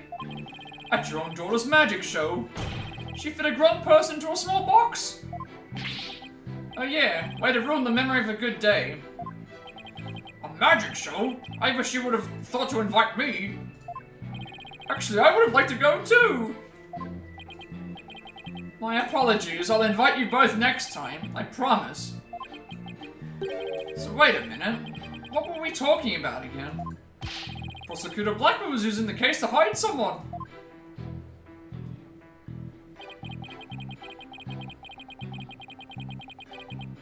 Hold it! That's nothing more than conjecture, and it's hardly the only possibility. In that case, what do you think Prosecutor Blackwell had in that case? I think it was the moon rock. Objection! There were 3 cases at the scene, but Prosecutor Blackwell used the largest one.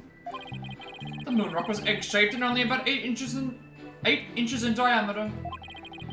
Wouldn't have made any sense to use the largest case there just to move that rock. Objection! Be that as it may, it doesn't prove Miss Sykes was inside. Let me ask you this. Can you come up with a better theory of what was in that case? Well, Mr. Wright, can you? Yikes. Give a guy some time to think. Let's see. Should I try to bluff my way through what could have been in that case? Considering we don't really know what could be in the case yet, I think we need a bluff. I think we might need to call the bluff here. Mainly because we don't have anything right now, but if we choose to bluff, there might be a chance that we can get some additional information by unless they of course call our bluff. But I think typically the best option is always to bluff. Whenever they tell you if it's important or not important to the testimony, it's typically always important. So how does this game work? It's a visual novel, but essentially the trial phases are witness gives you a testimony. You have to either present evidence that you've collected via your court record, so this is like your evidence pieces, or you have to press certain statements that have contradictions, and it's a lot of back and forth between prosecutor and defendant, going back and forth. and trying to figure out who's done what. So in this case, we're trying to get not one, but two people off of murder trials, and we're trying to get down to who the true culprit of the case for this is, as well as both murders and the previous one. So right now we press a couple of statements to get a bit of additional information, and eventually we're going to have to start looking through our evidence and presenting certain things to contradict what the prosecution is saying. It's like it's a court-based game. It's like a over-the-top court case is the best way to put it. A lot of people would say it's like Law and Order, CSI, like a CSI type of game. Yes, there's an anime. There's anime, there's several movies, I believe as well. There's definitely an anime about it. I've not watched it, but I know that there is one. I think the anime is actually accurate to the games as well. So I believe if you watch one of the animes, it might actually relate to the games as well. I don't think they're unique. Know exactly what Prosecutor Black will carry from the scene. Just have to find something else that was missing. I'd be very interested in hearing your theory. If it's true, that is. This is a crime scene photo taken after Prosecutor Blackwell left, correct? All we have to do is compare this with... this photo of Prosecutor Blackwell to see what's missing. If he took something with him, then it should be in one of those photos. Lady Luck, don't fail me now. Yeah, there's an anime, I believe there's a live-action movie. I think there might be 2 live-action films. There's a live-action movie that was in Japan that they made maybe 10, 12 years ago. Thank you for the like, Lotus. Much appreciated for your support. Alright then. Mr. Wright, let us hear your theory. What did Prosecutor Blackwell... BKR6 in here? Yeah. It's going pretty good. How's things going with your streams and stuff? Has your average been pushing up a lot recently with the I'm assuming because you've been playing Black Ops 6 beta, it's probably helped out a bit. I'm doing pretty well though. We are about to get to the end of, well, oh, you're at 2.3, nice. I'm at 2.5-ish still. But yeah, I'm doing pretty well. We're on. This is the last case of the game, so it'll be a long one. But we'll see how. You're at 0.8. I mean, I remember for months I was stuck at 0.2. So you'll definitely get there. It's like once you start building up your network and your consistent player base and stuff, you'll definitely get there. Like in the last few months, me and a few other people have been really trying to help out each other to boost everyone else's startup. It's hard because there's just so many streamers, but yeah, we're definitely getting there, and you know, we'll always try and like help out anyone else who's trying to get in that same pace as well. Yeah, that's the thing. Nook is really close. He's at 2.8, I think, right now. So, considering how close he is, once he reaches affiliate, he might be able to help you out a lot too. Because that means we avoid the once you reach affiliate, you can never lose it.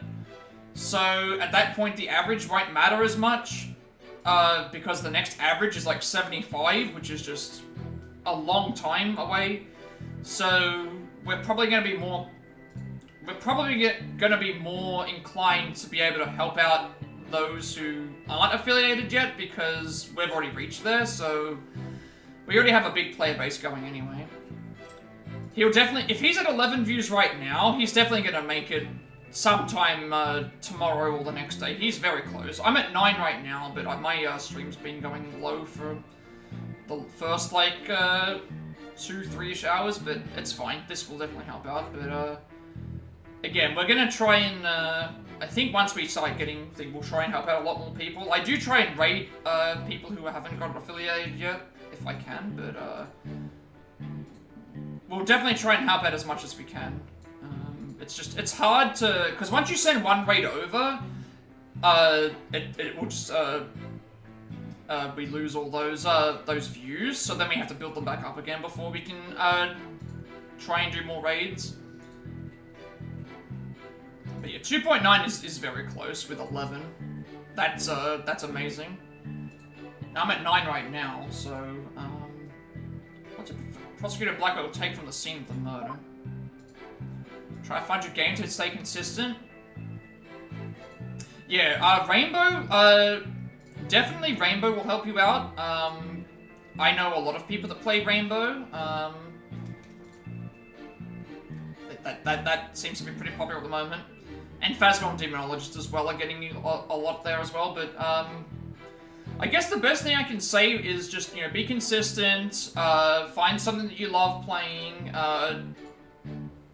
spend time in other streams will definitely help. If people see that you're regularly tuning in and stuff, they might actually pass the pass raids on to you. It's hard to really say. It does involve luck. Like I very much would say for me it's luck as well. What time people play is also important. There's just a lot of different things that I can't really. Oh, there's an event coming up? Yeah, that's definitely going to help then. Definitely consider that then. If you were already playing Phasmo and you're already building up for our views with Phasmo, and then there's coming to console, more people are going to be inclined to want to play that. And Halloween is coming up, so yeah. I think you've got the right track. Like, you're doing very well. Until, what, a few months ago, I was stuck on 0.7 views for a long time, so, and I've been doing this for nearly 2 years. Like, I think sometime this week is my 2 years on streaming for Twitch, so I know the grind, I know how it feels to, you know, be only on less than one view for the majority of your streams, but we all start from somewhere, and now that we have bigger player bases and bigger viewership, we can start passing those on to others. Yeah, 60 followers in 30 days. It took me... how long did it take me to get 50? It took me... How long did it take me to get 50 followers? It took me...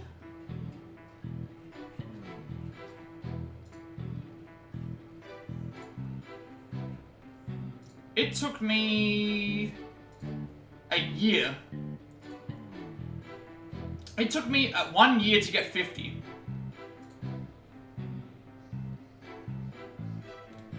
So don't, you've already got the followers, that's already good. You've got the followers, you've got your, you know, the streaming time itself only has to be like, is it 7? 7 hours? No, it's 7 days in a month. 12 hours streamed, I think? No. 7 days in a month. What are the requirements again? 50 followers, average of 3 viewers. Is it 8 days streamed? Or 8 hours streamed? And like 7 days of the month streamed. So... those are your main requirements. The average will always be the hardest. It's always the hardest.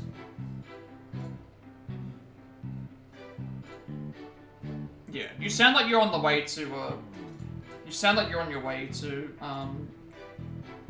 progressing, so I'm sure that, like, once Nook and, a few other people get affiliated, we can probably start sending, raids to, because I know that you and, Nook and, Scarlet all stream at the same time, so I can only send my raid to one person, but if I've already sent if I've already, if Nook's already an affiliate, I can send someone else, I can send my raid to one of you, and then boost your, raid up as well.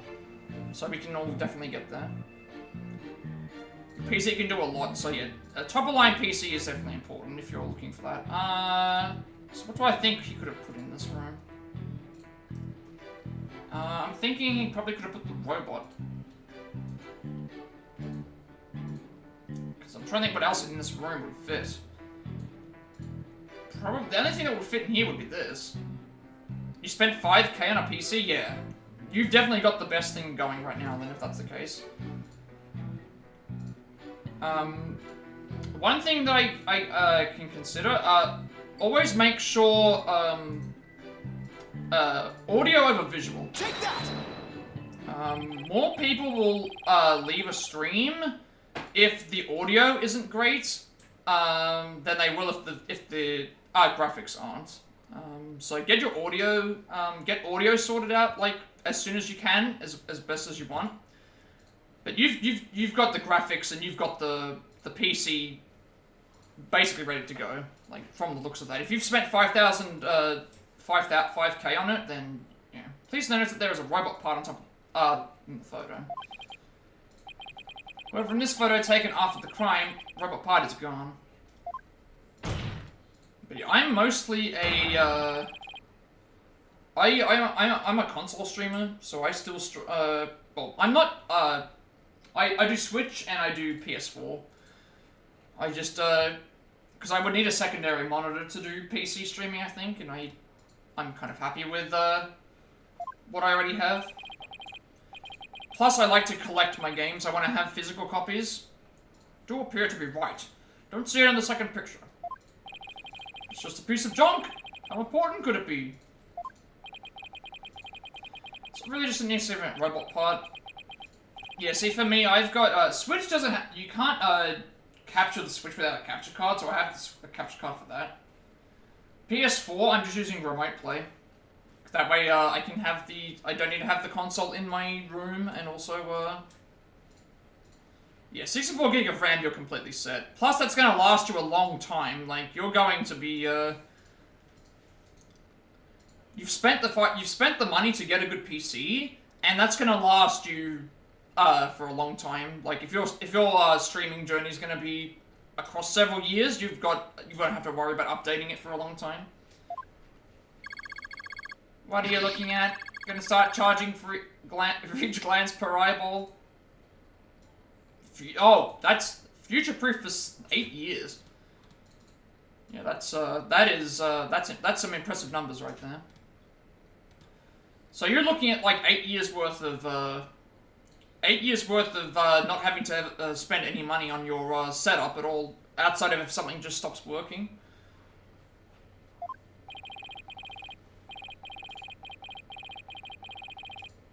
Stingy, what happened to the age of free previews? What do you mean? Just 5k for, yeah, everyone's birthday is coming up. Well, my birthday's not for 3 months.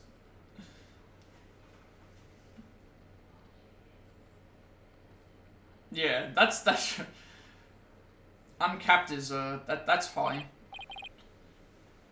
You're on about this robot part. Doesn't look like it could be an arm from that robot there. Oh, now that you mention it, it does, doesn't it? The case is still too big to be practical for just the moon rock and a robot arm. Was it really just the one arm that was in there? If it wasn't Athena in the case, then maybe. I believe there was another robot at the scene that looks just like this one here. Your Honor, it's the defense's assertion that it was this other robot that was in the case. But I guess in general, obviously, talking about specs and things like this, outside of that, I do have several Discords that I use also for networking, so you can probably find a lot of people, I can always try and like send invites for those to anyone who would want them, because that would actually help out a bit if that was something that you would need, unless you're already on those. But we do have a lot of community. Yeah, I always, if I see that you're streaming, I usually have the stream up. It's just I'm not talking in the chat because I have, like, Nook's and your stream up, so I try to help out as best as I can. It's just, if I'm not chatting in the stream, it's because I'm probably already chatting in Nook's stream, but I do try to keep the streams up. Oh, you're on Pixelify. Pixelify is a good start, and then obviously, like, where Nook and all that are as well will also help, but, so you've at least got that foundation to start with. But there are plenty of people on there.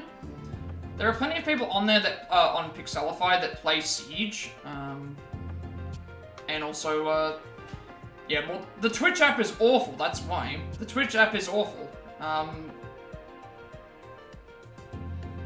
There probably is a way to do it, but, and DBD, okay, then you're pretty much set with that. DBD and DBD especially, there's tons of people on Pixelify who play DBD.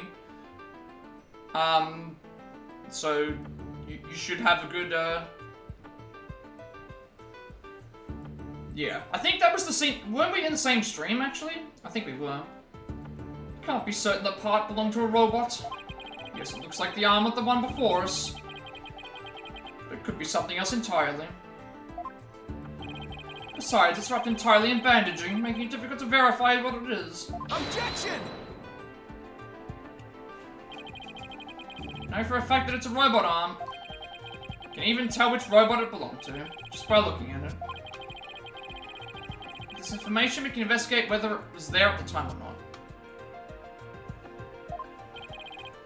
Mr. Wright, I thought you were more of the technologically illiterate type.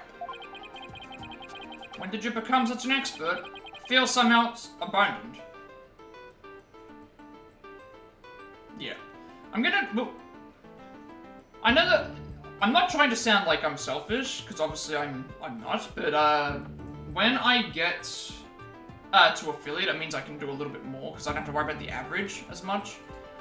But we because I'm getting so close, I can try and help out as best as possible. Like, we already have, Germany was already, Germany was stuck at really low, average for a while, and then, a bunch of us just started raiding, and it's buffed them up really fast, so it's essentially the same sort of thing. We can definitely help out a lot with that. Not to worry, Your Honor, still know next to nothing about machines. We know this piece of evidence proves which robot the arm belonged to. It would have been the... talking about it would have been the...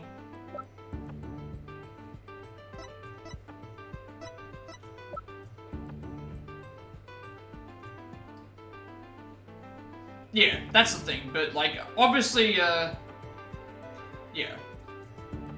I think, in general, if someone is streaming, typically it's either for fun or because they want to reach affiliate, or both.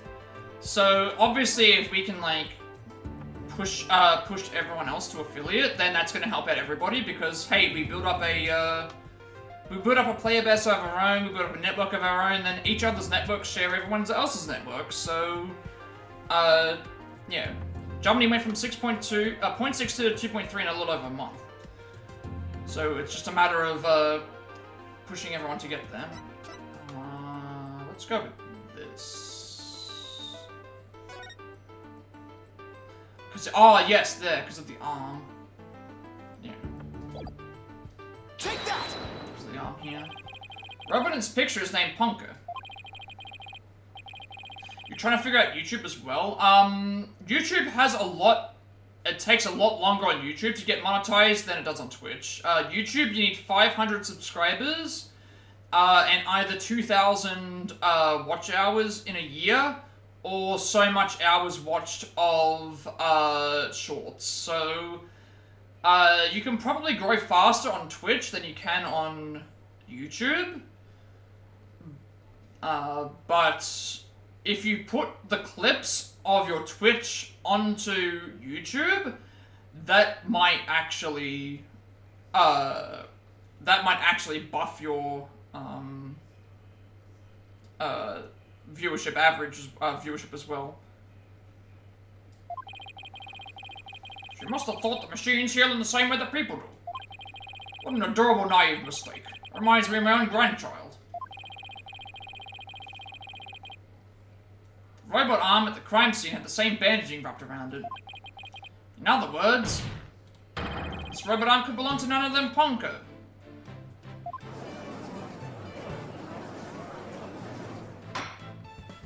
Order in the court! Order, I say! Prosecutor Edgeworth, what do you have to say to this?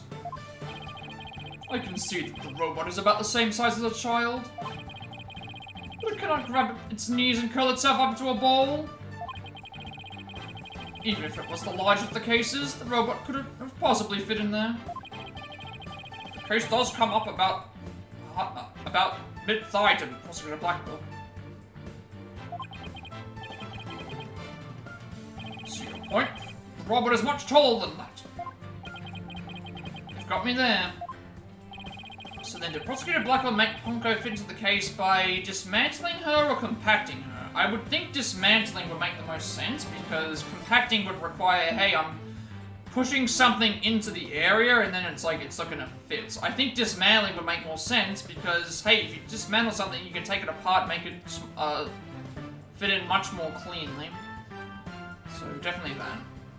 Definitely by dismantling, not compacting.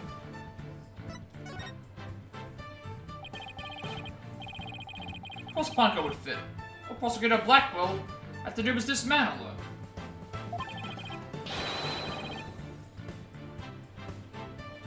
Once taken apart, the court could have easily fit inside that rolling case. Appears to be a robot assembly device. Disassemble anything in a flash. Push the dismantle button. That sounds pretty neat. Can I push it, Mr. Nick? Sounds rather violent, but Mr. Wright does have a point there. Objection! Except that there was a body on the table where robots are dismantled and assembled. There would be no room to take the robot apart. Objection! What if it wasn't done on the table? What if the katana was used instead? You mean the sword? Yes, Your Honor. Miss Blackwell, I'd like your opinion as a woman of science. Isn't it true that the katana could have been used to take the robot apart? I suppose so. Their joints aren't made of a very tough material. A blade could slice through them. Thank you for your expert opinion, Miss Blackwell. Thanks to you, we know now. The existence of the severed arm in this photo proves that Ponko was taken apart. In addition, since the rest of Ponko was not found at the scene, we can conclude that the true meaning of this photo is very different from the original interpretation. You can't mean... That's exactly what I mean. This photo does not capture the moment of the murder. It's instead a picture of the moment after the robot was sliced apart. The blood you see where the arm was cut off was transferred there by the bloody katana. Most likely the rest of Ponko was scattered around Prosecutor Blackwell's feet. Not hearing this. Therefore, what was transported inside that case was not the defendant, but a robot. Miss Sykes never was at the scene at the time of the murder. My head, my body, where am I? Okay. I'm loving this court case so far. Order! Order in the court! It's true that Ponko was found in pieces after the murder. And I'll admit I repaired her myself afterwards. Photo of the crime updated. There's a blood stain on the end of the robot's arm. Yes, finally making some progress. Hopefully I've gotten at least one step closer. Proving both Athena and Prosecutor Blackwell innocent. Objection!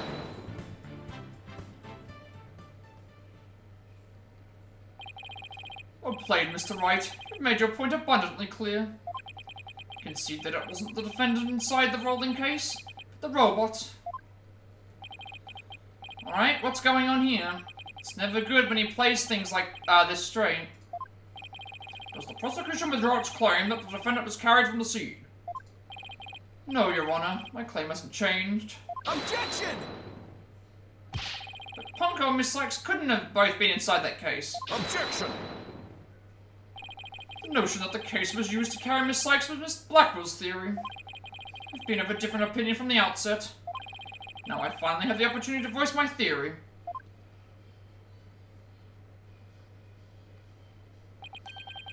Thanks to the defense. Edgeworthy's been one step ahead of me this whole time. In that case, how do you propose the defendant left the crime scene? Simple. The footage shows only Prosecutor Blackwell from behind. What's more, he's holding his arm in front of his body as if he were holding something or someone. It's hardly evidence. I have proof. The surcoat Professor Blackwell was wearing. The victim's blood was found on the front of it, and the stain had a highly distinctive shape. A blood stain with a distinctive shape? Please continue, Prosecutor Edgeworth. 7 years ago, the defendant was known to constantly wear a certain item, of which there is only one in the world. A special pair of headphones made just for her. She always wore those big, heavy-looking headphones. She said her mother made them for her, as part of her research. Analysis showed the bloodstain to be in the exact same shape as his headphones. In other words, this was no mere blood splatter. The blood went from the victim's body to the headphones, and then was imprinted onto Prosecutor Blackwell's coat like a stamp. A most gruesome stamp indeed.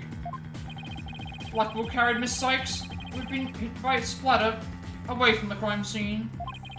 This proves that Athena Sykes was without question present at the crime scene. And that concludes the prosecution's argument. Did the classic Edgeworth pose.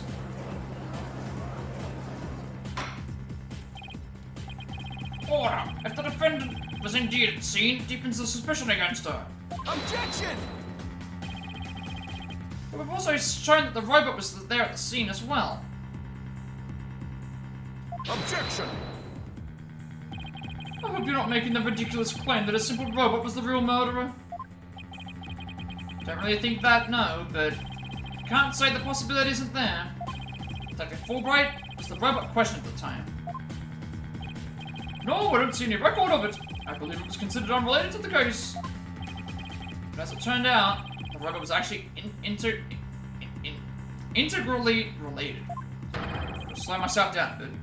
Your Honor, the defense would like to call Ponko to the stand. A robot witness?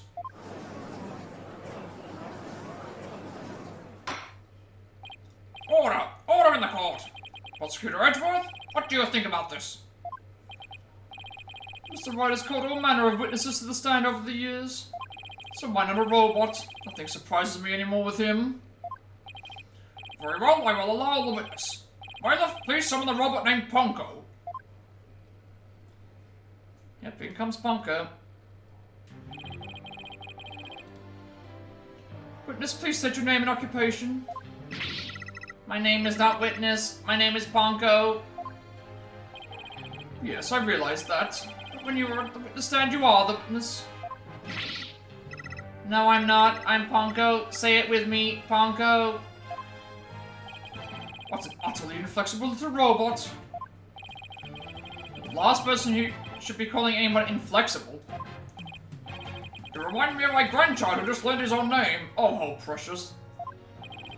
Alright, Ponko. Going to ask you some questions. Questions? You have questions? Hooray! What are your questions? I want to know if you were there at the scene of the murder of Mrs. Sykes. It was 7 years ago on the 7th of October, around 2 p.m. in the robotics lab. Certainly. Just one moment. Searching data. Search complete. Yes, I was there in the robotics lab.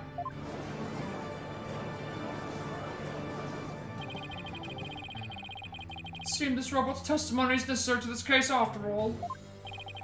This is great.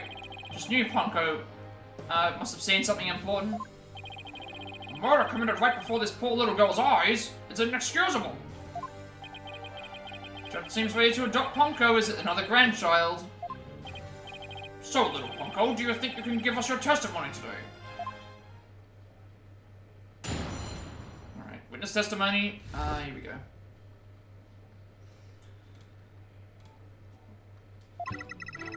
I went to the robotics lab at about 2 p.m. for my regular recharge. Just as I was about to charge up, Athena came in and hugged Mummy Metis. And then Mummy Metis fell down. After that, I was recharging, so I don't know anything. After I charged up, I was cleaning the room, and Mr. Simon came in. And then an error occurred. There was no data after that point. Alright, I'll break down the statement. Well, it sounds like the defendant was without question at the scene. However, it doesn't appear that the witness saw the actual moment of the murder. I disagree. This testimony shows that the defendant did indeed commit the crime. What? At the end of the day, we mustn't forget that this witness is still a machine. Being a robot, its understanding and capacity to express itself are limited. So what are you suggesting? The witness's statements need to be interpreted. For example, the terms hugged, and then later fell down. Adults don't usually fall down after being hugged by a child. They don't, but... Yes, what these witness statements are telling us is... that the defendant stabbed the victim with the murder weapon during this moment.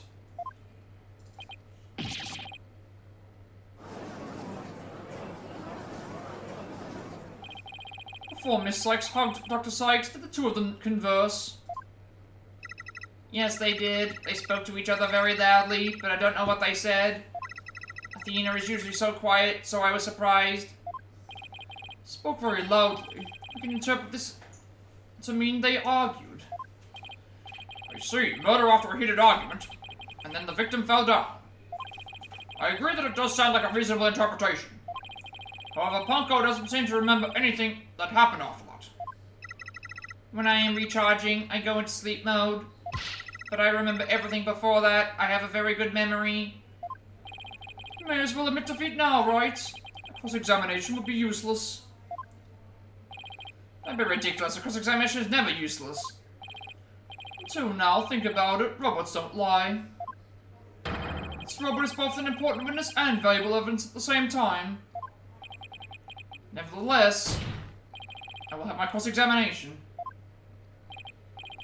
See, you haven't changed. You never were one to worry about wasting time. Very well, even if it may be a waste of time, you may proceed, Mr. Wright. So you both just how fruitful any cross-examination can be.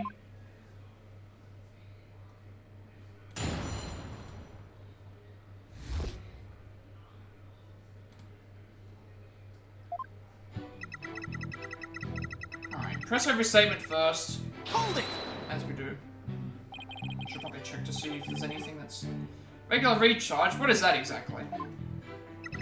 I have to refill my battery's power, or else I stop working. I go to the lab to do that. So the recharge occurred around 2 p.m., around the time of the murder. That's right. I go every day at 2 p.m.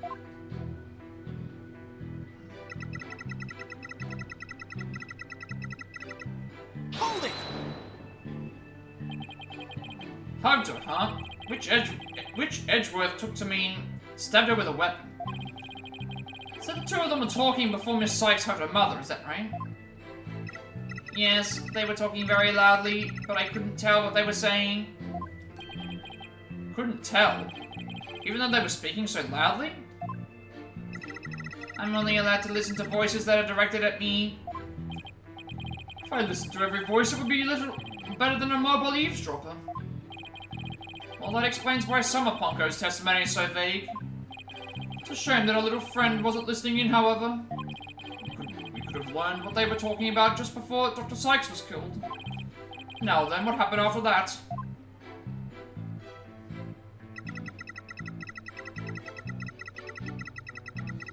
So this is the one that I think we have to press, so I'm gonna press this one. I wanna make sure I press all of them, just in case we, go forward too far. Hold it! Prosecutor Blackwell, I wonder what he went there for. His objective, I don't know. Guess I can't very well ask Pongo to speculate. That's what happened after Prosecutor Blackwell arrived. So I skipped the third one because that's what I think that it is, and I don't want to press it in case it skips everything else we could see with these extra two statements. Don't remember what happened next. An error, huh? I wonder if all data is suddenly cut off at that point. I don't know anything about after that. The answer to that question is right here. According to the defense's theory, this photo shows when the robot was being taken apart. Exactly, we can conclude that Pongo's error was the result of her being dismantled. Indeed. The bodies of these robots are designed to be controlled remotely by a separate computer. Yes, that's basically what Miss Blackwell explained to us too. She said their hearts and memories are stored on a separate computer. When the witness was taken apart, she lost the use of her body, but not her memories. That's how she is now, still able to give testimony about the events of that day. Fascinating. It's as if she can be seriously wounded, but her soul still burns.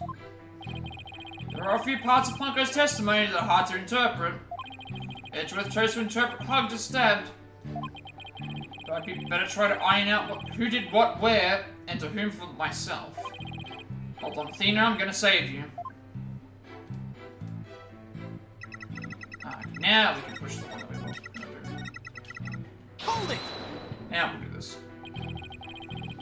Don't want to delve too deeply here, but could you tell us how the victim appeared and acted at this moment? Mummy Menace was very surprised when she was hugged. I heard her heart pound. Her heart? Mr. Wright, have you forgotten about this document we found in the robotics lab? These robots have a heartbeat detection system. Now that he mentions it, I do remember reading something like that there. They detect the presence of people by the sound of their heartbeats. But wait a minute. That means, if Dr. Sykes really did die at that moment, Pongo, how was Dr. Sykes after she fell down? Could you still hear the sound of her heartbeat? Let's see, the moment she fell, her heart was pounding. After that, I don't know. I started recharging just then. For all the unlucky timing, if you had heard anything after that, could have possibly proved that the hug wasn't actually the moment of the murder.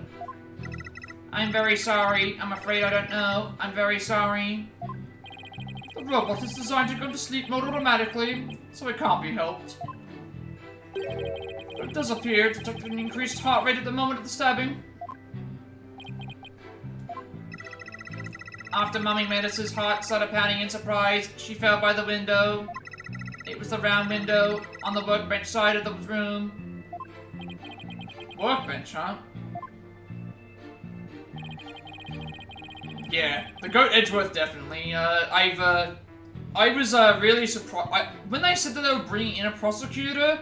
I thought what was going to happen was Clavier was going to come back because of the third case, but then they brought Edgeworth back, and it's like, I was so happy when Edgeworth came back. I'm really happy that they brought him in. Edgeworth is a really good character. And he's not, and he's back to his normal self as well. There's something critical in Pongo's statement just now. Usually, whenever there's anything that suggests this, it's always there is something, because why would they give you the option to say that there isn't anything? There's always usually something that's in the testimony.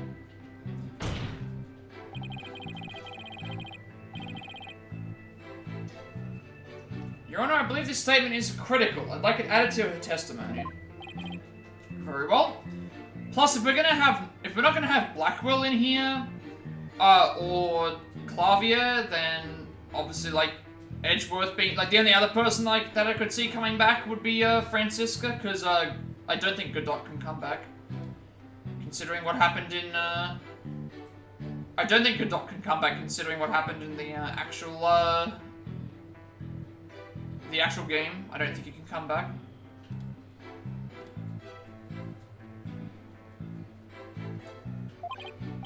Pongo, would you please add that statement to your testimony? It's a good little girl. Mummy Metis fell down near the round window on the workbench side of the room. Hold it! Alright, so obviously we're going to have to present something here, because usually that's what we have to do. 2 round windows in the robotic slab, which one did you mean? It's nice to see Edgeworth, because that's the first time we're at the end of the second game almost, and we didn't see him at all in Apollo, so... The one on the right, near the hanging scroll. That hanging scroll was Mummy Metis' prized possession. Okay, in the pictures of the crime scene from 7 years ago, there is definitely... a hanging scroll and a Japanese theater mask hanging on the workbench sidewall. But is there some problem with this statement? I think that there is, because they're usually... Whenever they present us with a new statement, we usually have to present some evidence, so... it should be... fell down near the round window of the workbench side of the room. But this would suggest that she was... this would suggest otherwise. So... Objection! If she died right then and there, that would suggest otherwise. Ponko, your statement may have just inspired a breakthrough. I was helpful. Hooray, I'm so happy. Just to be sure, let's go over it again, okay? Victim fell near the window on the workbench side of the room. However...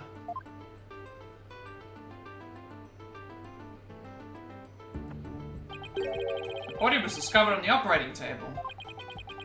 But the operating table and the workbench are 2 different locations. Exactly, Your Honor. Just learned a new crucial fact. What could explain the 2 very different locations of the body? I'll tell you what. The victim moved. Because, if she died immediately, then the defendant would have had to remove the body, but we're also thinking that the defendant didn't do it, so if that's the case, then the victim would have had to remove themselves into that position. 11-year-old girl couldn't have moved the heavy body of an adult. So the only explanation is that the victim walked to the operating table herself. In other words, what Ponko observed near the workbench couldn't possibly have been the moment of the murder.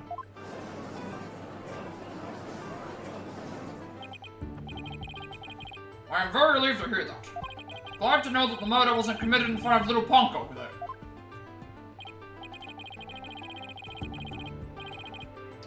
Yes, as we just heard in the testimony, Miss Sykes hugged her mother, nothing more. Objection!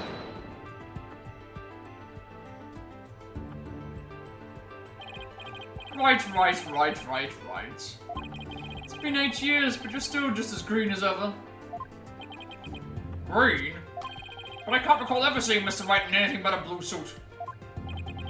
Hey, blue's my favorite color. What can I say? If the defendant couldn't move the body herself, she could have had it moved for her. Moved for her? But Miss Sykes and Dr. Sykes were the only ones there. I agree. Since this robot is equipped with a heartbeat detection system, would have been aware of another person's presence. If someone else had been there. Can therefore conclude that the defendant and the victim were the only ones present. Then who do you suggest moved the body? Don't you know it's in the nature of a robot to help people do things? Miss Panko, allow me to ask you a question. Miss Panko. Not Ponko, Panko, as in like the breadcrumbs. My name is Ponko. Say it with me, Ponko. I believe you said you were cleaning after Dr. Sykes fell down. Did you happen to move something large onto the operating table? Yes I did. Athena asked me to. Athena asked you to? And what did you move, little Ponko? I don't know. Unless something has an ID tag, I can't tell what it is. An ID tag, you say? Yes, a tag with a barcode on it. We robot scan them to tell us what a thing is. That paper in the lab did mention something about that. Recognizes people by scanning their spacesuit or uniform jacket ID tag, it said. So it would appear that Miss Panko here can't identify what it moved. My name is Panko. But we humans have the power to imagine what it was, do we not? We do? Well, I do at the very least. Miss Panko, on the defendant's command, move the body onto the operating table.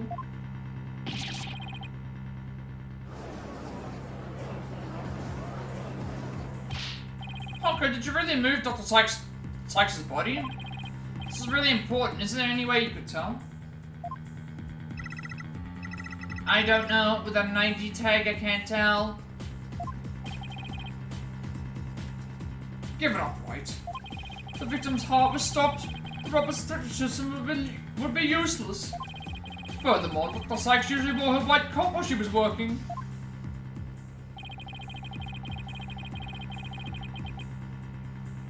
She kept the jacket with her ID tag on it draped over a chair in the robotics lab. Only wore it for special occasions. In other words, the victim wasn't wearing her ID tag at the time. From the robot's point of view, her body was simply just another object. Objection! But Panko is equipped with a facial recognition system. If she really did move the victim, she would have recognized the body as Dr. Sykes. But she didn't. So that means... Objection! The face can easily be covered with a piece of cloth, a mask, or anything for that matter. The facial features hidden, the robot wouldn't have been able to tell it was Dr. Sykes. He's right. To summarize, Miss Sykes stabbed her mother in the workbench, then using the robot.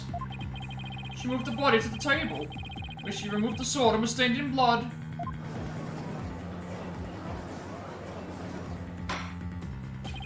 Order! But if that's the case, then I have a question. Why did the defendant move the body to the operating table in the first place? You want a reason? Very well. Can't possibly have an explanation. Your emotions blind you to the truth. You could learn a lot from our robot friends. Common rational thought will open your eyes to the truth in front of you, Mr. Wright. Now then, do you remember the operating table's one special feature? I believe I've read that robots can be assembled and disassembled there. Isn't that right? That's right. The defendant, who was just a child at the time. The table was like a magic box that could make robots appear or disappear in seconds. In the end, my mum just put her on the operating table and fixed her in a flash. So impressed by what my mum did. Even asked her if she would put me on the table and fix me if I ever got hurt. Looked just like magic to me what she could do. Can't be possibly suggesting. This young, sheltered girl had a difficult time distinguishing robots from people. Take a look at Panko's arm. It was Miss Sykes who bandaged it up like that. She must have thought that machines heal in the same way that people do. What an adorable, naive mistake. Reminds me of my own grandchild. Give me a second, I'm gonna actually, just, turn the light on, because the glare is starting to... I've been sitting here for a little while. Fix up the glare, get rid of the glare, and, just, get out for a little bit.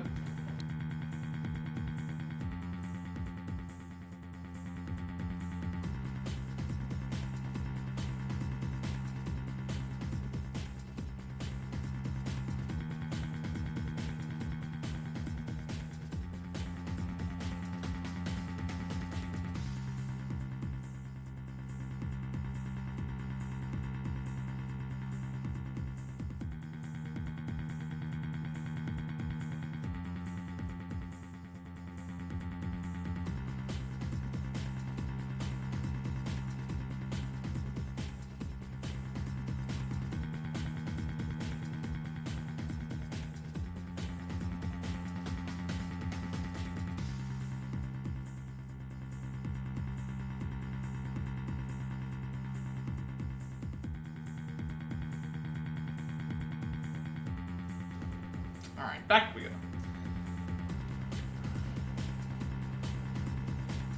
No way, I refuse to believe it. Miss Sykes made a childish, naive, and cruel mistake. She thought that if a robot could be dismantled and vanish without a trace. Prosecutor Edgeworth? If you're about to claim what I think you are, I demand that you word it as delicately as you can. With all due respect, Your Honor, all I can do is present the truth as it stands.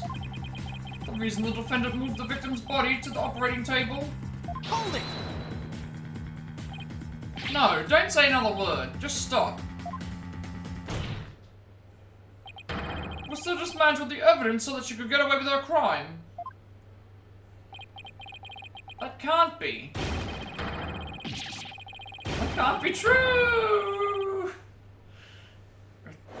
That's a new one.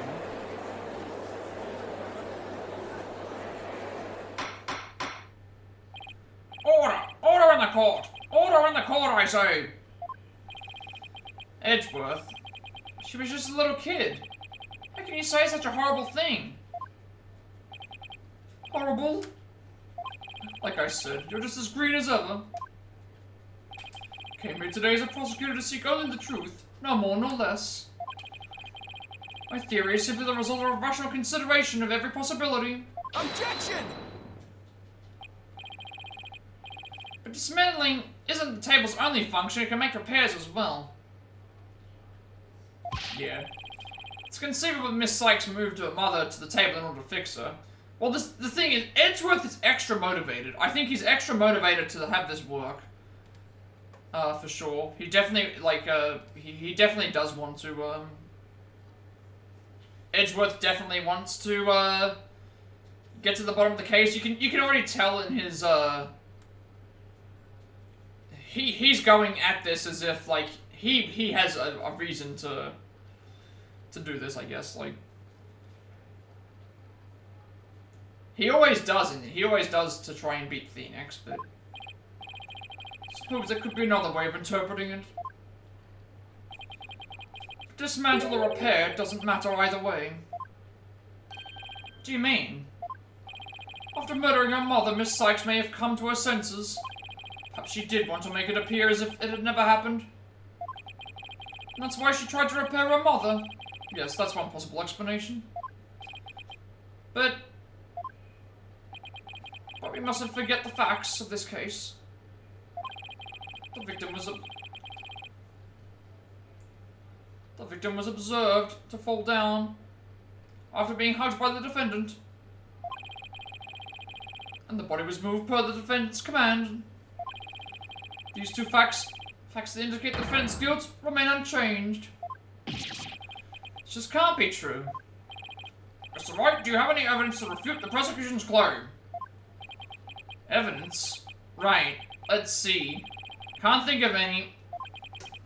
I'm afraid I don't have any evidence. Since becoming chief prosecutor, I've learned that the truth isn't always pretty. Now accept the truth, Mr. Wright. Your subordinate murdered her own mother.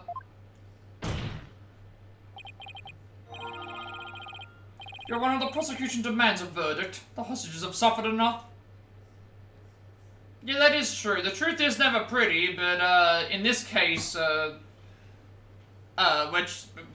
still gonna try, but this has been a, heart-wrenching case. What a terrible and tragic conclusion. The defense has no counter-argument. I see no need to further prolong this trial. Edgeworth's argument seems solid enough. Yeah, well, how's the best way to put this? We don't know who the true culprit is.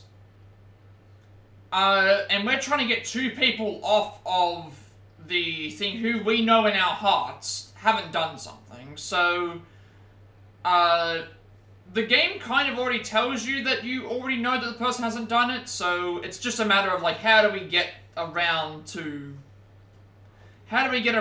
it, is the thing. Is the way that it is. Like, so that's what we're trying to get at the moment. There's no way Athena could have ever done anything like that.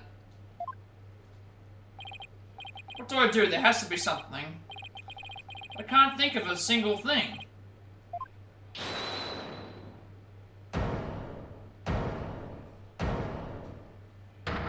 Oh. are you doing here now? Prosecutor Blackwell? This is quite the farce you are conducting here. I could die from laughter. Prosecutor Blackwell, what are you talking about? What I'm talking about is that your argument is based on an entirely false premise. Go on, we're listening. Could this be the miracle I need? What is Prosecutor Blackwell trying to pull here? 7 years. For 7 long years. This case has been on my mind. Not for an instant did I not think about it. I'm the one who killed my mentor, and don't think you can alter that fact now. Your boldness I will take to the stand, and I will take no for an answer. Of course, Prosecutor Blackwell. Please, go ahead. As you do, you know. Just stepping into the... give your own testimony when you, aren't even, the witness. I went to the Cosmos Space Center with the intent of killing Dr. Sykes.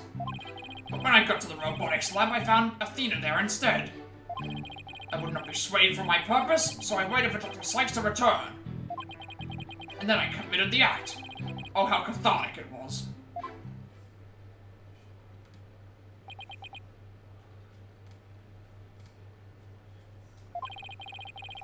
A little punko here witnessed a victim falling. In other words... Objection! I don't need any of your other words, old man. I can guess what happened. Which would be... She fell means she fell, merely that. A mother and child fooling around, perhaps she tripped. Not that it matters, when I entered the lab, there was no trace of Dr. Sykes to be seen. Yeah, so, before they got into the trial, we were under the impression that we were going to be, a bit of backstory. This character admitted 7 years ago to killing the character they're talking about.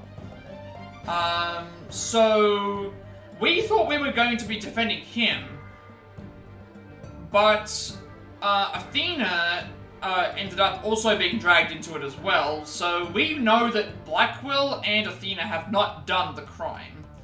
So because of that, it's a matter of, like, we have to get them both off to find out who the true culprit is, because we don't think either of them have done so, and we have proof to say that we haven't, but we just haven't exposed it. So I think from what I'm seeing at the moment, that, like, I think Blackwell's probably trying to protect Athena, because when the crime was... If Athena committed the crime, she would have been 11 at the time, so obviously she would have been a child.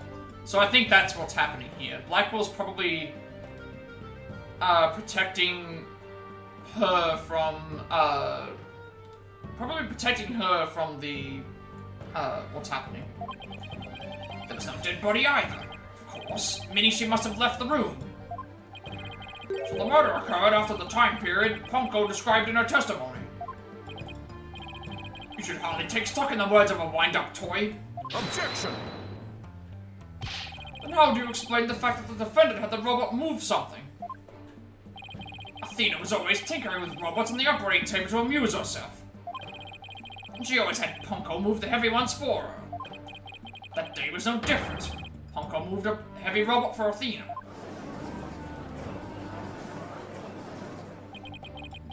This is awful. What he's saying seems to make sense, and yet... Objection! Prosecutor Blackwell, you're trying even now to turn away from the truth. Don't you realize we could bring the Dark Age of the Law to a close today? Objection! You expect too much from me. I'm just a murderer beyond redemption. Why don't you just let me go, so I can settle down in hell? Prosecutor Blackwell's execution is tomorrow. If the truth doesn't come out now, it's all over. Are you saying that the little girl and the robot had nothing to do with the murder? That's right, so let me hear your verdict. If we don't hurry, I might miss the ferry across the Styx.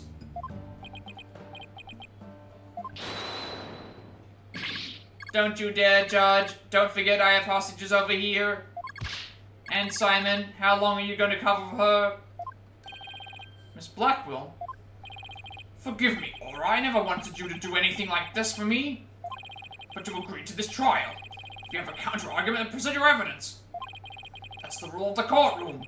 Isn't that right, Chief Prosecutor? Black. You selfish...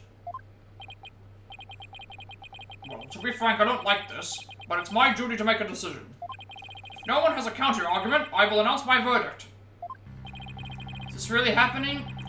Is it really going to end just like it did 7 years ago?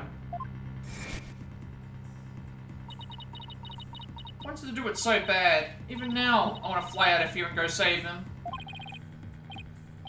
No, I can't tell her. How can I lie to Athena? If I can't prove Prosecutor Blackwell's innocence in this trial, I don't think Athena will ever forgive me. I can't let this happen. But I just don't have the evidence to counter Prosecutor Blackwell's testimony.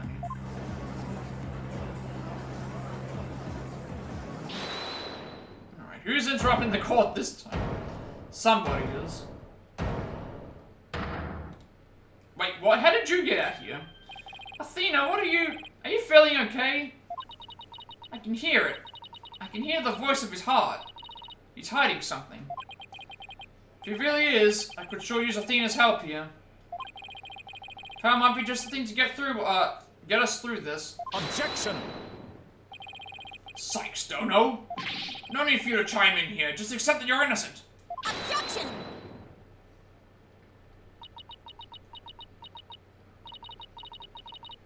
These past 7 years, they've been just as hard on me, you know. What are you talking about? Do you remember that horrible, horrible trial?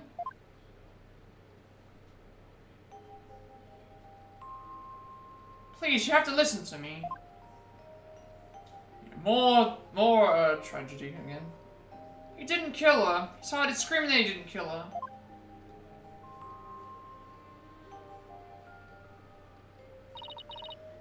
Even now, every time I stand in a courtroom, it comes back to haunt me.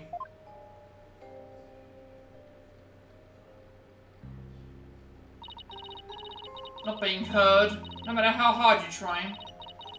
Feeling so helpless.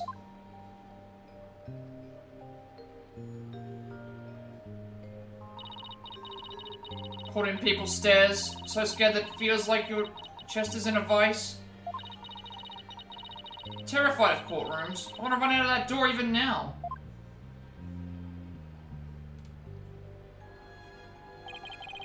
And yet you found a way to keep your fears at bay and become a lawyer.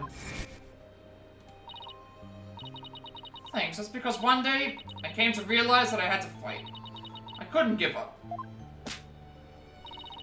I exercised hard and I studied hard. I want to become the strongest lawyer I can be.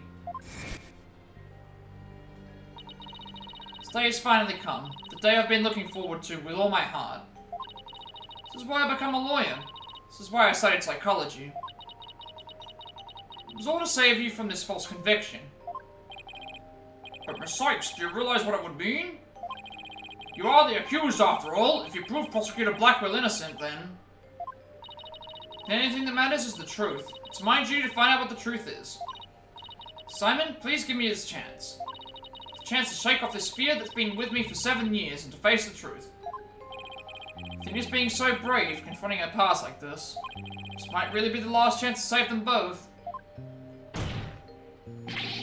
Prosecutor Blackwell, please testify one more time about the incident 7 years ago. Fine, but your efforts will surely be in vain. For I am not a man who can be cut down easily. Here we go, Simon. Let me hear the voice of your heart. Okay, so if no one knows about what Athena's gimmick is, basically, she can, when she hears the testimony of a character, she can interpret the emotions of what they are feeling when they say those particular statements. So what we're going to do right now is, we have 4 different emotions. We've got happy in the top left, anger in the top right, sadness in the top, bottom right, and surprise in the bottom, sadness in the bottom left, and surprise in the bottom right. So what we're looking for here are emotions popping up or for certain things, or emotions not popping up which can also throw stuff off, and also sometimes the variation of emotion. So right now, this is a heavy anger emotion on this particular statement. So we have to try and figure out which statement is the one that we can drop the noise level down to. So we go through all these different statements and we see what we think. So this one, he's angry because he has the intention of killing the character, so that would make sense. Heavy anger.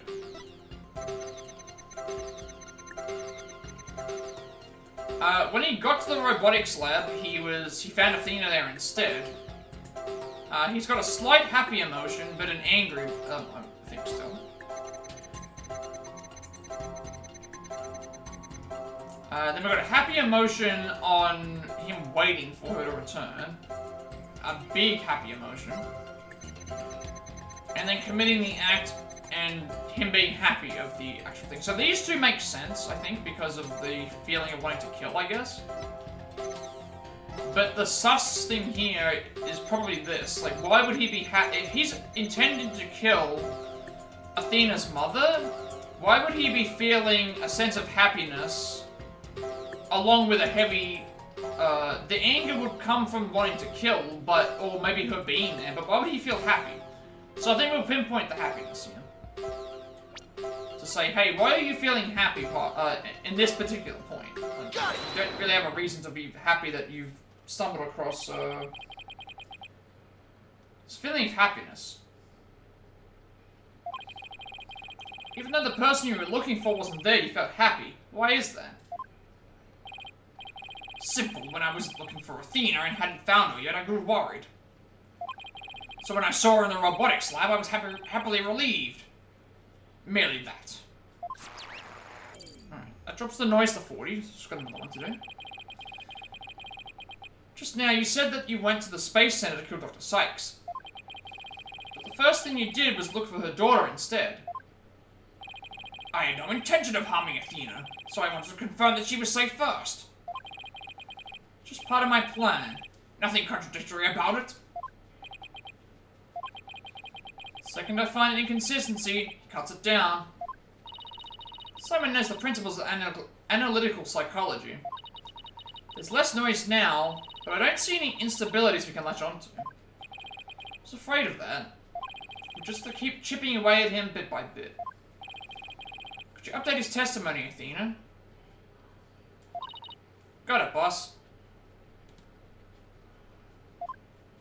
So now we'll get an update to the same testimony, with a slight difference of things. So it should update.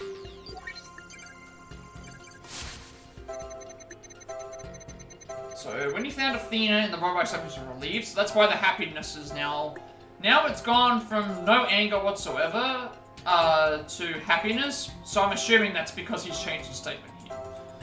So we don't need to touch this anymore, I don't think, because we've already done that.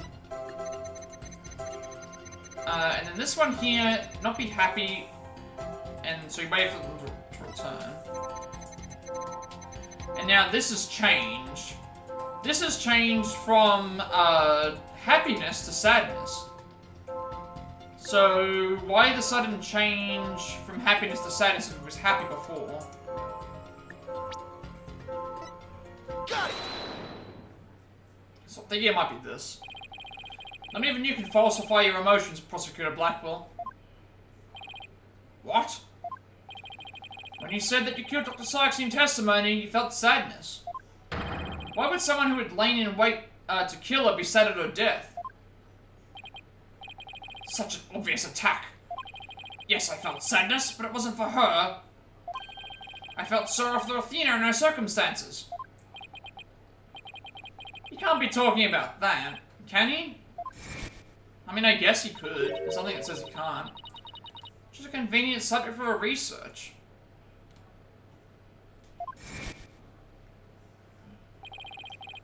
Dr. Sykes was intent on her research. She forced her daughter to undergo experiments. My objective was to save Athena.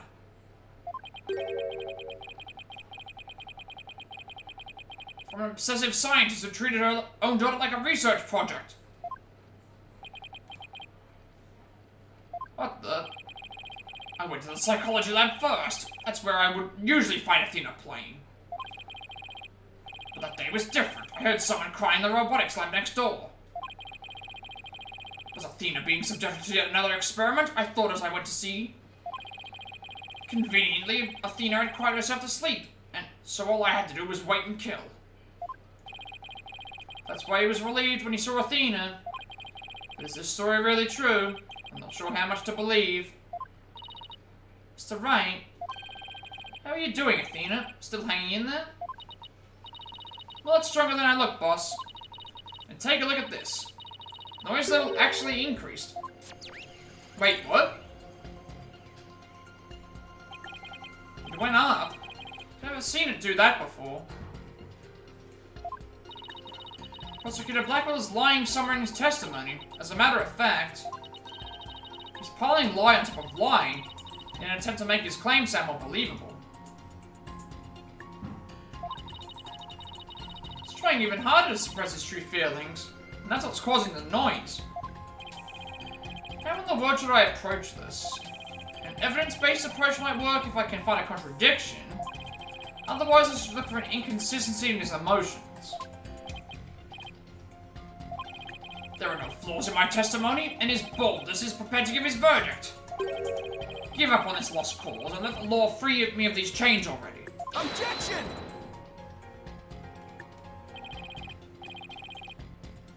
I don't think so. Not while I'm around. Now, contradictory testimony or inconsistent emotions, which should I tackle first? I'm thinking the emotions, because that's his noise level went up, so I think the emotions would be first. And typically we have to break the emotions first before we can present the testimony evidence. So we'll go with his emotions first. Let's look for inconsistent emotions. Got it, boss. Wanna try looking for a contradictory statement instead? Just let me know. I can easily switch over. Alright, so it's the same thing exactly as before. Now we're gonna find inconsistent emotions. So you heard crying from next door and was worried, so surprised would make sense, and sadness would be for the person who's sad.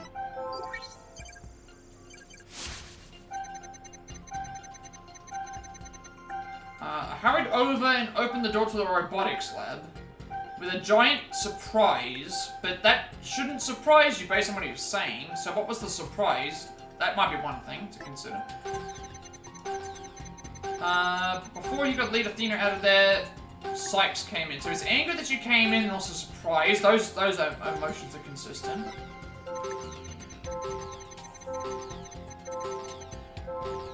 And he refused to hand Athena over, so I had no choice but to kill my mentor. He's angry and also sad. Which we've already tried tackling the sadness and he answered in a certain way.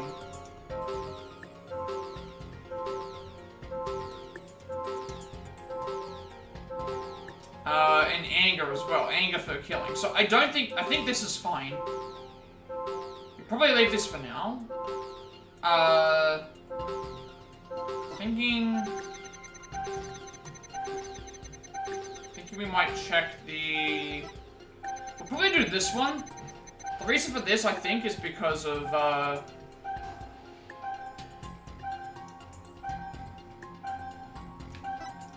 So kill wouldn't anger me more than sadness, yes, but we pressed this argument already, and so anger should be more than sadness, which could still also be a possibility. But I'm thinking that the reasoning why, like, there must be some other reason for this. Because we pressed this already, and he didn't really say anything, more, if that makes sense. So we already tried to press this actual statement, and he didn't really give us any more. Alright, I'm gonna quickly check my PlayStation for a second. There might be something that's... Just wanna make sure that something's...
Sorry about that, I had to check the, After yesterday, so my PS4 yesterday shut itself down completely, and then I had to, restore the system storage.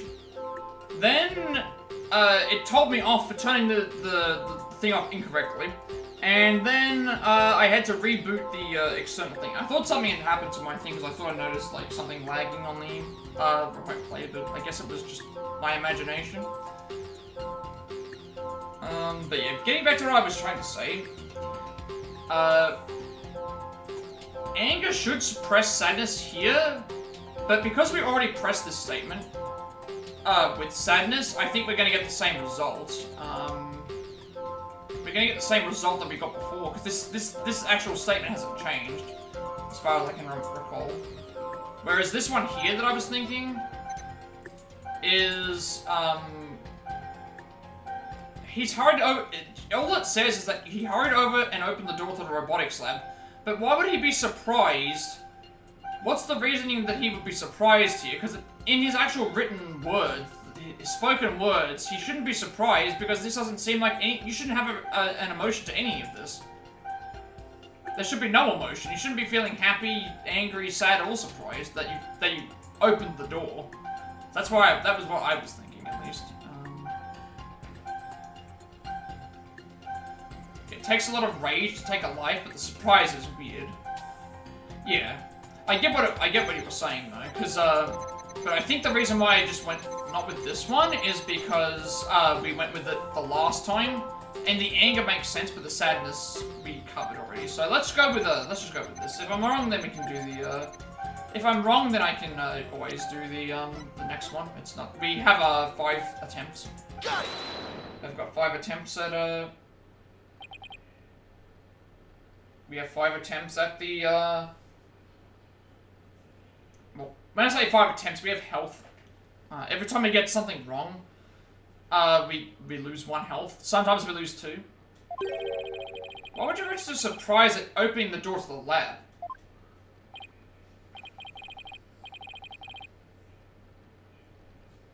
No, it's fine. Like, again, I have a hard time understanding. I have a hard time interpreting emotions. So, in some ways, like, I could be thinking about it completely wrong as well. Like, I think that your point is valid now that you brought it up. Like, the whole, it would take a lot of anger to take someone's life. So why would that not be more prevalent than sadness? And if you didn't like that person, then there shouldn't be any sadness in the first place. So I completely get where you were coming from with that particular mindset as well. So maybe I just had a different interpretation, or I got something like, or I could have just gotten lucky as well. What surprised me was Ponko. That toy figure attacked me. Dr. Sykes knew full well of my plan to rescue Athena. But you couldn't stand guard over her daughter 24 hours a day. Dr. Sykes had Ponko do it. That's right, she ordered Ponko to forcibly remove her at me on sight. So I slashed Ponko up with a katana that was there in the lab. That rickety old puppet wasn't worthy of my fine blade. Mr. Wright, it's happening again. There's even more noise now. Oh, never mind. You have a question? Yeah, what is it? I'm not going to answer it.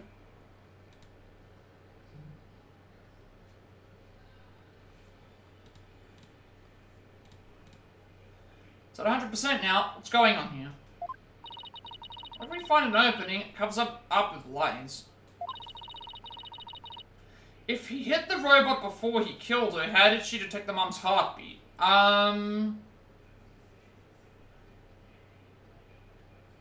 If he hit the robot before he killed her, I guess it depends on. He said that he cut her up. That's the thing. So if he hit the robot, maybe there's a chance that the robot didn't die from the complete cutting up. I don't know. Maybe they'll explain that later. If he hit the robot before he killed her, how did she detect the mom's heartbeat? That's a good question. We might get the answers to that later. You might be onto something. You might be onto something there. She couldn't operate without the body separated from her power source. Yeah, you might be onto something. How is it possible that the... How was it able to detect the heartbeat of the character if it was already in pieces? You might be onto something. It's pretty hard to keep telling coherent lines like that. His mind and will really are as sharp, as strong as a katana. Alright, what should I tackle first this time? This time we'll go to testimony, because we've already tackled his emotions enough, I think. You love this type of stuff? Good news. All of the games, so in 2 days' time, apart from the crossover that this game did with the Professor Layton games, all of them will be available on everywhere. Switch, Xbox, PS4, PC. You can get all of the games. They all exist. They all have some sort of, So you've got the Phoenix Wright Ace Attorney Trilogy, which is the first 3 games. You've got, this is the Apollo Justice Ace Attorney Trilogy, which is the next 3 games. You have 2 Great Ace Attorney Chronicles games, which are set in Japan. And then you've got the Miles Edgeworth investigation games, which are coming out in 2 days' time. So, you have a theory on this already, though, about how it's protecting you. You might be onto something, though, about that dismantling of the body. Like, again, these cases are very wacky, but I definitely recommend, if you've never played these, definitely pick them up. Really good, really funny characters and moments, emotional moments, solving crimes and investigating, good music, and also it's a very easy game to access, and play whenever you want. So if you only have 15 minutes to play, you can save the game at any time, because it's a visual novel.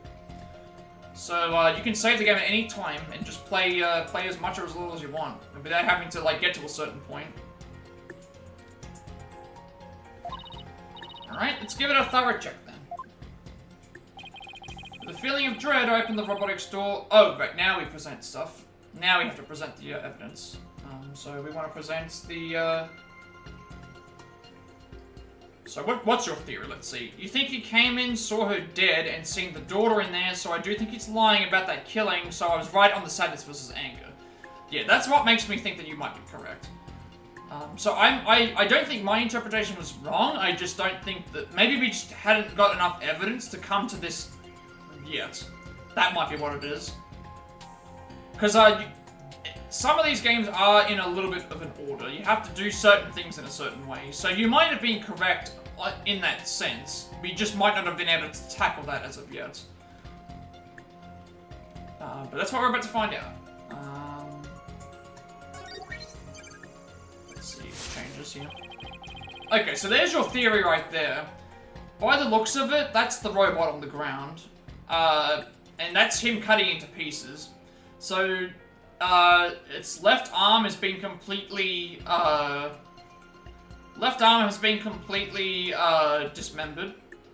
And it looks like the middle part of its body, and its head have been separated as well. So we'll present the, So why did the robot's bandage have blood on it in the earlier photo?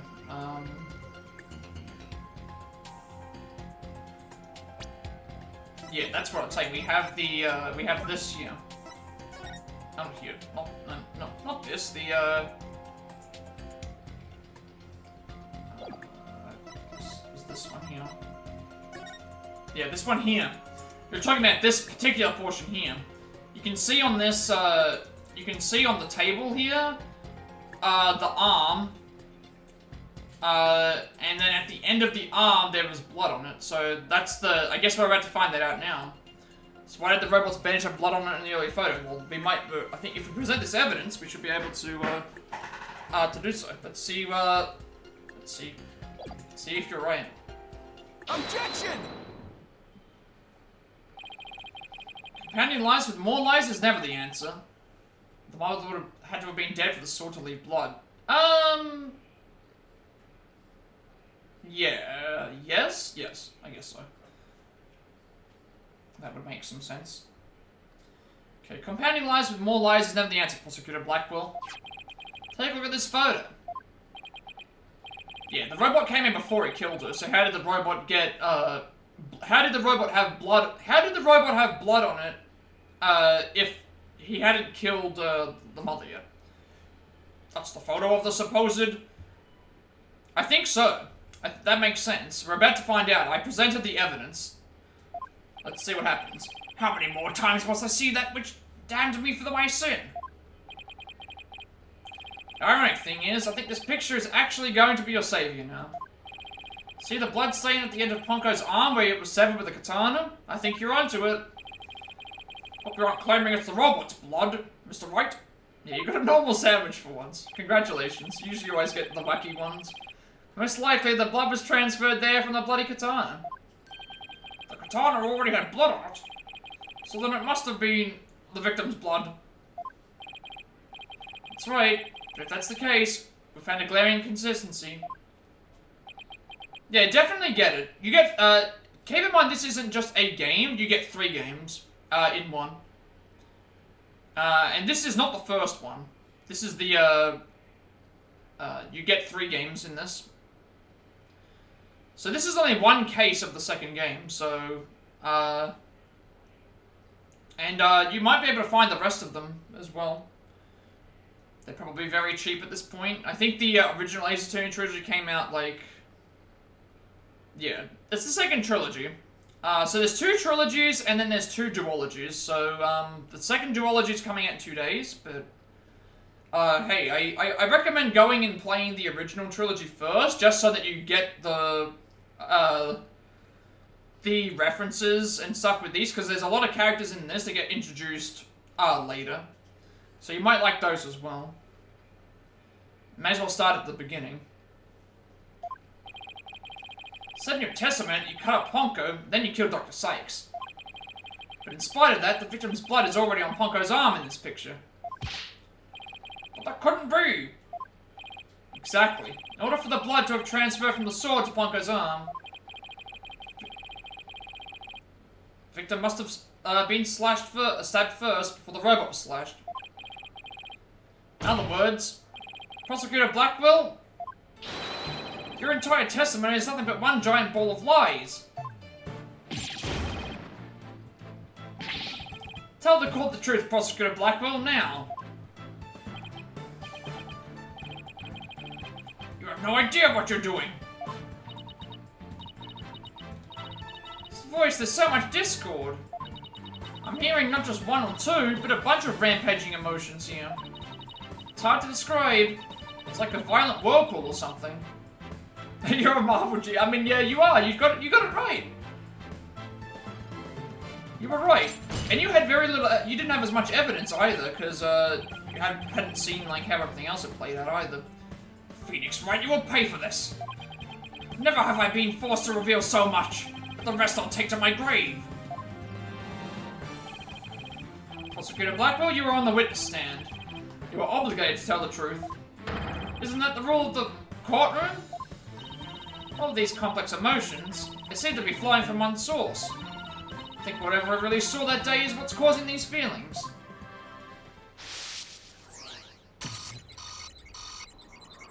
Oh, okay, we're getting, never mind, we're getting,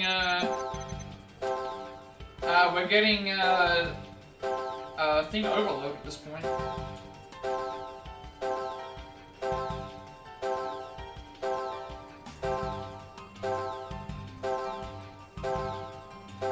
There is also something else coming up in a minute.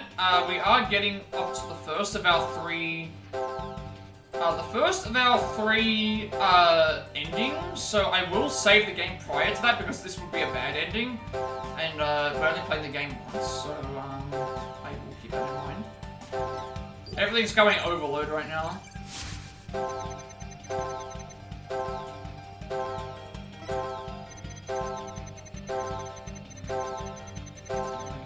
Get any emotions here.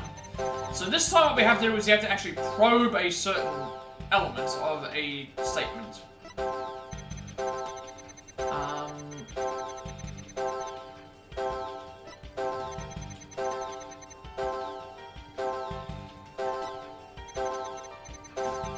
So that means you have to actually select something that's specific. So I'm thinking that we have to... They're saying that he saw a terrible scene here, so I'm thinking it's gonna be in this one. I'm thinking there has to be this one. We don't know what terrible scene it is yet. So what have we got? We've got the robotics lab, got Ponko himself, and Athena. I'm guessing it has to do with Athena. Athena would have to be the one that we'd have to probe here, I think. Got it. I think it would have to be them. When you opened the door and saw Athena, you became overwhelmed by your emotions.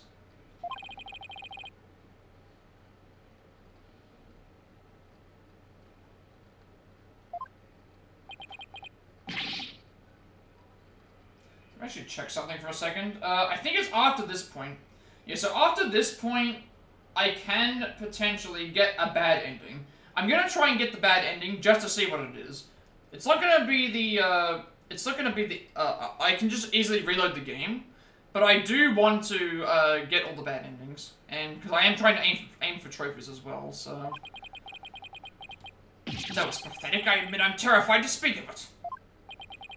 Prosecutor Blackwell, Miss Sykes is innocent. I will always believe that with all my heart. Now, can't you find it within yourself to believe in me too? Athena is innocent, huh? Can you honestly say you believe that to be true? Right, Dono? Give you my word. Now tell me what you really saw when you opened that door. Alright, let's see what we, Curse you, Phoenix Wright! Bad to see what you think you saw. Let's see. What did he see? He saw something. It was a tragedy. One I'll never forget. When I arrived at the lab, Dr. Sykes was already dead. There you go. She was lying on the operating table, while the bloody katana lay on the floor. And standing between the two, covered in blood, was Athena. She smiled with a far-off look in her eyes, as she sweetly said,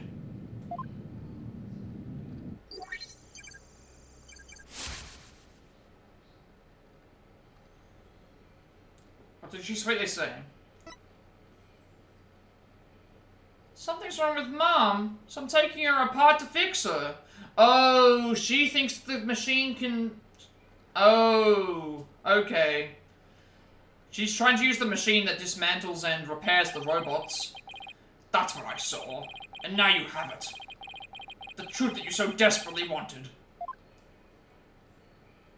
She was trying to use the machine because she thought it would repair her mother, similar to how it would repair the robots. No! Prosecutor Blackwell finally tells the truth. This is what it is. It's beyond devastating. I tried to take my mother apart.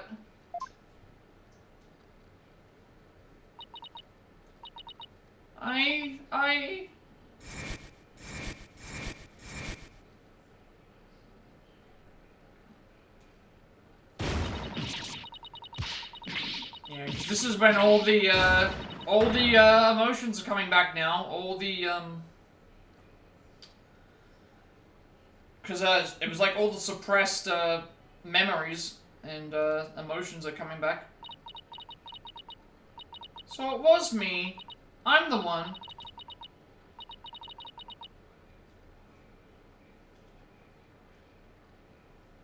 Yeah, so it's hard to go over absolutely everything, but, so it was me. I'm the one who killed my mother. I think what's happened is she's had some sort of, I think she has suppressed her memories, of the event, because it was a traumatic experience, I think. As I said, right.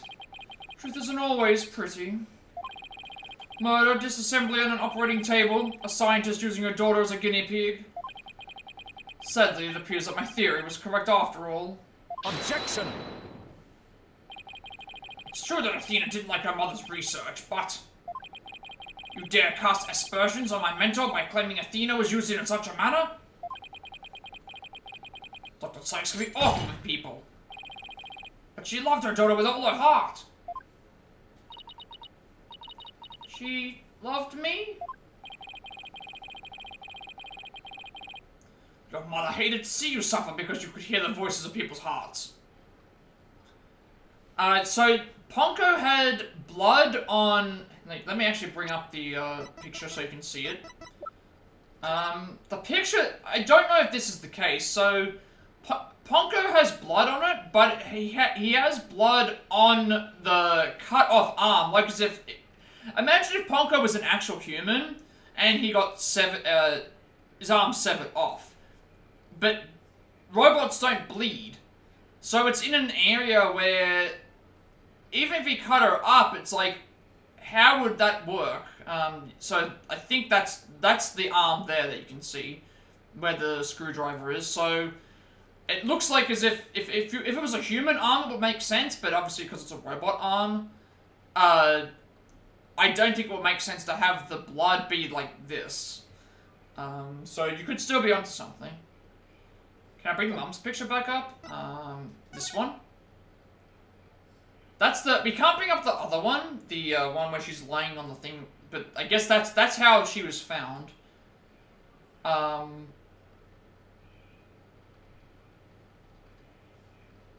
There's no other picture of the mother.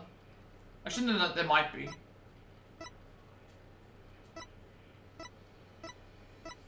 So the victim's body was found on the operating table. A katana, the victim's staff jacket, and a cart were found nearby. The moonrock was stolen. The Hope capsule can be seen on the workbench. There are rolling cases for moving equipment, a robot charging station, and a toolkit on the floor. There's a hanging scroll and Japanese theater mask. No, she's not in her staff jacket. She's in her staff jacket is on the ground here. Bottom left. Why was the arm gone? I believe they explained that Blackwell put the arm potentially in the case.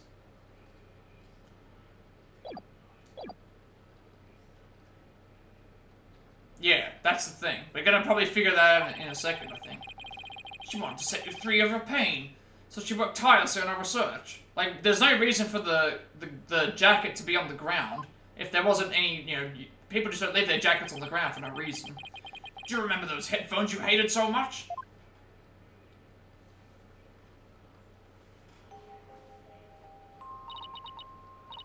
Yes, my head hurts every time I wore them. No, Athena. It's just the opposite. They emitted sound waves to nullify emotional input from the voices of people around you. Your power was much stronger than it is now. Those headphones were what enabled you to carry on with everyday life.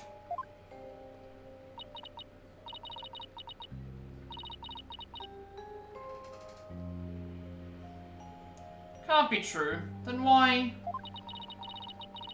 Why would I have done something like that?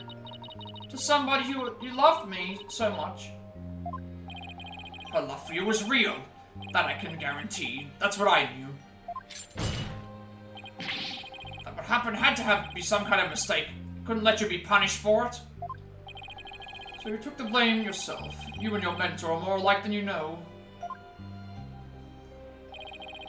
Puncho was a witness, so I put it in the case. Held Athena close and vacated the lab. So there's your that's where the arm went. Blackwell is admitting to putting the arm and the robot into this case. So he basically dismantled the robot and put it into this case. I threw Puncho away in the boarding lounge trash chute. And I hid the case on the Space Center grounds.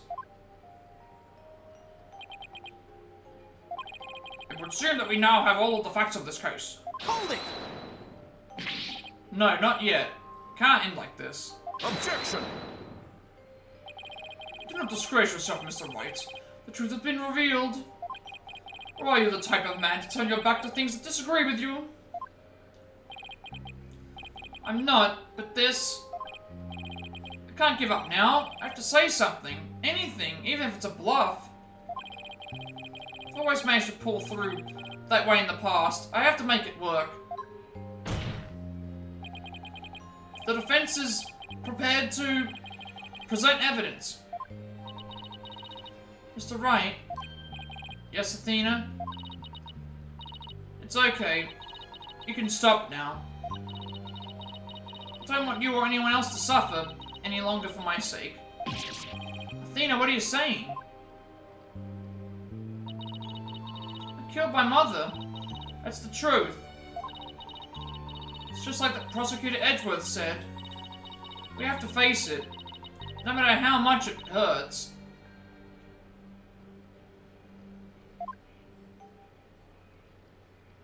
I still don't think Athena's done it, only because, like, if you look at how deep the katana went, like, even, like, it would take a considerable amount of force for an 11-year-old child to plunge a katana into someone that they love that deep as well.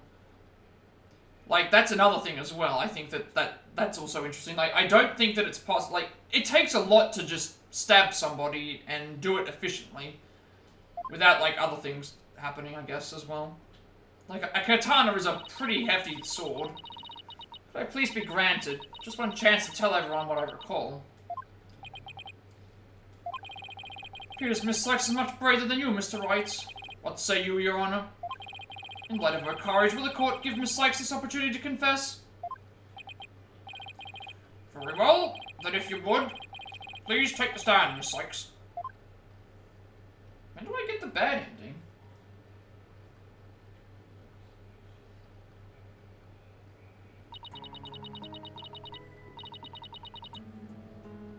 It just mentions about depleting my confidence gauge at any point during Blackwell's testimony.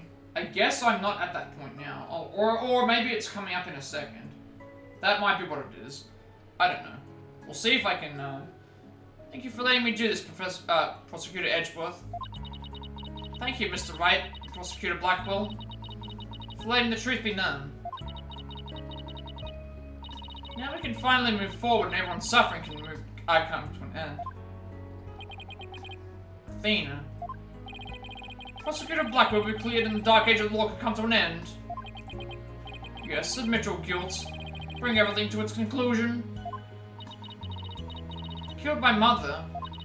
My memory is still a little hazy, but there's no question I remember it.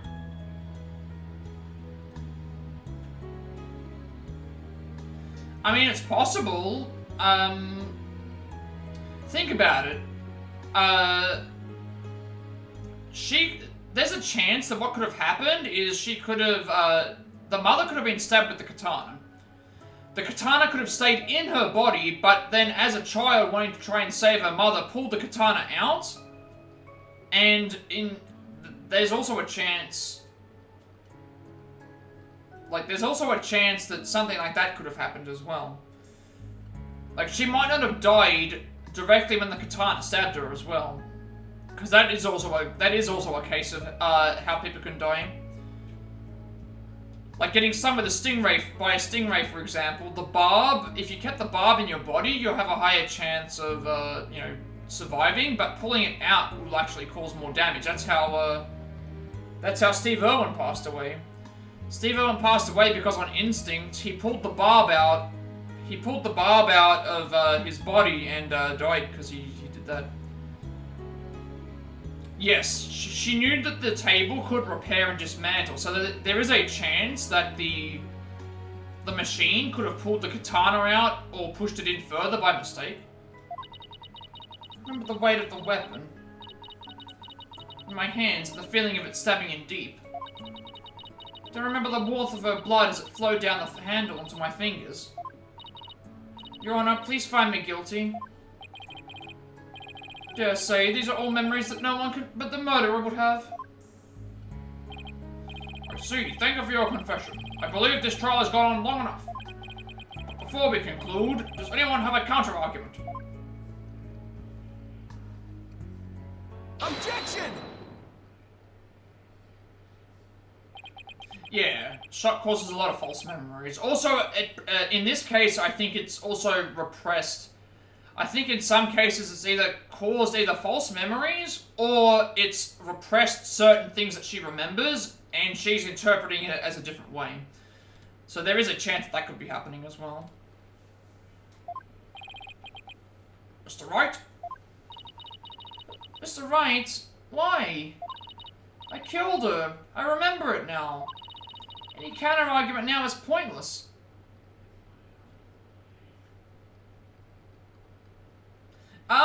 It's not a deep game, per se, but, I mean, it does, this case has had very serious moments in it. It's like, a courtroom bombing, and, you know, again, this is there is a chance that this is the case. Like, she is, how do I put it this way? Before the case started, they mentioned that if you push her too far, pushed Athena too far, there's a chance that you could, what was the word that they used? Basically put her into a mental state where she would be irrecoverable from. Like, as if to say, like, the shock would actually, like, cause irreparable damage. So, in some ways, I think it is kind of deep. That, like, where... Like, I don't think so. Because these I don't think you're really looking too deep into it. I mean, you were on the ball with one of the things, so you could be on the ball with this too. Objection! Don't tell me you forgot one of the basic tenets of lawyering. Always believe in the client to the bitter end. Athena, you are not a murderer. Objection!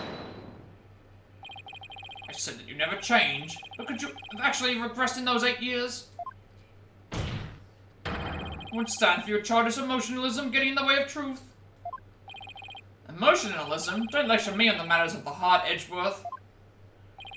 Because I can see straight into a person's soul. I think I've missed the, I think I've missed out on the Blackwell, I might have missed out on the Blackwell stuff. Apparently, if you depleted... It says that when I'm cross-examining him, I think I've already missed out on it. There is a bad ending if you depleted your gauge at any point during his testimony. I think I've already missed that, because we've already passed it. So I guess I can reveal what would have happened in that bad ending, because I must have skipped by it. So apparently so when we were doing Blackwell's testimony stuff, if we lost too much health, what happens is the judge stops you, says that Blackwell's guilty, he's executed the next day, and then his sister disappears, and all the hostages that she had vanish alongside her. Athena leaves the agency, and then Apollo is broken and stops smiling, and then you give up being a lawyer. That's the bad ending for one of the 3 endings. I wanted to try and get it, but I didn't realize that I had to do that until later, so... We've missed one bad ending, but we might still be able to get another one. Or another 2. But that's what would have happened in that particular ending. So we missed out on one ending, but it's okay. So yeah, basically, Blackwell would have been executed, his sister would have disappeared with all the hostages, and you wouldn't have known what happened. Athena would have left the agency, Apollo would have basically broken, and then you give up being a lawyer because you failed. So we can't do that anymore, but we'll see if we can get another one. If she didn't want to have, wanted to, she wouldn't have, yeah, that's the thing. If you didn't have repressed, you wouldn't have repressed memories if you were willing to do it. What's in today's special cyclox you mentioned, Mr. Nick? She'll remember if she took her own mother's... Yeah, that's what I think's happened. So if she hadn't done it, like, you would have been haunted by the memories, so you would have remembered. But in this case, I think because she hasn't... She's just getting false memories, or... For some reason, part of her heart and her memories are sealed off, even from herself. So I missed out on one of the 3 bad endings, but I guess we can try and do the other ones. Still a chance. Somewhere deep in Athena's heart. There might be still a memory that not even she knows about yet. Might be like looking for a grain of sand somewhere in the cosmos, but still. That memory might contain a new fact that could prove her innocence. I hope for everyone's sake that you are not just bluffing, Mr. Wright. Now then, is there, or is there not a problem with Miss Sykes' confession? Memory's still a little hazy. There's no question I remember it. I remember the weight of the weapon in my hands, and the feeling of it stabbing in deep. I remember the warmth of her blood as it flowed down the handle onto my fingers. There's definitely something wrong with her memory of the event. I can just tell. Is there a problem with her confession? Please, probe it to the court now. Yeah, so, we would present the katana in this case. Yeah, so we've got the katana here. We can't actually look at it, but there's only blood on the blade. There's nothing on the handle. So here we go. Take that! Here we go. Isn't that the katana the defendant used to kill the victim, Mr. Wright? Respectfully and vehemently disagree, Your Honor. But I remember it. I remember holding the weapon and getting blood on my fingers. That's exactly my point. If blood really did get on your fingers while you were holding it, there should be blood on the handle. Hang on 1 second before we continue. Got a raid. Dominique, thank you for the raid. Let me just give a shout out real quick. We're getting to the bottom of this case. We're very, very close. Playing Core Keeper. I can't say I've heard of that game before. Welcome in, Raiders. Welcome in, everyone from Germany's stream. We are getting to the bottom of this case, or at least trying to get Athena off. Very, very close. I do a lot of platinum playthroughs, Switch games, speedruns, Plat reaction videos, all sorts of stuff like that. How was your stream? I've not heard of Core Keeper before. It sounds like something new. That you enjoyed playing that, and welcome in, Raiders. You're not being backseaty, no. It's not being. You're just theorizing how you think. I don't think it's a backseating thing. It makes people think. I like having. It was alright and it's alright. Oh, Terraria vibes. I haven't played that Terraria. I know of Terraria, but that game can be pretty chaotic. I remember. Therefore, it was clearly a contradiction of the facts. You're right. But now, don't worry about backseating. I'm not worried about that. Objection! It's fine on my part. The defendant must have simply confused a portion of her memories. She mentioned it was hazy to begin with, and we can't mull over every minor detail. Objection! She also said there's no question I remember it, a fact we can't ignore. In that case, why don't you explain what this contradiction with her memories means? Gladly. Just give me a sec to think of something. About to go to bed? Yeah, thank you very much for the raid. Thank you for stopping by and chatting as well. Germany is trying to get to affiliate as well, so yeah, I gave you a shout out just to see if that will help you out a little bit. You're getting close. We're both getting there. You might even get there before I will. Who knows? We'll just have to wait and see. Doesn't really matter who gets there first. It just matters about that we all try and help out each other as much as possible, and we can all get there. But thank you very much for the raid, and have a good rest. I want to say that Athena didn't stab anyone. She said it herself. She remembers the feeling of committing the act. Think, Phoenix, think. What could the contradiction with Athena's memories mean? The blood was wiped off the weapon, or the defendant used a different weapon? I think that the defendant used a different weapon, because wiping blood off of a weapon is already a lot of work. And also, someone would have picked up on that. I think someone used a different weapon. The psych said blood flowed down the handle, but the katana's handle is spotless. So it doesn't follow that the defendant must have used a weapon other than the katana.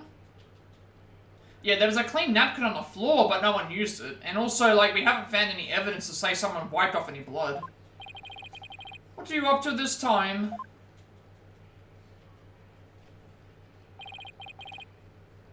This is it. This time I found just the thing to end Athena's nightmare for good. And also, I guess because you weren't here for this, we do have a second murder weapon. We do have a second weapon that can potentially be used. Really, another raid? Hang on 1 second. Ace, thank you for the raid. Thank you very much for the raid too. Give a shout out real quick. You were playing Ace Attorney as well. That's right. Are you up to, which case are you up to now? Thank you very much for the raid. Welcome in, Raiders. We are getting to the bottom of case 5 of the second game. And we're about to reveal that there was a second murder weapon. And I think we found it, so welcome in, Raiders. I do a lot of platinum playthroughs, speedruns, Switch games, all sorts of reaction videos too, but we are currently in the midst of getting to the bottom of thing. Welcome in, D-Train. Hope you're doing well this evening. Thank you for the follow. We're about to get to the bottom of this trial, I think. You want to watch this one? I might be finishing soon-ish, but I'll see how I go. Weapon that took Dr. Sykes' life is the katana, that much is for sure. So if I can show a possibility that Athena didn't use the katana, could help me prove her innocent. It's 2 raids today also. Like 2 raids? Yeah, 2 raids. Almost, we were like 4 minutes off. 4 minutes off from having 2 raids at the same time. Which has happened twice today. Thank you so much everyone for the raids and the support and everything else. We're getting there. We're so close. Different weapon, sorry. What weapon would that be exactly? Like, I can't thank everyone enough for all the support they've shown over the last months. Again, I do plan on doing a video when I get to the affiliate rank, just to thank a whole bunch of people and go through plans for the future about what we want to see and everything else. And so you're floundering, Mr. Wright. Did you speak without thinking? Again, as always. How does he do it? But I can't back down. Not here, not now. That's right, I did. Because it's so obvious, it doesn't require any thought. What did you say? Okay, so maybe that was an exaggeration, but there has to be something. Was there some other bladed weapon in the robotics lab that day? Maybe there's something in one of the crime scene photos. Wait a minute. There is something. There is a high probability this was in the lab. I don't have that particular weapon here in the evidence right now. I do have a piece of evidence just like it. Other than the katana, this is another blade that may have been at the crime scene. The only other thing that we have that's a blade and is bloody is the utility knife that killed Clay Terran from the previous case.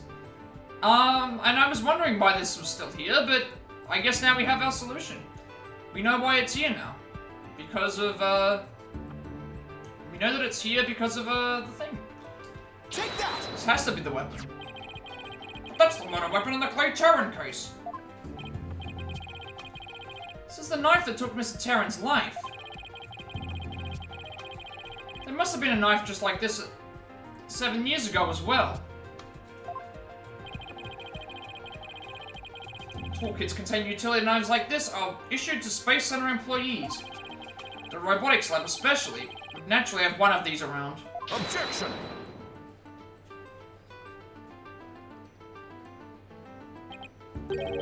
Besides the katana, no other bladed weapon was found at the site. It's in the investigation report, if you didn't know. Objection! Of course I knew that. But you told me just now. And here's something else you already know. There was a toolkit at the scene. But it didn't contain any blades. Here's a photo of the contents. Let me check this. Let me see. Where is this? Does this fit in? I was gonna say, does this fit into the, This is the same. This is the knife. I didn't see any kind of bladed tool. But isn't there something odd about the design of these handles? Therefore, there was no other bladed weapon in the room. Objection! I disagree. This toolkit contained a knife. And what proof do you have of that? Don't tell me your eyesight is failing you too, Mr. Edgeworth. You are the last person in the world who should be criticizing my aesthetic sense. No, you're simply watching out for your ocular health. Please proceed, Mr. Wright. We're getting down to it. Notice that the handles of each of these tools have a sort of design on them. I see that they do. What significance does that have? It's clear that one of the tools is missing from this kit. If we rearrange the tools into a specific pattern. Oh right, it's the Gyaxa logo. We might be able to tell which part of the overall design is missing. Is that the theory your pitiful sense of aesthetics has helped you come up with? Edgeworth, just let it go, man. Show the court then, if you would. What pattern or design would we see if we rearrange the letters? It would be the, what do I have to present? I've got the pamphlets, what has the logo on it? Because I know what it is. This. It should be this. I can't bring it up on the stream, can I? Can I bring this up? Yeah, so it should be this, from what I can tell, it should be this, Gyaxa icon if you rearrange them. Can I check it for a second? Or do I have to actually go... Oh, no, I can't check it. I'm assuming that that's what it has to be. We'll just go with the, this is probably the most clear logo that we have. Take that! And what design is this supposed to represent? The Gyaxa logo, Your Honor. It's on all the Space Center's documents and pamphlets. You think both work? I think it just needs to be something with the logo on it, I'm guessing. Probably just something with the logo on it.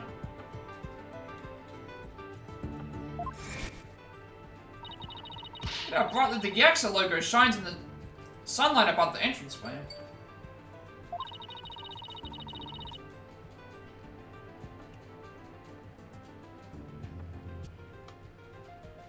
Really dig the stars and rocket motif it's got going. Gyaxa, huh? Isn't that the new name of the Federal Space R&D program? I think I see it now, but... Yes, with just the tools shown in this photo. There we go. The red A is the part of the logo that's missing. So if we go and open up our knife, we can see now that the A is is there. So there we go.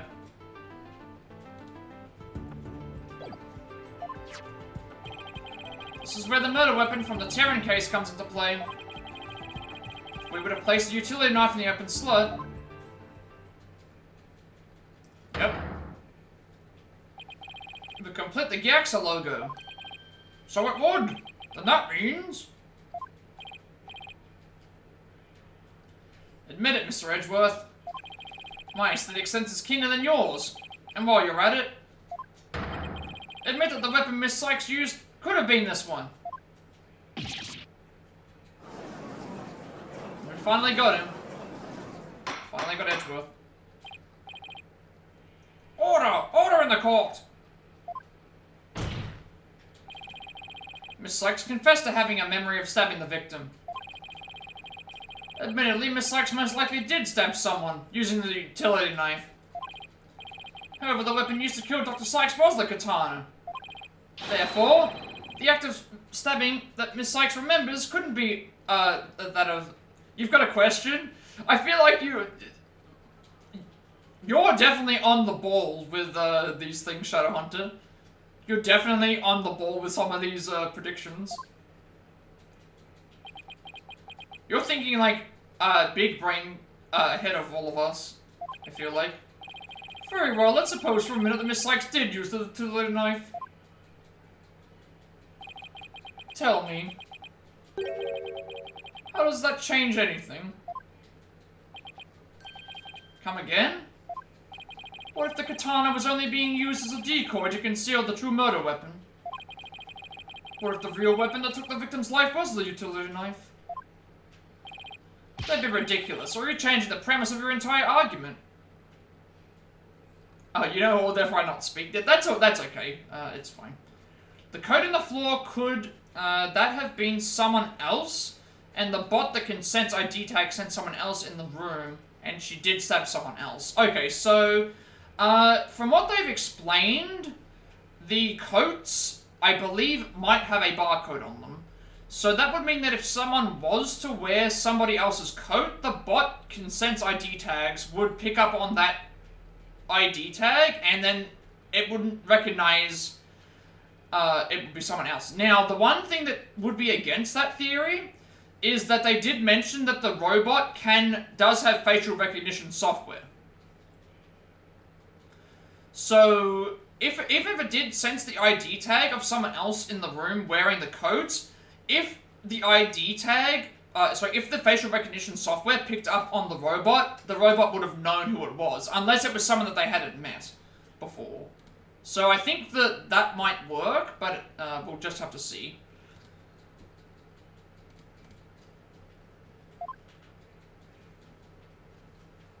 If they weren't facing the robot, then the robot couldn't do the recognition software. Then, I'm merely offering a hypothetical situation derived from your logic. Miss Sykes could have put blood on the katana to make it look like the murder weapon. They concealed the knife in her personage until Blackwell carried her away. Does that clear up the contradiction between Miss Sykes' memories and the evidence? If in fact the murder weapon is a utility knife, then fate has dealt you a cruel hand. For you have just proven the knife's existence to the rest of us with your own logic. Objection! The prosecution's attempted to lead the court. Objection! You're the one attempted to lead the court, Mr. Wright. By forcing us to forget the facts of this case. Need I remind you that there were only 2 people in the lab at the time of the murder? And that the defendant herself recalls stabbing some with her own hands. It matters not whether the murder weapon was a katana or a utility knife, as long as we know that the victim and the defendant were the only ones there. You cannot escape the fact that it was Athena Sykes who killed her own mother. Don't believe it. Why? Why does this keep happening? Every time I find a contradiction, it vanishes, and the suspicion keeps coming back. It's almost as if... Now you're finally starting to get it. The contradictions keep vanishing because the charge is true. And the suspicion keeps coming back to the defendant because that's where it belongs. Phoenix Wright, when will you open your eyes and accept the truth?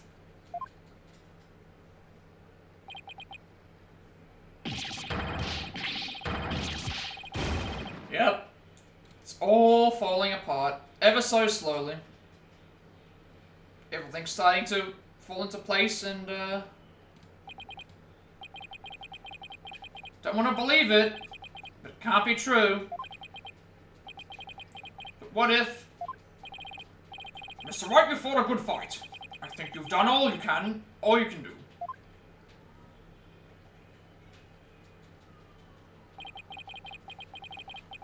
So giving up is really the only option?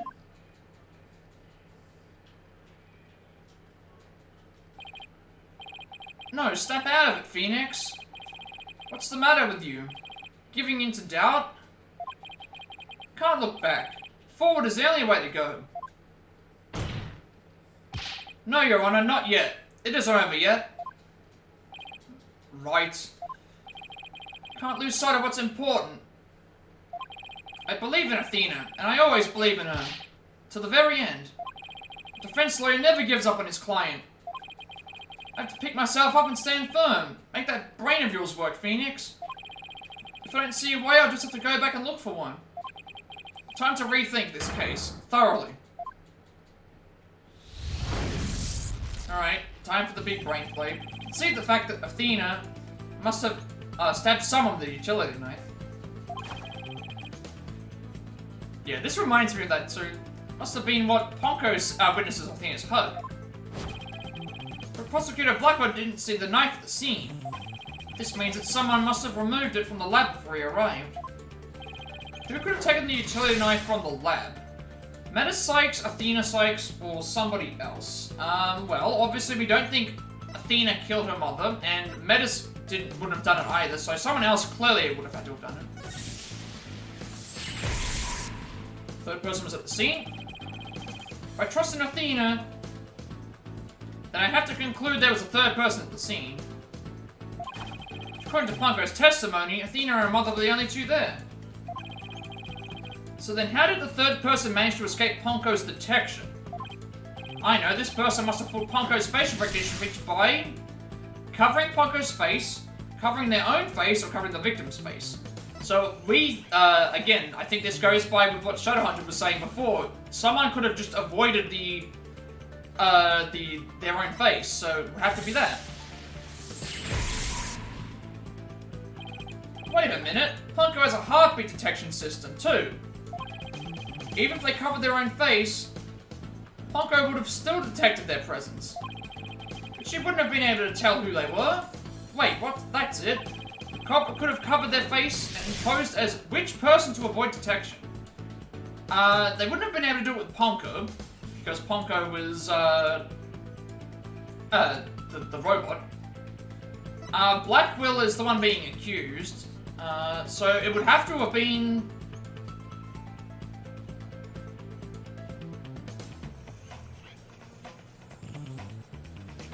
It would have to be, as the mother. Yeah.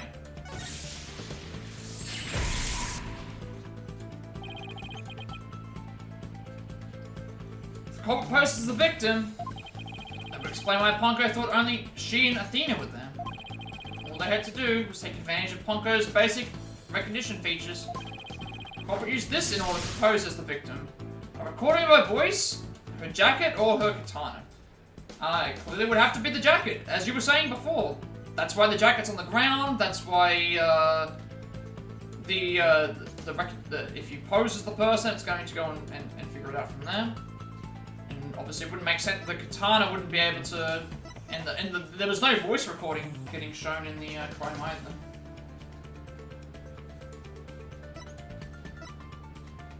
So it's her jacket.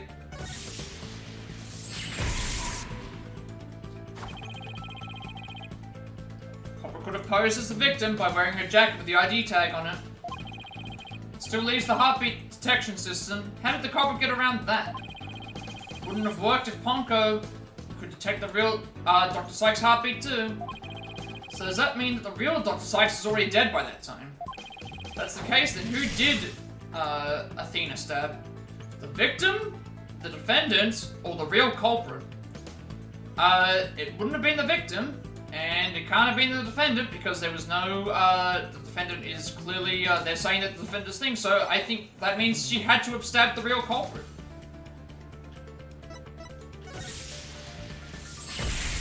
There we go. Athena stabbed the real culprit. That's it. The person Athena stabbed wasn't Dr. Sykes. It was the person who murdered her and then pretended to be her. The real culprit.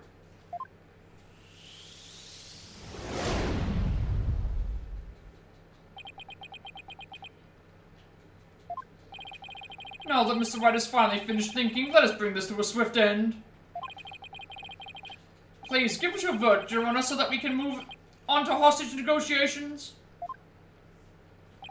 You're absolutely right, Prosecutor Edgeworth. I hereby... Objection! Didn't say I was finished. I was only pausing for a second. Because I realized something so shocking, I had to take a break to digest it. But now I know for a fact that... Miss Sykes is innocent. But Punko saw me. She witnessed the moment of the crime. Yes, Punko did witness something. She saw the hug. In other words, the moment you used the utility knife.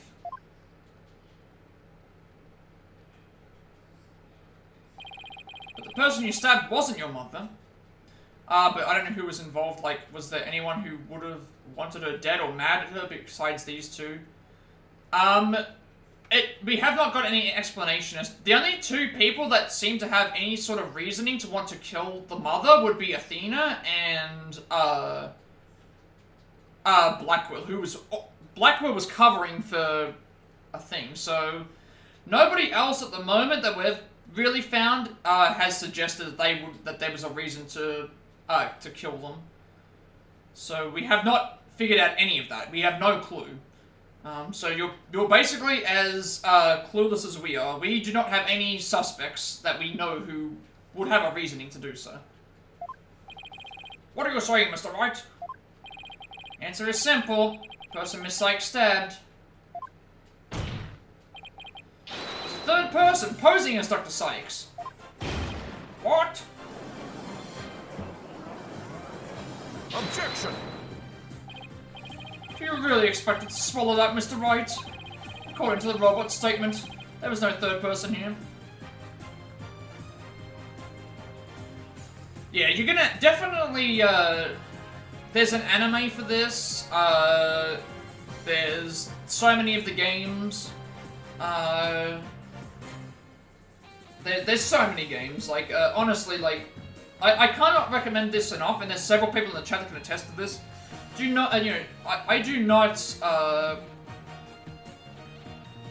I cannot recommend these games enough. If you like to solve cases and, again, over-the-top characters, really, really, like, in-depth sort of things, trying to figure out, some of the cases are genuinely difficult, like, to try and solve. Like, if you like solving puzzles and mysteries, you will love these games. I cannot recommend these enough to anybody who likes this genre. And then you get entertaining characters on top of it as well. Did you really think I would see through your ludicrous grab for time? Escape rooms are your favorite? Oh, that's nice. Yeah, if you like escape rooms, if you like any kind of stuff with, you're essentially solving mysteries and puzzles in this. Objection! This game will keep you on your toes. After all we've been through, Mr. Edgeworth, I'm disappointed. Don't you know by now this smile of mine means I have absolute confidence? You make that pose all the time, regardless of the facts. Funko's strange malfunction. Mr. Tarrant, you look pale. Shall I help you to the sick bay? Mr. Tarrant, but that's Apollo you're talking to. Oh, this hunk of junk here is mistaking Apollo for Clay. Maybe Apollo was possessed by Clay's ghost.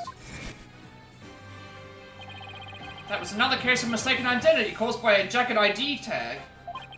Or because Plunker couldn't read Apollo's facial features due to that eye patch. Like Mr. Edgeworth said, a mask could nullify the robot's facial recognition, and then all the person would have to do is wear a jacket with the victim's ID tag to pose as her. Objection! For all the ridiculous theories. What good would a silly disguise like that do? Who's Apollo? Apollo is... you haven't met him yet. He is one of the other main protagonists. He was in the previous game, so, he also helps out with doing a lot of case stuff. He's also, it's hard to explain, but, in this particular case, he was helping us out. So Apollo is one of the main characters. We just haven't seen him yet. You've forgotten that the robot also has a heartbeat detection system.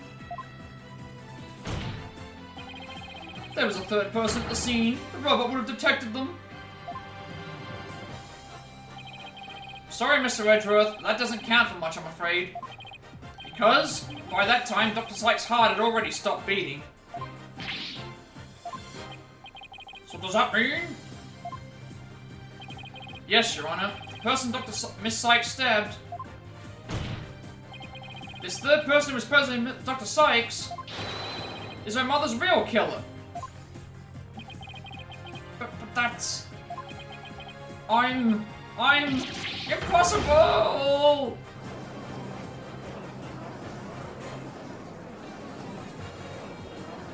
Yeah, Apollo Justice is one of our main protagonists. We haven't seen him much in this case, though.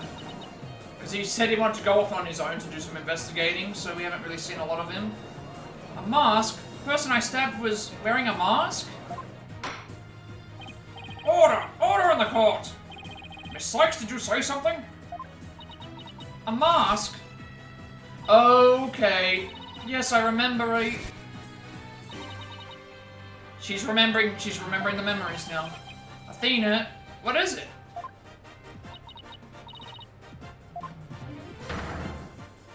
Is it gonna break her Cyclops?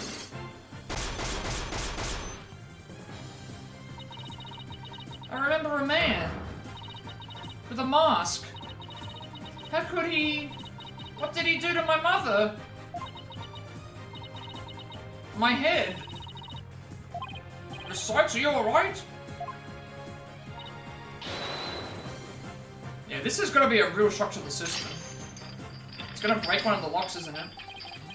The Black Cyclops. They're breaking.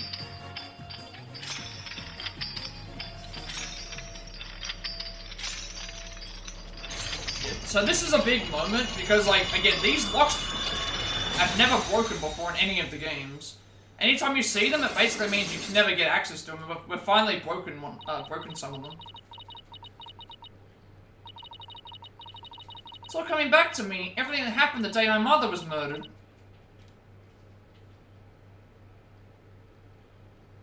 So the black locks unlock when we uncover a suppressed, like, suppressed memories and stuff.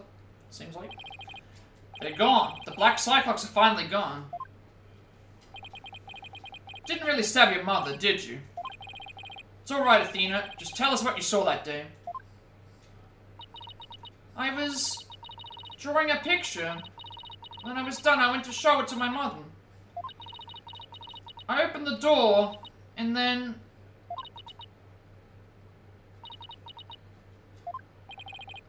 It's alright, I'm right here. You're safe, Athena. She was on the floor, by the workbench, with the katana sticking out of her. There was a handkerchief over her face, but I knew it was her by her clothes. And there was a man there. A man? Hold it! Yeah, not this OST. It's been playing so much. This is quiet, Your Honor. Go ahead, Athena.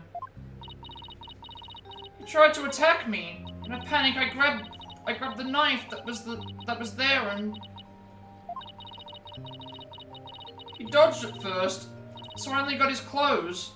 But I tried again. And this time you got him, didn't you? I did. I remember it clearly now. The knife went into the back of his hand. Then he kicked me, and I passed out. Silly enough, updating the court record. The murder weapon used on Terran, Athena also used one of these to stab the Phantom's hand during the incident 7 years ago. When I came to, my mum wasn't moving. Had to do something. To fix her, I thought. So I asked Ponko to move her to the operating table. Something's wrong with Mum, so I'm taking her apart to fix her. God, this OST, this is such a... That's why she said that. Your Honor, as you can see, the defendant has just given us critical new testimony. A man was there before Miss Sykes arrived. A man who was covering the victim's face. Put on the victim's jacket. That man is the real culprit. Do I have a profile for that? I don't think I do. I'm still trying to figure that out. Miss Sykes, do you have any idea who this man was? No, I'm afraid I don't. A few moments ago, Miss Sykes mentioned a mask. You're still confused? If there was another person, why did they want her dead? We don't know. Like, that's the thing. We don't actually know. All we know is that there's a killer from so many years ago, and we just don't know. We don't have any reason to know why she wanted to be dead, and the two people that we thought killed her, being Athena or Blackwell, we've basically just completely denounced that they did it. So now we're trying to figure out who the true culprit is and what their purposes for killing her would have been. So we have no clue. We are basically back to square one. We have to start from again. Like, we have to piece together stuff from the past, I guess, and figure it out. Can you tell us anything else about that? The only stuff that we have clues for about the person who killed her is what Athena is probably about to tell us.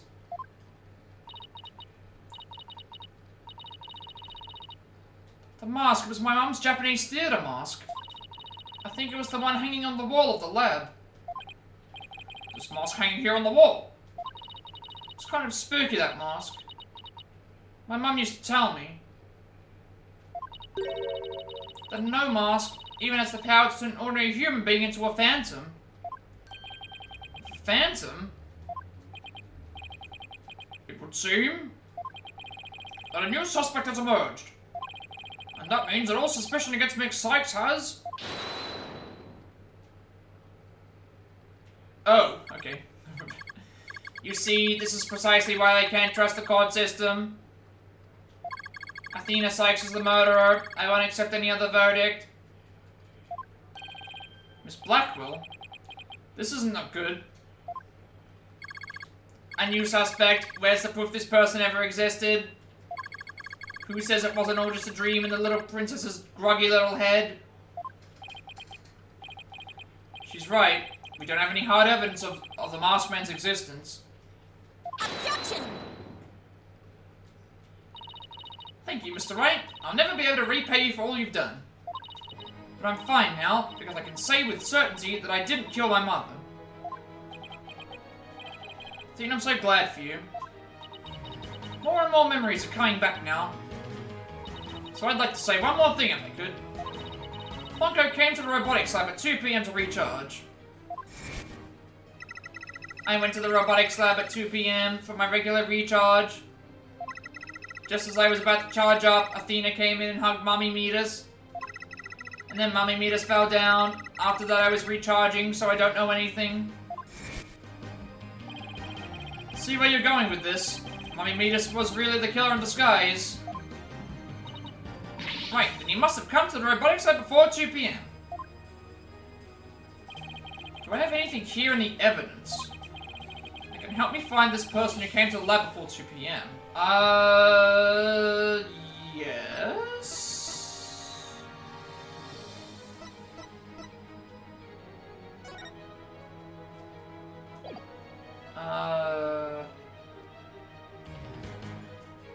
Help me find the person who came to the lab before 2 PM.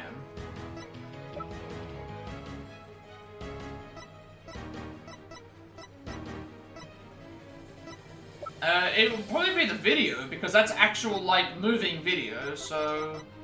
I'm assuming that it's gonna have to be the video. There's no time on it, but... the video itself might have its own...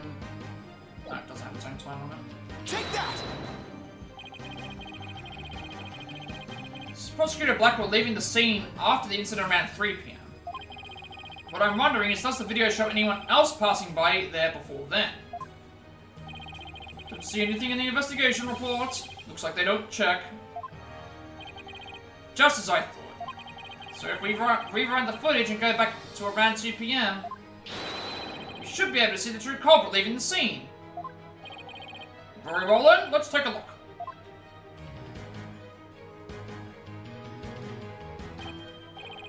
There, please stop it right there.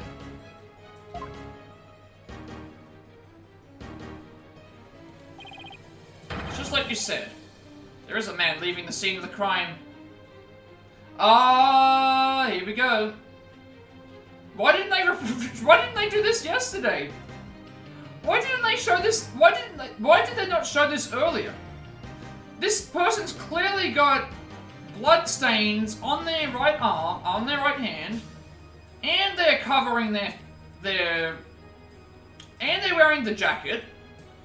And it's plot armor, obviously. That's why. If they showed it immediately, we would have gotten to it much faster. That's basically the reason. But I'm talking about in a general sense.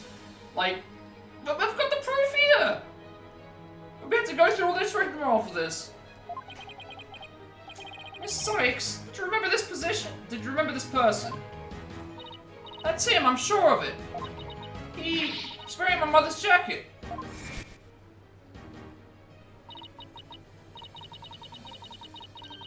Yeah, considering how bad they all are, it doesn't surprise me, but, yeah, it's like withholding of evidence. Hope I'm having a great day. I'm having a great day. This is a great, this has been a really, really fun case, and we've had, like, several raids today. We've had, just a bunch. I'm feeling great. Like, this case is just, this case is emotional. It's, like, it's really well done, like, trying to figure out what you're supposed to select. It's a great fun time.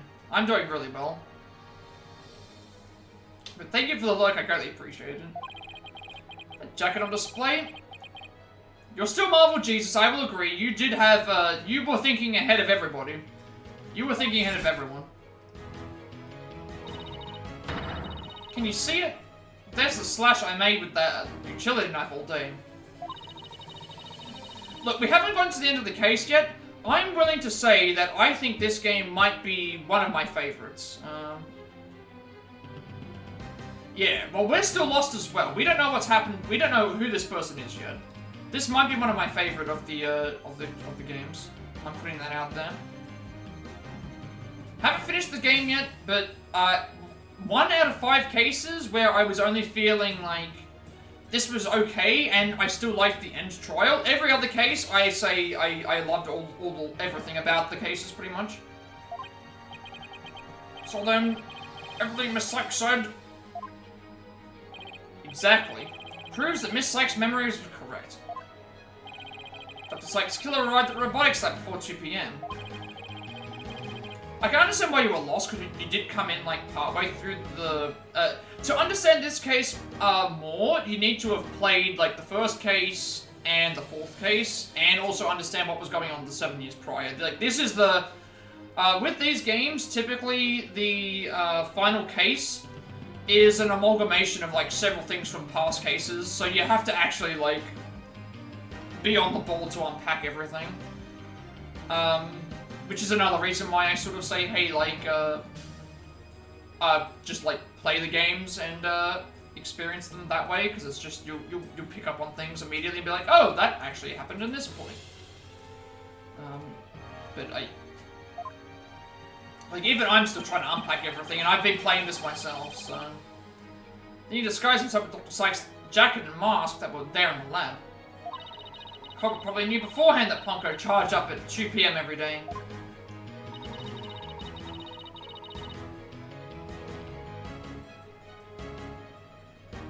Yeah, you were definitely right. So you waited for Ponko to come to the lab for a regular recharge. By leaving Dr. Sykes' jacket on, the corporate tricked Ponko into thinking he was Dr. Sykes. But yeah, see, when we had that discussion about the feelings thing, that could have just been my interpretation being slightly different to someone else's. Like, again, the whole feelings and emotions thing, that's something that I've dealt with since I was a kid. So, for me to try and break down certain emotions and understand things, I might have just been interpreting it differently to someone else. And that's probably why, like, I like the mood matrix, because it's like, it's easy enough for me to understand. It's easy enough for me to understand the mood matrix, because it's like, it was broken down a little bit more simple, for me to understand. But I would not say that anyone was wrong in that case. Like, I think that was thereby making it look like she was alive up to that point in time. Or to disguise the real time of death. Objection!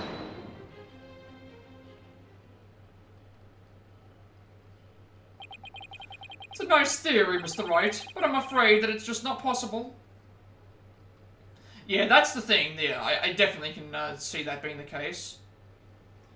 You definitely have to put yourself into a mindset of, I'm in a position where, at any point in time, I may or may not be in a position where I and my comrades can, like, can be killed or something bad can happen, so I need to be in a position to where I have to put enough rage and anger into something to ensure my survival. Essentially, like, kill or be killed, I guess is the best way. Why not? Victim's jacket is clearly visible right there in this video. And that right there is precisely the problem.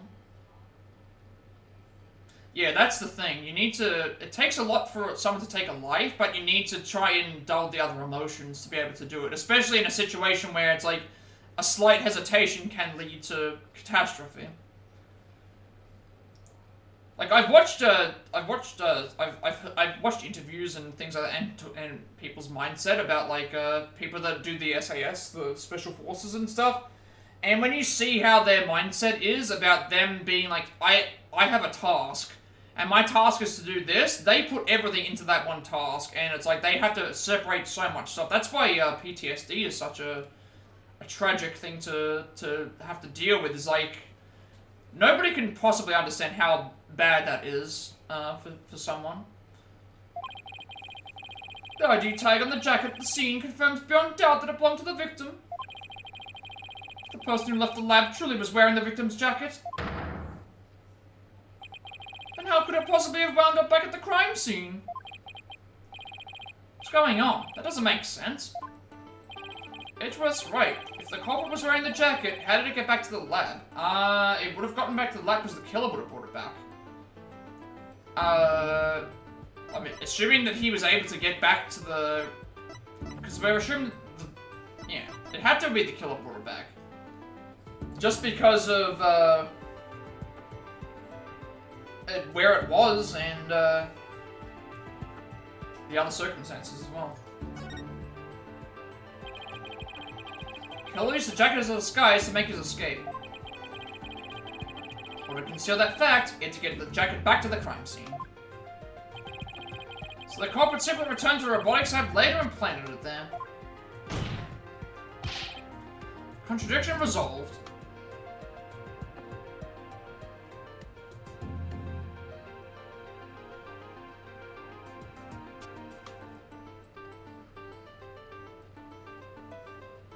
Yeah, that's what I'm saying. It's like, that's like big, massive, big psychological and things like trauma and stuff. I can't imagine, like, it would be like, imagine feeling several emotions all at once, but you need to repress all of them bar one. And it's just like, you know, people don't understand how, people who haven't done, well, I can't even comment on that myself because I've never served, but, you know, it's so hard to understand how much dedication that they have to put into their mind to serve. Objection! Except that it would have been impossible. The only people who came to the robotics lab after the killer were Prosecutor Blackwell and the people who reported the body. They claimed that the jacket was there when they arrived.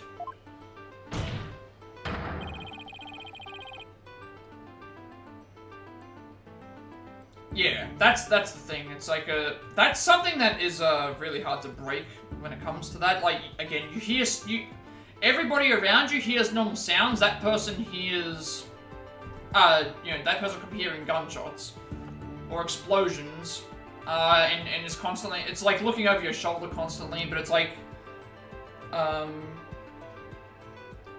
it's definitely something that needs to. That people need to address a little bit more, I think. Especially since,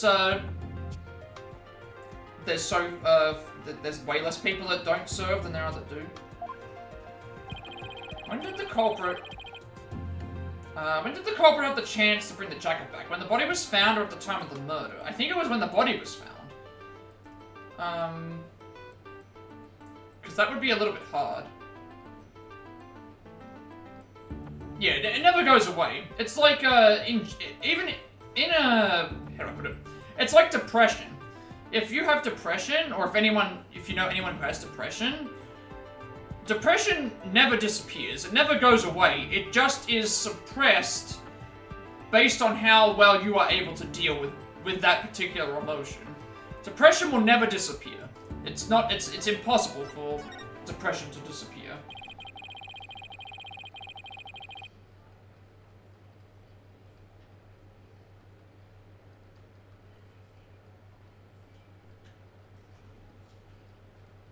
He was gone by the time of the murder, wasn't he? Because she said the body was on the table, she tried to fix her.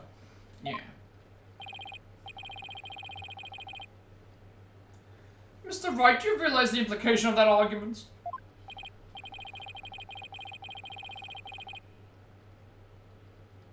Yeah, the jacket was on the floor, not by the table. Was on the floor by the table. Most people, when they come across a murder, focus their attention on the body. Culprit could have taken advantage of the split second to plant the jacket. In other words, the true culprit of this case, the man known as the Phantom, was one of the first people to discover the body.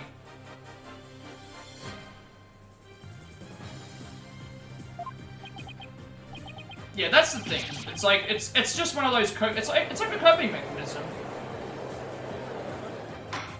It's essentially like you just cope with it. Once you have it, it doesn't go away. But if you're surrounded with positive energy and like positive people, and you're able to get yourself into a mindset of like, I don't need to feel sad or I don't need to think, it will be suppressed. It won't go away, but it will just, you know, it's just one of those things. Like, I'm not a psychologist, but so I probably shouldn't comment on about that. But it's like it's just one of those things where, at least from my perspective, if I was thinking about it,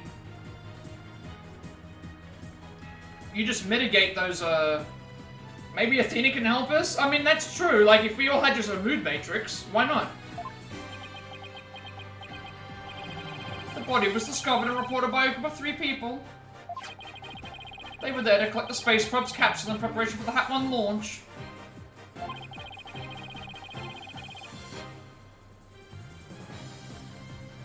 Rage Against the Machine? I mean, that's also, again, that's a good way.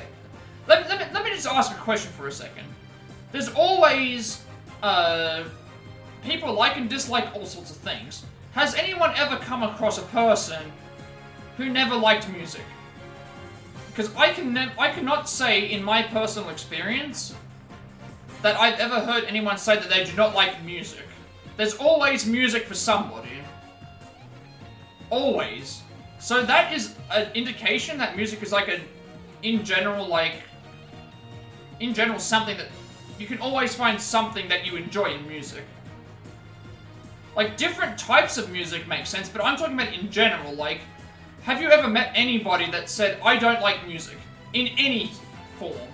Like, you could say that about video games, you could say that about TV shows, you could say some of those things just don't interest people at all. I've never heard anybody say, I don't like music.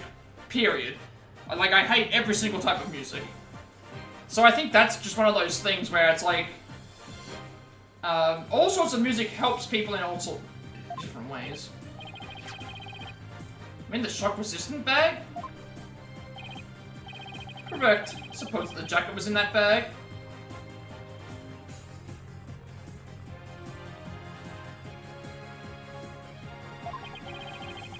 Could have been returned to the scene of the crime without anyone noticing.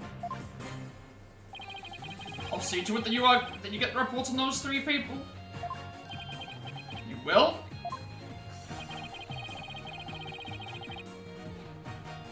You don't need to understand the lyrics to enjoy music, yeah, because if you, that's why instrumentals work as well. And also, like, if you just, if you remove lyrics from the music, yes, you remove some of the meaning. You remove some of the meaning, but also, you're just listening to the music itself. Like, the music just by itself is just really, like, you can just listen to the music. There's no context. It's just music. There's no context at all. There's no lyrics, there's no, themes, there's no thing. It's just, you listen to the music. Nobody would know any different. This person felt the need to hide his face with the theater mask. Might mean that his facial data was once registered. Prosecutor Edgeworth? Does this mean... I have to admit, I believe Miss Sykes' memories to be credible. You win, right? Not that this was ever an official trial, anyway.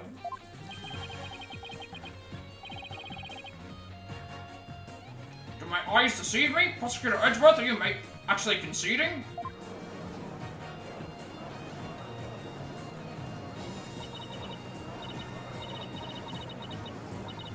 Is it true, boss? Does this mean I'm... Can't believe it. It's over, I won. Proof that both Athena and Prosecutor Blackwell are innocent. Your Honor, I see no need to further prolong this trial. Objection! Hold on, Mr. Wright. Have you forgotten who's in charge of this trial? That's right, I'm the one who's supposed to say, I see no need to further prolong. Not you either, Your Honor. Now silence. The little princess who was truly beloved by Metis, and who repaid that love with death. All these years, hating Athena was the only thing that kept me going. But what do I do now? Can anyone tell me? How am I supposed to go on? Miss Blackwell. How unlike you, Aura. Metis was deeply passionate about her work, and she chose you as her partner. Isn't that...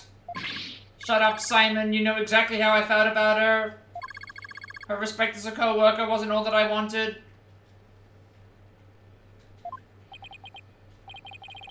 And what did you want from her? Should I really just go there, Your Honor?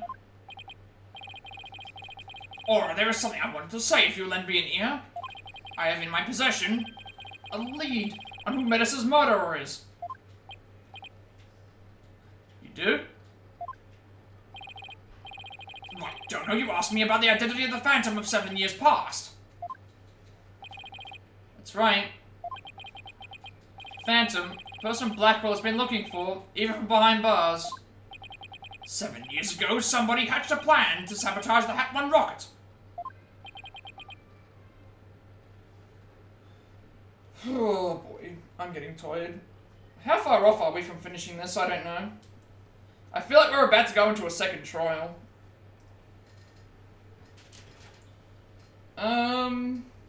Okay. I don't wanna...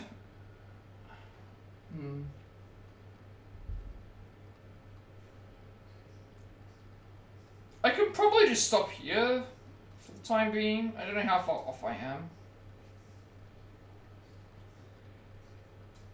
Because that would mean that the next time that we continue streaming would be the...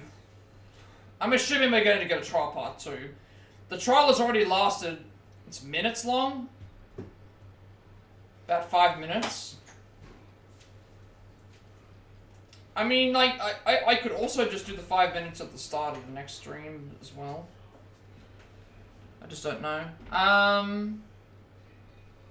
Because what we'll probably do next stream is, I'm assuming we're going to a part 2. There's absolutely no way... There's absolutely no way that we are going and doing more trial after this. We've basically just said, hey, Athena and Blackwell are no longer, suspects. So I think at that point we have to go to a trial 2, because the trial 2 will then be like, hey, who's the murderer? Who's the culprit? Who, how does it all tie together? The credits, all this other stuff. We will, I guess we will continue that in the next stream. Because we've been going for nearly 7 hours, and I really would like to probably take a break and refuel and do all that stuff too. But I have had an absolute blast today. We've had several raids. We finished, well, did we finish Case 4? No, we finished Case 4, yeah, we finished Case 4 today. I'm completely blanking. We finished Case 4, Case 5 is tying into 7 years ago, Case 1, Case 5, there's so much stuff that happened in this trial. I cannot go over everything that happened in this trial. So much happened today that I feel completely, like, mind blown with what's happening. Yeah, you have like an entire bag full of nat 20 die rolls that just roll nat 20. Your perception is like above. Your perception is just above everybody else's. You're thinking like above the next level. There's a level that's dedicated just to your perception alone. Yeah, you have a really good attention to detail. Your attention to detail is really good. I think you will enjoy these games. Definitely pick up these games. If your attention to detail, I reckon that you could probably get by these cases with I would love to know if you if you play these games, if you genuinely actually got if you got stuck, like if you actually ever got stuck. Like raise your hand, like or type in chat, like if you ever had to use a walkthrough for any kind of case. Like some of these cases are ridiculously difficult. Like there is no way to really like explain how hard some of these cases are, especially when you have multiple different options as well. But yeah, there's just so much stuff that's happened in this case. The investigation's been very good. But the trial alone was just the trial alone today has just blown my mind. I've really enjoyed streaming for all of for everyone and everyone that's been sticking around. It's nice to talk with people and see how they predict and see stuff, because that's just it's nice to have that interaction as well. But all these characters so far, we haven't even really we've kind of just stuck with you know, our main characters. Athena, Trucy's been here as well. I would say at the moment this has to be in top 5 or around the top 5 for me. Case 4 I loved. This is pushing Case 4 as well. I think this is just because of the emotion and that stuff. It's all good. It's fine. Like, never feel like you have to be required to come and join my streams. It's if you are tired, then obviously that's important as well. Keeping up your health, like, just because I neglect my health for 7 hours doesn't mean everyone else should. But I don't know what else to say. Like, I don't even know who the real killer is. We have to sort of figure out who the killer is. How do I break this down? Yeah, and a good thing is that, like I was saying, you can save these games whenever you want. If you only have half an hour, if you've only got half an hour to play the game, you can save the game whenever you want and come back to it. If you're on a break, or if you're doing anything like that, you can just pick up and play the game, and you don't have to feel like you have to think. How are my thoughts on Simon thus far? I would say he's about the same as I felt all the rest of the way through. I really liked him as a prosecutor. In this case, it's a little bit different. Again, I think Edgeworth is probably always going to be my number 1. Is IQ of 125 good? IQ of 100 is average. So 125 is above average. 100 exactly is average IQ, so 125 would be above average. So I think when you get to about 140, 150-ish IQ, I believe that's like a Mensa. Is that a Mensa level around that point? Yeah, I think Edgeworth is the best, but that's also because he has a lot of character development. I would put Blackwell probably... He'd be in the top 5. He'd be in the top 5, I think.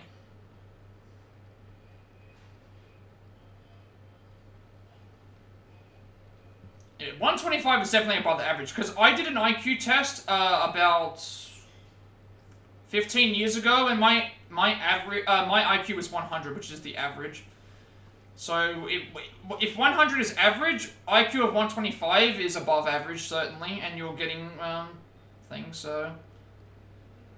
But yeah, so much stuff has happened in this case. If I had to say, for Simon, I would say... Edgeworth... not in any particular order. Edgeworth, Francisca...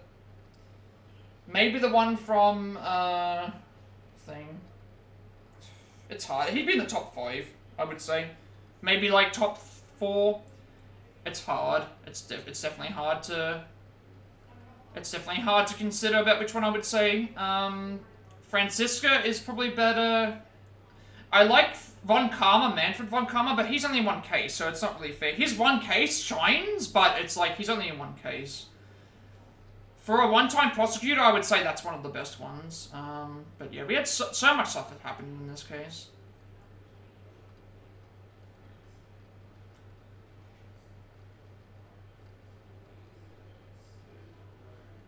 But weirdly enough, I got like when I did my IQ test, I'm very bad at shapes typically, and I got through the entire shape process.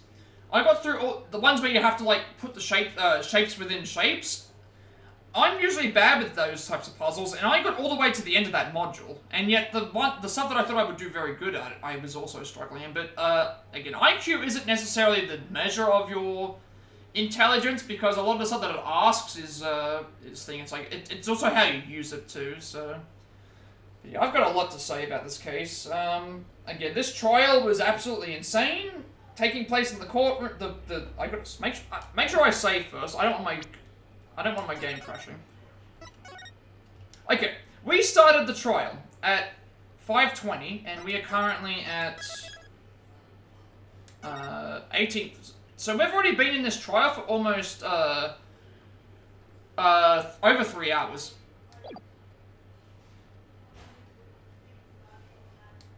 And we're still going. So yeah, I got a lot to say about this case before we wrap things up. Yeah, thanks for stopping by, Shadow. Greatly appreciated for the support and sticking around and your next level thinking. So yeah, I've really enjoyed having everyone here. But just so much stuff's happened. Edgeworth returning, Pearl's coming back, Maya messaging us, all the stuff that we had to do with these robots, and the kidnapping with the robots, like, there's just so much stuff. There's just so many things. I don't know how to process this any further. Blackwell's thing, we've got Blackwell off, as well as the thing. This entire trial has been so much fun. I can't wait to finish the game. We're gonna finish the game in the next stream, probably. I would think. I'm so happy with this trial. I would still say Solomon Starbuck's my favorite character so far, but like, Case 4 and Case 5 are just so close. I can't think about what I want to say more about this case. There's just so many things. I think we just have to come back next stream and, you know, power through this and finish the remaining case and just see how we get to that. Because I'm excited to do this. I'm gonna do this, and I want, like, I hope that, like, everyone else can come in and, like, enjoy that with me as well. But yeah, I have a lot to say, so we'll just, I guess we'll just wrap everything up now and just, things, so, yeah. With all that being said, be sure to like, comment, and subscribe. Every like, comment, subscription for this video, because of greater monetization. Helps my content for everyone. Find. I uploaded my past Plat Let's Plays and Let's Plays to the YouTube channel. Until further notice, I do have, I have to send all my links through here. All of my past playthroughs that I've done on stream are uploaded onto my YouTube, as well as my games list.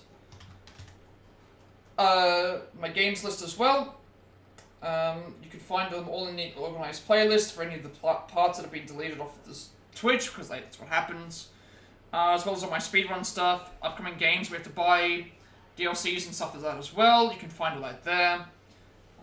Any parts that you've missed will always be in playlists, so those, I usually try to get them up within 24 hours to 48 hours. We'll just see how much time we have. I keep saying that all the time, I keep repeating myself, but it's okay, I'm probably just brain dead is all. Working on more Plat games have the Platinum Trophy for, and switching things up some games on the Switch, trying to show speedruns, speedruns, Pokemon Nuzlocke. The live notes are done. We just gotta find some time to do those. The Persona 5 Tactica stuff I'm working on as well, and also the individual levels for that. We're 2 followers away from live challenge speedruns, which I'm hoping to look forward to as well. I upload everything to YouTube because we have 7 days on Twitch before my videos are deleted off permanently. I want there to be another place for everyone to find my content if they've missed a part, and you know, all that as well, so they can always catch up and find those there. And also, you'll get a notification of my live watching on YouTube. Follow me on Twitch, 200 followers, live challenge speedruns, going to be 0 and 100 kills ninja, inspired from Undertale, as well as the Orsted boss rush And we're very close to reaching affiliate. This stream, it started off at about, like, the first 2 or 3 hours, our viewership wasn't really there, and now we've skyrocketed up. We skyrocketed up today to 19 viewers. I think that's the highest that I've reached. Well, I did get 2 raids, so I can't, you know, discredit those, but I got 2 massive raids today. And then on top of that, we were already building on our foundation for that as well. So I think we're getting very, very close. I really, really appreciate each and every one of you for sticking by me and watching my content. No matter how late it gets, all of my night hours, I appreciate you all. Even though it's like 7 p.m. for me, I understand for some people it's early morning, it's late at night. We're definitely going to get there, and of course, anyone who's tuning in and stuff, you know, once I reach affiliate, I'm going to try and push to help other people reach affiliate as well, as much as I possibly can. Like, these streams are definitely going to help out a lot. We're so very close. We're just going to keep pushing. We're going to get there. And it's all thanks to not only me having to stream, but anyone who comes in and watches my content. I appreciate all of you. Follow me on Twitter to be notified when I go live. I'm in Discord. I will send you an invite to my friend's Discord server. Close to 2,000 members. Still going strong. People like some games to discuss that as well. I'm very active there, and there's a good notification. I'm going to go on there as well. And finally, if you wish to know who created my stream overlay that I use from all my future content going forward, you can find a link down below and scroll for that as well. Alrighty, guys, and gals, and children of all ages, and vampires, lycans, werewolves, whatever you want to be called. I'm out of here. We're gonna raid someone. Hopefully, there's someone on that's thing. I do take on raid requests, so if anyone has any raid requests that I can do, I will do so. Otherwise, I'll just usually raid someone that we have, that we're following right now. See if there's anyone online. Or I might try and find someone who's playing something that I might enjoy, so let's just see. You know what? Okay, we'll go to the same place that we went yesterday. They're at 4 viewers right now. We're at, how many are we at? 10? They're doing some Warzone Mobile right now. We're gonna go and send you back over to them. They're, doing that. And also, yeah, they're trying to get to affiliate as well, so, this will be a big boost to their average, hopefully. So, thank you everyone for watching. I appreciate all of you. I keep saying that all the time. And with all that being said, have a rest of the day night to reveal art, and I will see you all later, and yeah, thank you all for watching, in general.